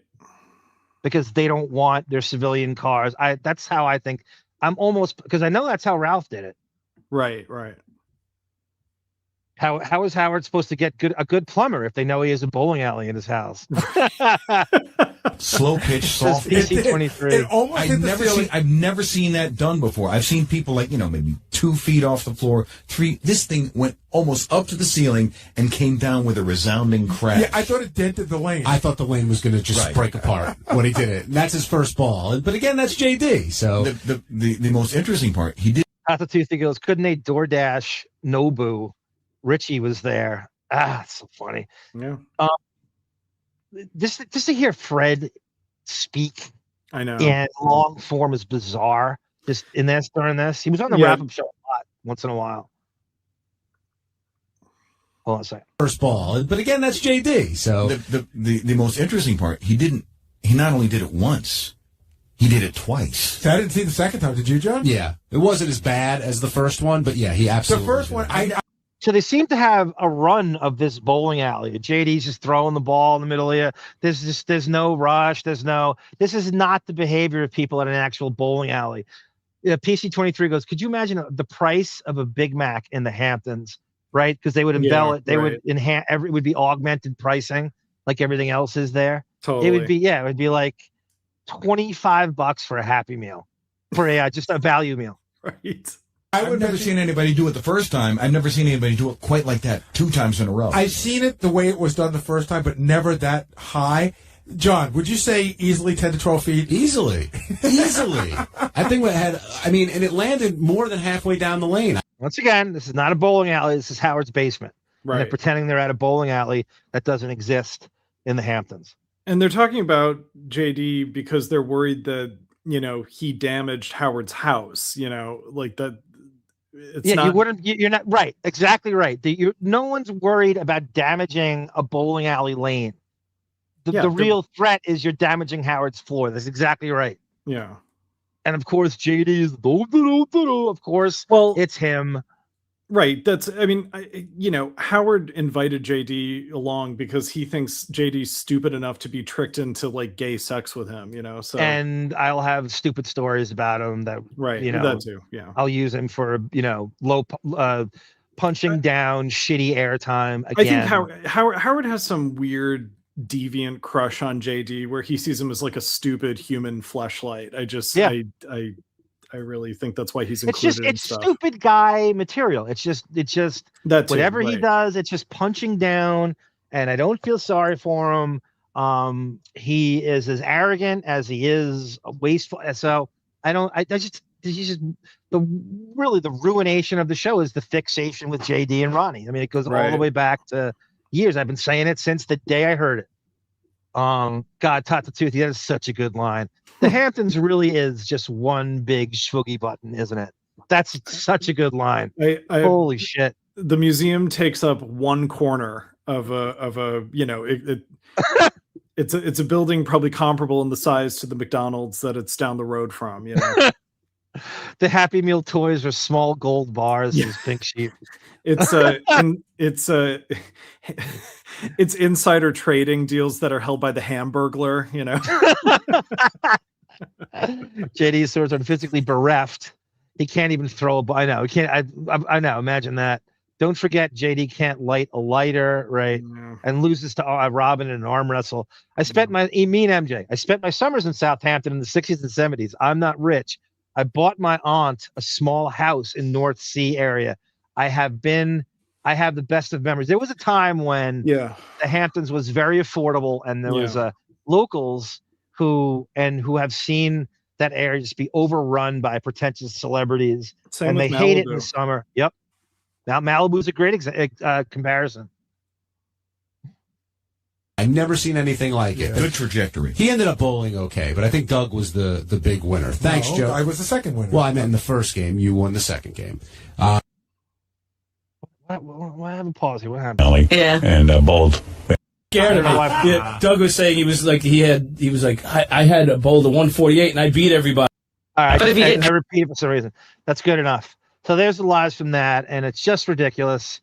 The whole staff was ordered to pretend that they went out to bowl when we all know he has fucking 2 bowling lanes in his basement. Last thing, got to do something Bethstrionic here. How about one quickie here? Here is we have the F train can't stop pumping off to Beth on the subway. Howard and Beth attacked on Twitter. That's a little slightly different. It's a little bit. Beth uses King Baby's name in vain. Beth has her. Beth, that's too long. The drifter thing. Beth gets hit on by a drifter. It's way too long. Yeah. Beth gets hit on while jogging in Central Park. This sounds utterly and completely fake. This is Howard coming in. This is 2007. Irish John, you're on the air. Seemed like a real nice kid. Hey, Howard, that's a real strange. You know, Irish John, he's been in our chat once in a while. He's I remember him. Very regular part of the kind of a thinking man's whack packer. I haven't heard from him in a while, but he was a very regular caller. He was on the Superfan Round. Hey, Howard, there's a real strange video on YouTube of Beth. It's like she's jogging through the park, and there's some kind of dialogue. Then she's jogging next to some creepy guy. They're talking about jumping in the lake. Then he asks her out, and then she says, I have a boyfriend. You know what that was? No, never heard of it. All right, if you look on YouTube, it's there. You go to, like, Beth jogging or something like that, and it's her. You can hear her voice, and it's, like, voiced over of the two of them jogging together, and it was just really, really strange. Somebody put it on Stern Fan Network the other day. I don't know. Never heard of it. He knows exactly what it is. So it's almost like he's jealous. I don't know, someone, again, this is 07, so camera phones aren't that big at the time. Like, you really, the shitty pixelization, that someone deciphered this, that somebody recorded them hitting on Beth in the park, and they posted it? Wouldn't know. Well, she looks great. All right, good. That's the most important thing. Thank you. All right, Howard. Bye. If that stuff's bullshit anyway, you know. Who knows? Voiceover. I mean, what can I tell you? Weird story that is. Jesus. I remember that too at Stern Fan Network. I'm trying to find the video, but yeah, I'm finding like Beth being interviewed about running the New York Marathon, but I'm not finding anything like what he's describing. Yaz is from Southampton, Bridgehampton. David. Okay. Toothie points out Carl Yastrzemski. Yes, he is. Good call. And it's very weird to hear any like Hall of Fame Major League Baseball player come from Long Island, because there's very few. It's very strange to hear an iconic name like that from a place like the Hamptons. It's not exactly a baseball hotbed. It's so bizarre. Yes, Mean MJ. Riverhead has a Polish town, right? They have the Polish Town Festival all the time. I went to that a few times. Riverhead is called Polish Town. I've been to that hall. We had basketball meetings there.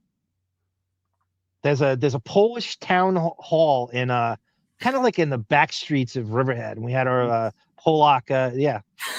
Very cool place. All the kolachkis you can eat, right? Okay, so this is Beth gets it. Oh, that's too long. We've got to do that next time. Jogging Central Park. Beth is cast by a director on the okay. No, this is different. This is a shorter one. Okay. Beth gets knocked over on the street.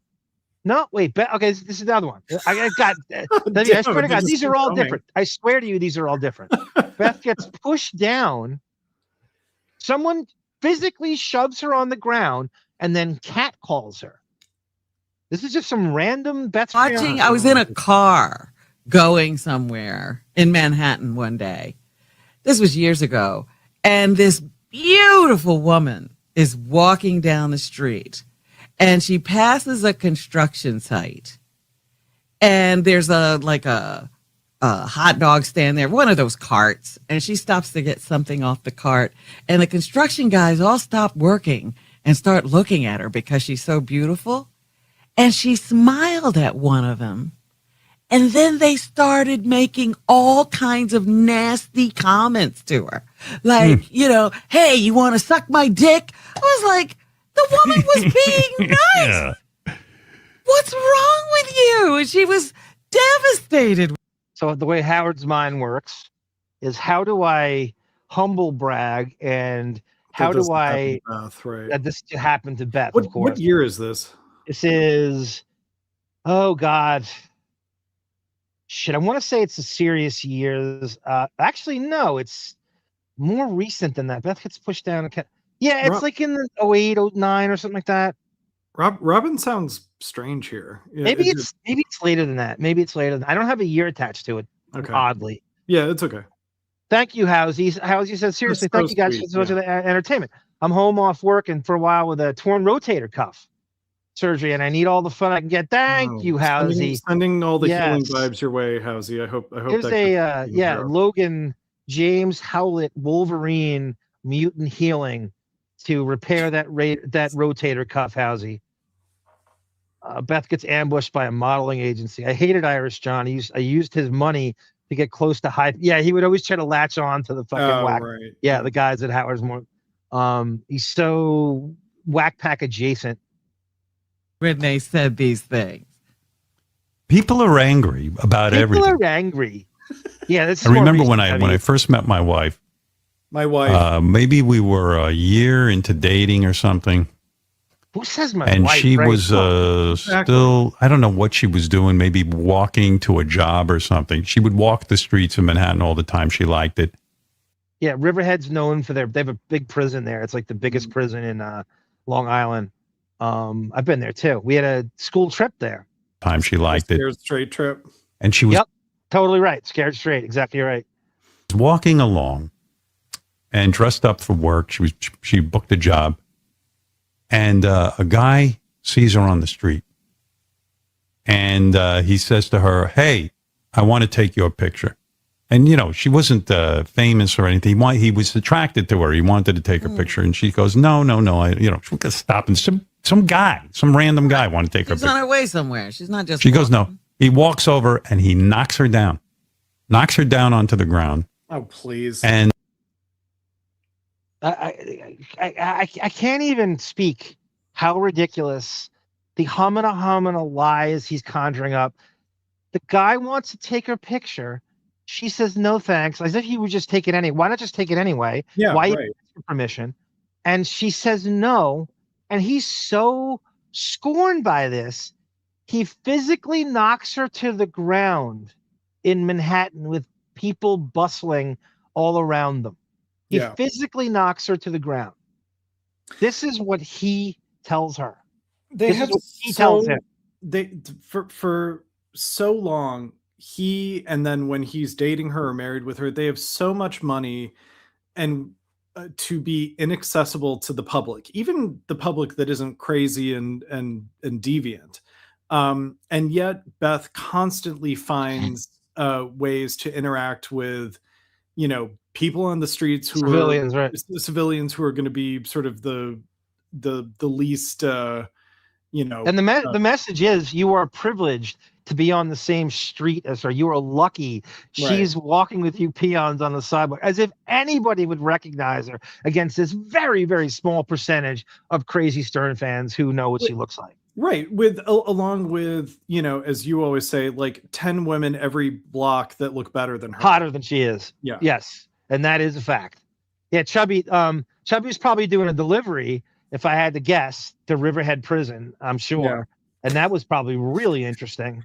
Wait, go back to Pink. To be fair, it's not often you see an Ames model out on the street. That's great. And then people just kept walking right around her. Sure they did. Didn't help her up. Didn't do anything. They didn't do a fucking thing. Oh. And this is what I mean. It's like people are such fucking vomit. I don't know if it's a little of both. She comes home with the fake story and tells him. He eats it up, or he makes it up for the air, which is what I don't know. Or are they working in unison on these lies? I have no idea, but it comes at you fast and furious back then. It is so crazy how often this happens. A guy physically pushed her on the ground in the middle of Manhattan with people bustling around and had no compunction about doing this. Who fucking believes this? And that no one helped her on top. No one helped her. It sounds like, a journal entry that a 13-year-old girl who was just like rejected from a school dance would write about it. Like, no one knows what I've been through. No one understands. And everybody's just ignoring me. They could probably throw me on the ground and no one would help, just martyrish, licking your wounds, teenage blather, And it's technically assault. Right. Right. But she weaves it into a story that, she tells Howard, then he buys, because he tells those kind of stories about himself too, Yeah, no, that's why I don't know if it's her coming home, lying to him about the story, he takes it, or they concoct these together, or just a little of both. Right. A lot of both. How are we even surviving with this kind of vitriol? Of course, I got to tell you, our veins. I was telling the group earlier this morning when we were discussing what we were going to do today on the show. And I said, if I was a single man, I would never leave my house. I would never again be seen in public. I would just live my life in my house and spend the rest of my days in. This is me as a foreshadowing to him staying home. I was going to say, this is COVID. I left this in on purpose. I had no idea. Great. Yeah, I just found this. It was a happy accident. This is him kind of foreshadowing what's going to happen. I would never again. I would just live my life in my house and spend the rest of my days in my home, painting, doing whatever. Whatever it is I do. Watch a movie. I do not feel comfortable going outside. I don't like people. I don't need to see people. You're not. This is the biggest humble brag. You're the problem. No one's after you. No one cares about you shutting down people. You are hideous. You have no qualities. You are the problem. He said, oh my God. If everybody was like me, this would be a perfect world. You've never been around anybody. You've never been amongst anyone. He has been sequestered since the fucking mid 80s. Right. Yeah. This humble bragging of, people suck. You suck. No, exactly. But in addition to that, it's like, do you really want that? Does Howard really want to say that when his current branding at this time is world's greatest interviewer? Like, I'm the world's greatest interviewer. Right. I hate people, but I'm the world's greatest. Right. That the oxymoronic combination of that. Of course. I mean, and also like, you hate civilians. You hate civilians. Exactly. You don't hate people. You hate people who aren't famous. Yes, you hate people civilians that aren't famous and don't have over a certain, income level. Right. Care. I find. But don't you like the outs? Oh, Tata Tuthi, he's had that conversation before COVID. If there was only a huge virus that would go around and I could use it as an excuse to never go and stay home, all that. That's why he has this Godzilla footprint, right? He's been planning for this. Right. Panic room shit his whole life.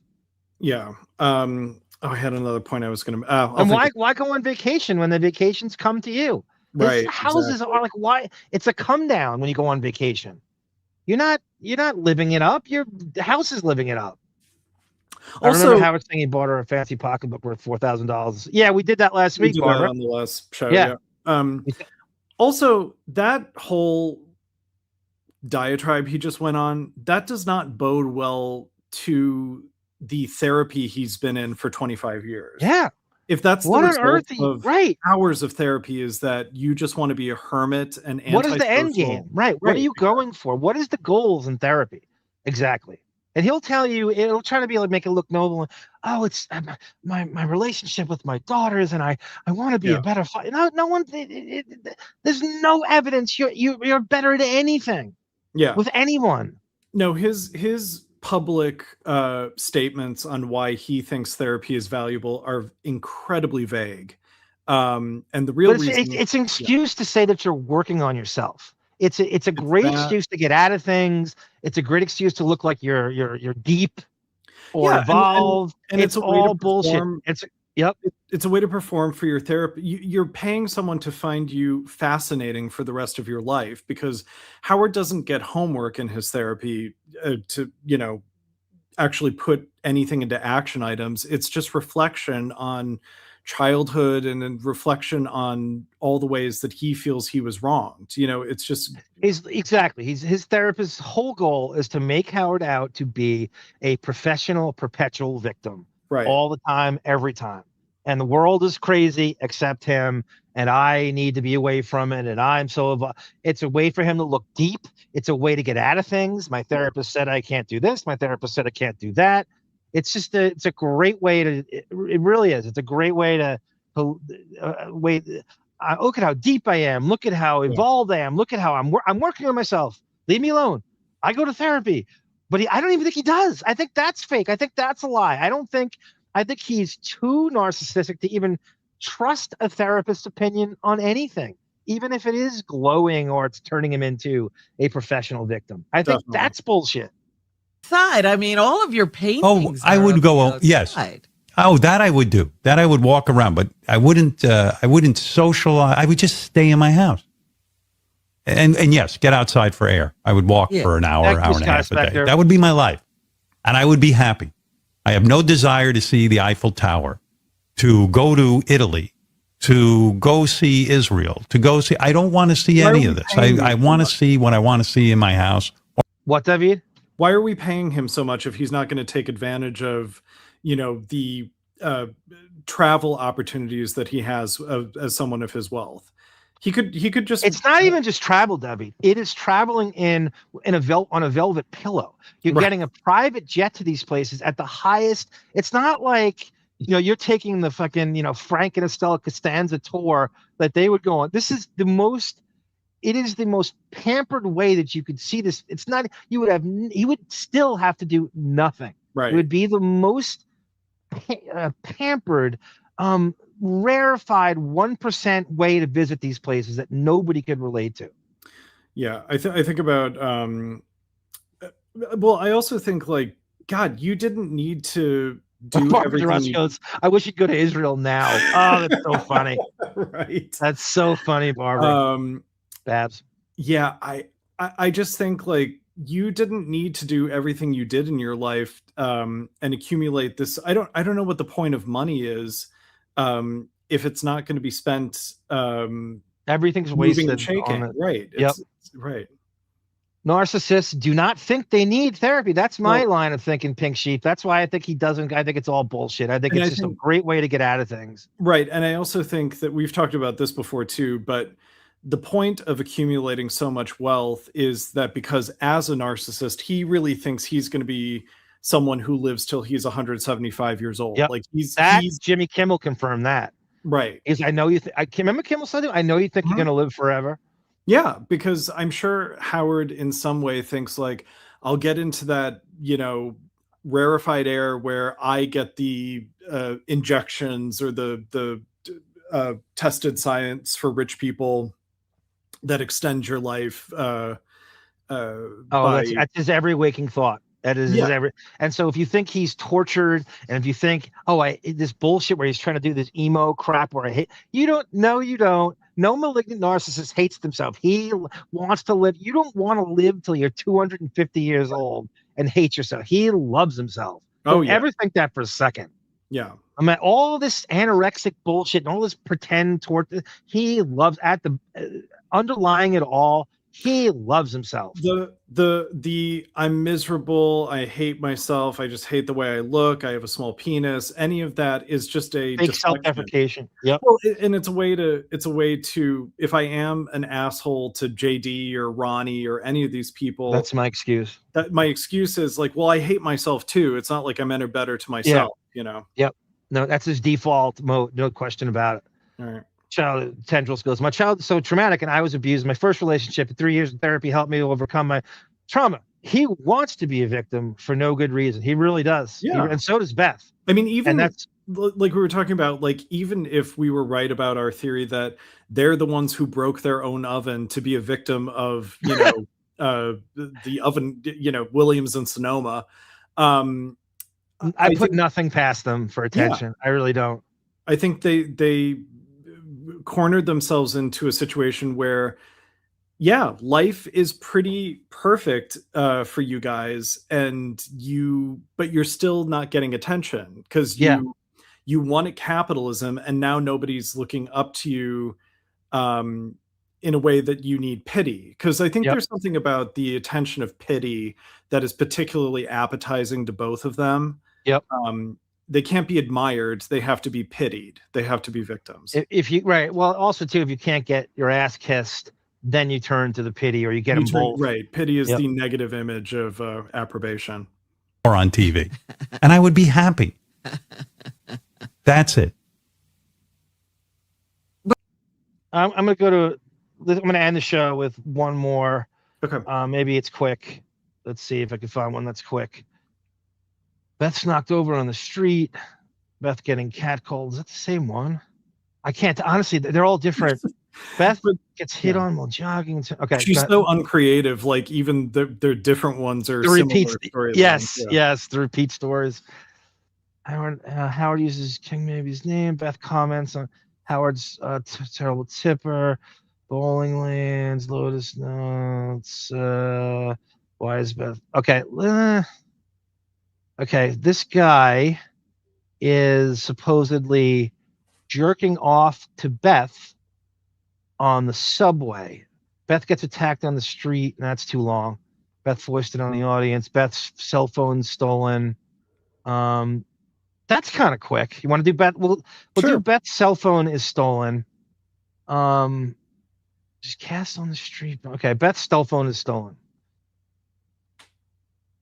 Interesting week, and started off with a call from my wife. She said her cell phone got stolen. Ooh. Oh. And this is the craziest story, and I only tell you this because I just want to remind you, aside from a bowler. Wait, can you pause it? Are you telling me that Howard has that much hair in that Brillo pad he has, and it doesn't like poof up the winter cap more? The than winter that? cap is right. It's all under there. Sure. I love this picture. That's I love this picture. Now. There's so many predators out there. Doesn't he look blind? Like he's being led as a blind man by Beth, feeling the sidewalk. He looks like he's in the Pet Shop Boys. So my wife got she I don't know, she was going to tape like, something for charity, like, like the Kitten Bowl, where she gives all her money to the North Shore Animal League. I don't know what he doesn't know what it is. This just happened yesterday. Right. I don't know. Something really, really philanthropic. He's like giving all the money to the Kitten Bowl. Something great. Not for nothing, but like, as much as Howard wants to present that he and Beth, like, she's his sweet love and she's so interesting and all this stuff, the way he talks about her schedule on the air, it's like, wow, you're really not listening to your wife about what she's doing. Like, you clearly could not care less because it's 24 hours ago and you have no idea what he did or what she did. He was taping something, and she gets out of the car and she's got 50 different things, the outfits to change into and whatever else she's carrying. And her phone drops out of her purse onto the street, and it's like, right? Someone as self-absorbed, someone as crazy, as Beth. Yeah. Is there ever a point in her life where she is not tethered to her phone at all time? The phone's never in the purse. Oh, Ever. I'm sure she went to Cedars and got it attached with stitches at this point. I mean, of course, yeah. We're supposed to believe she was off her phone for enough time for it to fall out of a purse. Yeah. I don't know. She got inside and she was looking for her phone. She goes, "Oh, must have dropped that." She got back to the car. And she's getting to all these places and not checking for it, which is total horseshit. Couldn't find the phone. It was gone. That was it. It was over. So the person who, Erin, who does her hair, the makeup and stuff, she said, I always wanted to be an investigative journalist. She's the greatest. She went to all the stores around the neighborhood and said, "Do you guys have cameras pointed outside? I want to see what just happened." And like a young Kojak. Wow, isn't that interesting? They turned over the tapes to her, and lo and behold, she watched them. And there was this guy, literally as my wife gets out of the car, the phone drops to the ground, and this guy swoops in. It's almost like he was planted there. Morally, it already worked out that he has no problem stealing. In the old days, a guy would see a woman drop something out of her purse and go over and say, "Ma'am, you dropped your phone." But not today. Today's world is filled with predators and animals. And my dear, you're thinking of a That's for next show, Vinny. All the getting spit on and the black teenagers. There's a bunch left. There's really good stuff. I just wanted to do one of those shorter ones here. Girls you read about in books. Yeah, I read about that. Some book I read, an alien book. But it's remarkable to me that the guy didn't even have to think about it. It was like he was planted there, knowing the phone was going to drop, and so he swoops down within seconds, like a vulture. Like a vulture grabs the phone, and it was gone. and that man's name was Gary Puppet. And only Beth is victimized by this. Right. And he has Beth. This is incredible. There's a part 2 to this too, also, which is very short. Can I just say before we play that? Yeah, if my mother accidentally left an iPad in a restaurant when we were on vacation once, and we went back and it was gone, and it's like, we're shit out of luck. Someone took it or something happened to it. We don't have personal assistants that can intimidate the wait staff saying turn over your security footage. No. Yeah, you're like, no. I'm like, no, I'm not. We're busy here. I'm not going through my tape while we're on the job. I'm going to go through days and days of footage. Yeah, looking for you dropping a phone outside and in and around. So what a nice position. Anyway, it's also him bragging about, look at the power we have all over the city and these shops. Tatsuya goes, yeah, Kojak was brave enough to go bald, unlike you, Howard. Called the police. Thank you, Barbara. In most instances, I will tell you. So he wastes the police's time again. He's not calling the police. He's calling his security, which are cops, either off the beat or retired cops. He's calling the NYPD, who have 1,000 better things to do than look for some harlot's fucking cell phone, which this whole thing is fake.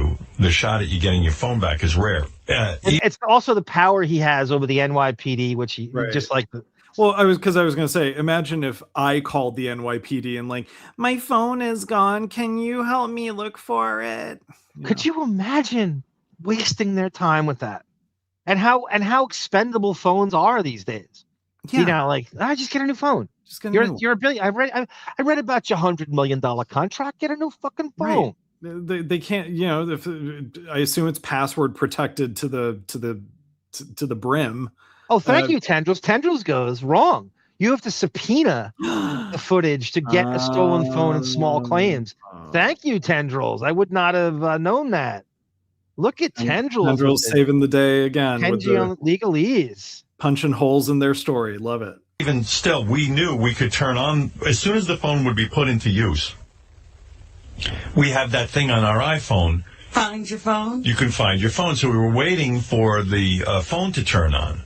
This is very much in line with the spitting incident. It's just a different version of it. We're going to change it to the phone, and then it's a guy that stole from. It's very similar to it. So wait a minute. Is Howard implying that they couldn't use the Find a Phone initially because Beth's phone was off. I don't believe that her and phone now is if you ever find the turned phone, off.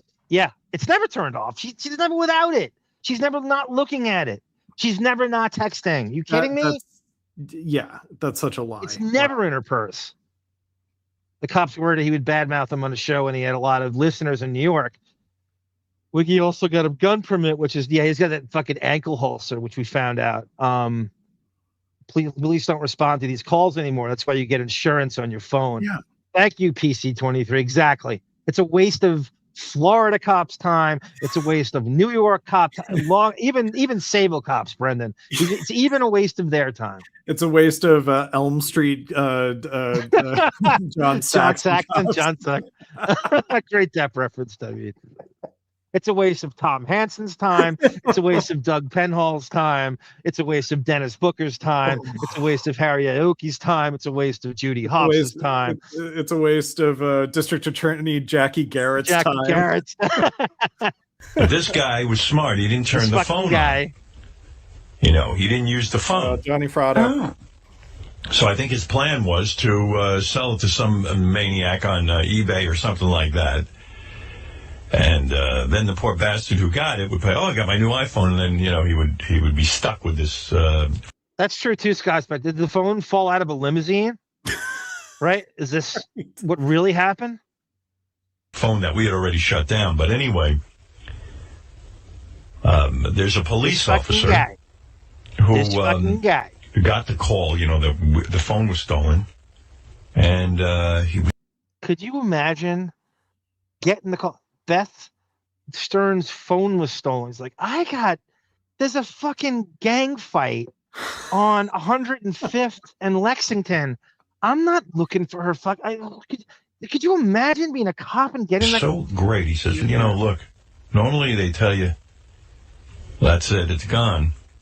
He said, but since you got this tape, let me take a look at it. Now, this is what's so great. So he looks at the tape. And this guy's so smart. He goes, I'm going to walk around the neighborhood and ask if anyone's seen the guy. The pictures. This is just like the spin-on story. He's just rearranged some things. So now the cops are walking all along the Upper West Side. This is their first priority. There's nothing else going on in the largest city in the United States. Interview strangers on the street about a cell phone. This assailant. Okay. Yep.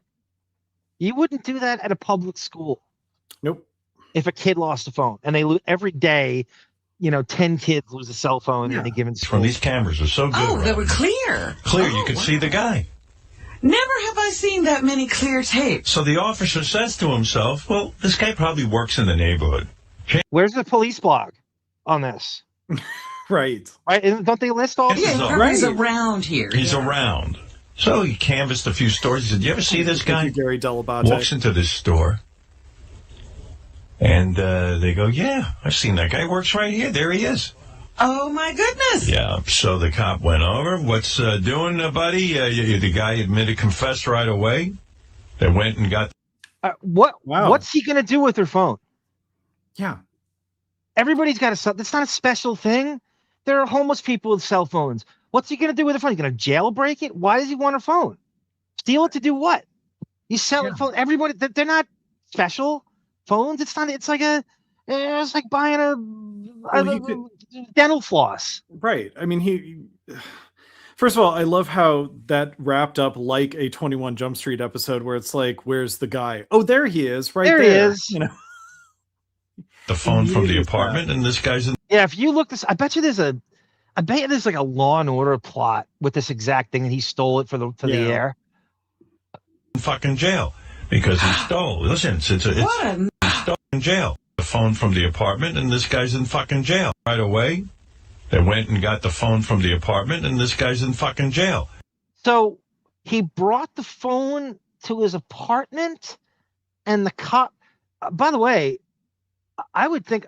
You know how expensive it is to live up there? This guy needs to steal a phone? He can afford to live on the Upper West Side at that era? That's the chink in the armor of their story. It's like this guy who has an apartment next to Lincoln Center. He stole our phone in the Millennium Towers. Right. Phone thief is currently serving life in prison right now. This is PC23, who is a cop. And he's listening to this going, I can't believe what I'm hearing. Like, no, nobody would entertain this stupid call. You would just be, what a waste of every law officer's time. Right. How did this not make page 6 exactly? You need a Schwoogie buzzer on your phone, says Pink Sheep. It's an Obama phone, says Barbara DeRush. Because he stole. Listen, it's what a nightmare for him now. Yeah, which is so great. And the reason I point out it's great is because, most of these guys, they get away with all this kind of theft. Yeah, I lost something as big as a car, and they say, well, there's no way to find it. That's right. It's very different. So it's so great when somebody gets caught. This, I haven't heard this in a while, and I have this in my Bethstrionic folder. Yeah. This is as ridiculous as anything in this. This is so bad. This is every bit of this. Shocking. He plagiarized the black spitting story. He just rearranged some things. Yeah. He just replaced the spit. It's strikingly similar to that story. Well, you know how we always complain about, like, on Jump Street, how different actors will come back as different characters between seasons. That they probably are repurpose, recycle. Right. Yeah, they're going. They're going on the same premise that it's like, it's been enough time. The audience will forget. A template. It's a template, right? Upper West Side, Beth's phone stolen. Cops are at our every disposal. They drop everything they're doing and canvass the area, the entire precinct, looking for Beth's phone. That's all that matters. And we had the guy arrested. Right. Sure, and you canvassed the neighborhood, and he caught the guy. And they went over the apartment. Isn't he happy he picked up that phone? And the phone was sitting there. And I don't know that the officer wants his name given, so I'm not going to do that. No, give it. So we're obligated. But I didn't check with him. But really fantastic. Yeah, I'm sure. And it made me feel good because not just because it was our phone, but somebody. There should be our phone. It's Beth's phone first. Now it's our phone. It's our phone, and that I said, paid for it. What would he even do with it? He'd have to jailbreak it to use their service. What would he get out of it? What could he do with it? If you found someone's phone, anybody in this chat, wouldn't you just be like, "Oh, I can't use this. What am I going to do with it? Yeah, this isn't 2006. Because it's going to be discovered that it's someone else's. You can't. Nobody gives a shit. It's not worth anything. You could sell. Maybe you can get $10 for it on eBay. Right. What am I going to do with it? Right? This is such deactivate it and have the Apple Store like reactivate your settings on a different device, Especially if it's that. Yeah. You can't. You're just going to jailbreak the phone. Nobody does that anymore. It's so bad. The minute they enter 3 incorrect passwords, the phone is going to freeze on them anyway, so they can't get it. All right, that's going to do it. Thank you, David. Thank you, chat. Yes. Great fun. Thank you, Scott Spector. I can't thank the chat enough for coming in with your legalese knowledge because it totally is not my field. So I provided as much funny color commentary as I could. I always bank on them filling in our legalese. I try. I think I've made some headway as a internet legalese. And there's more. So the next time we're going to see Howard's lawyers trying to eviscerate Leslie Kuhn in a rant in the documents. I'm going to have that, and then we're going to get back to the Bethstrionic stuff, probably for one last go around.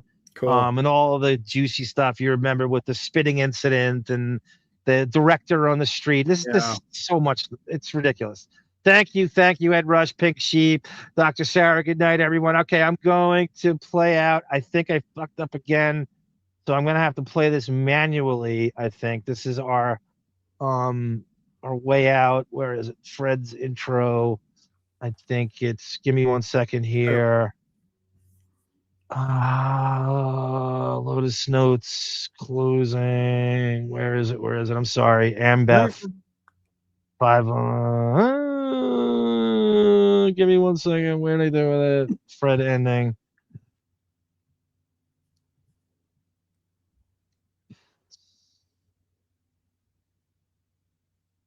Give me 1 second. I'm sorry.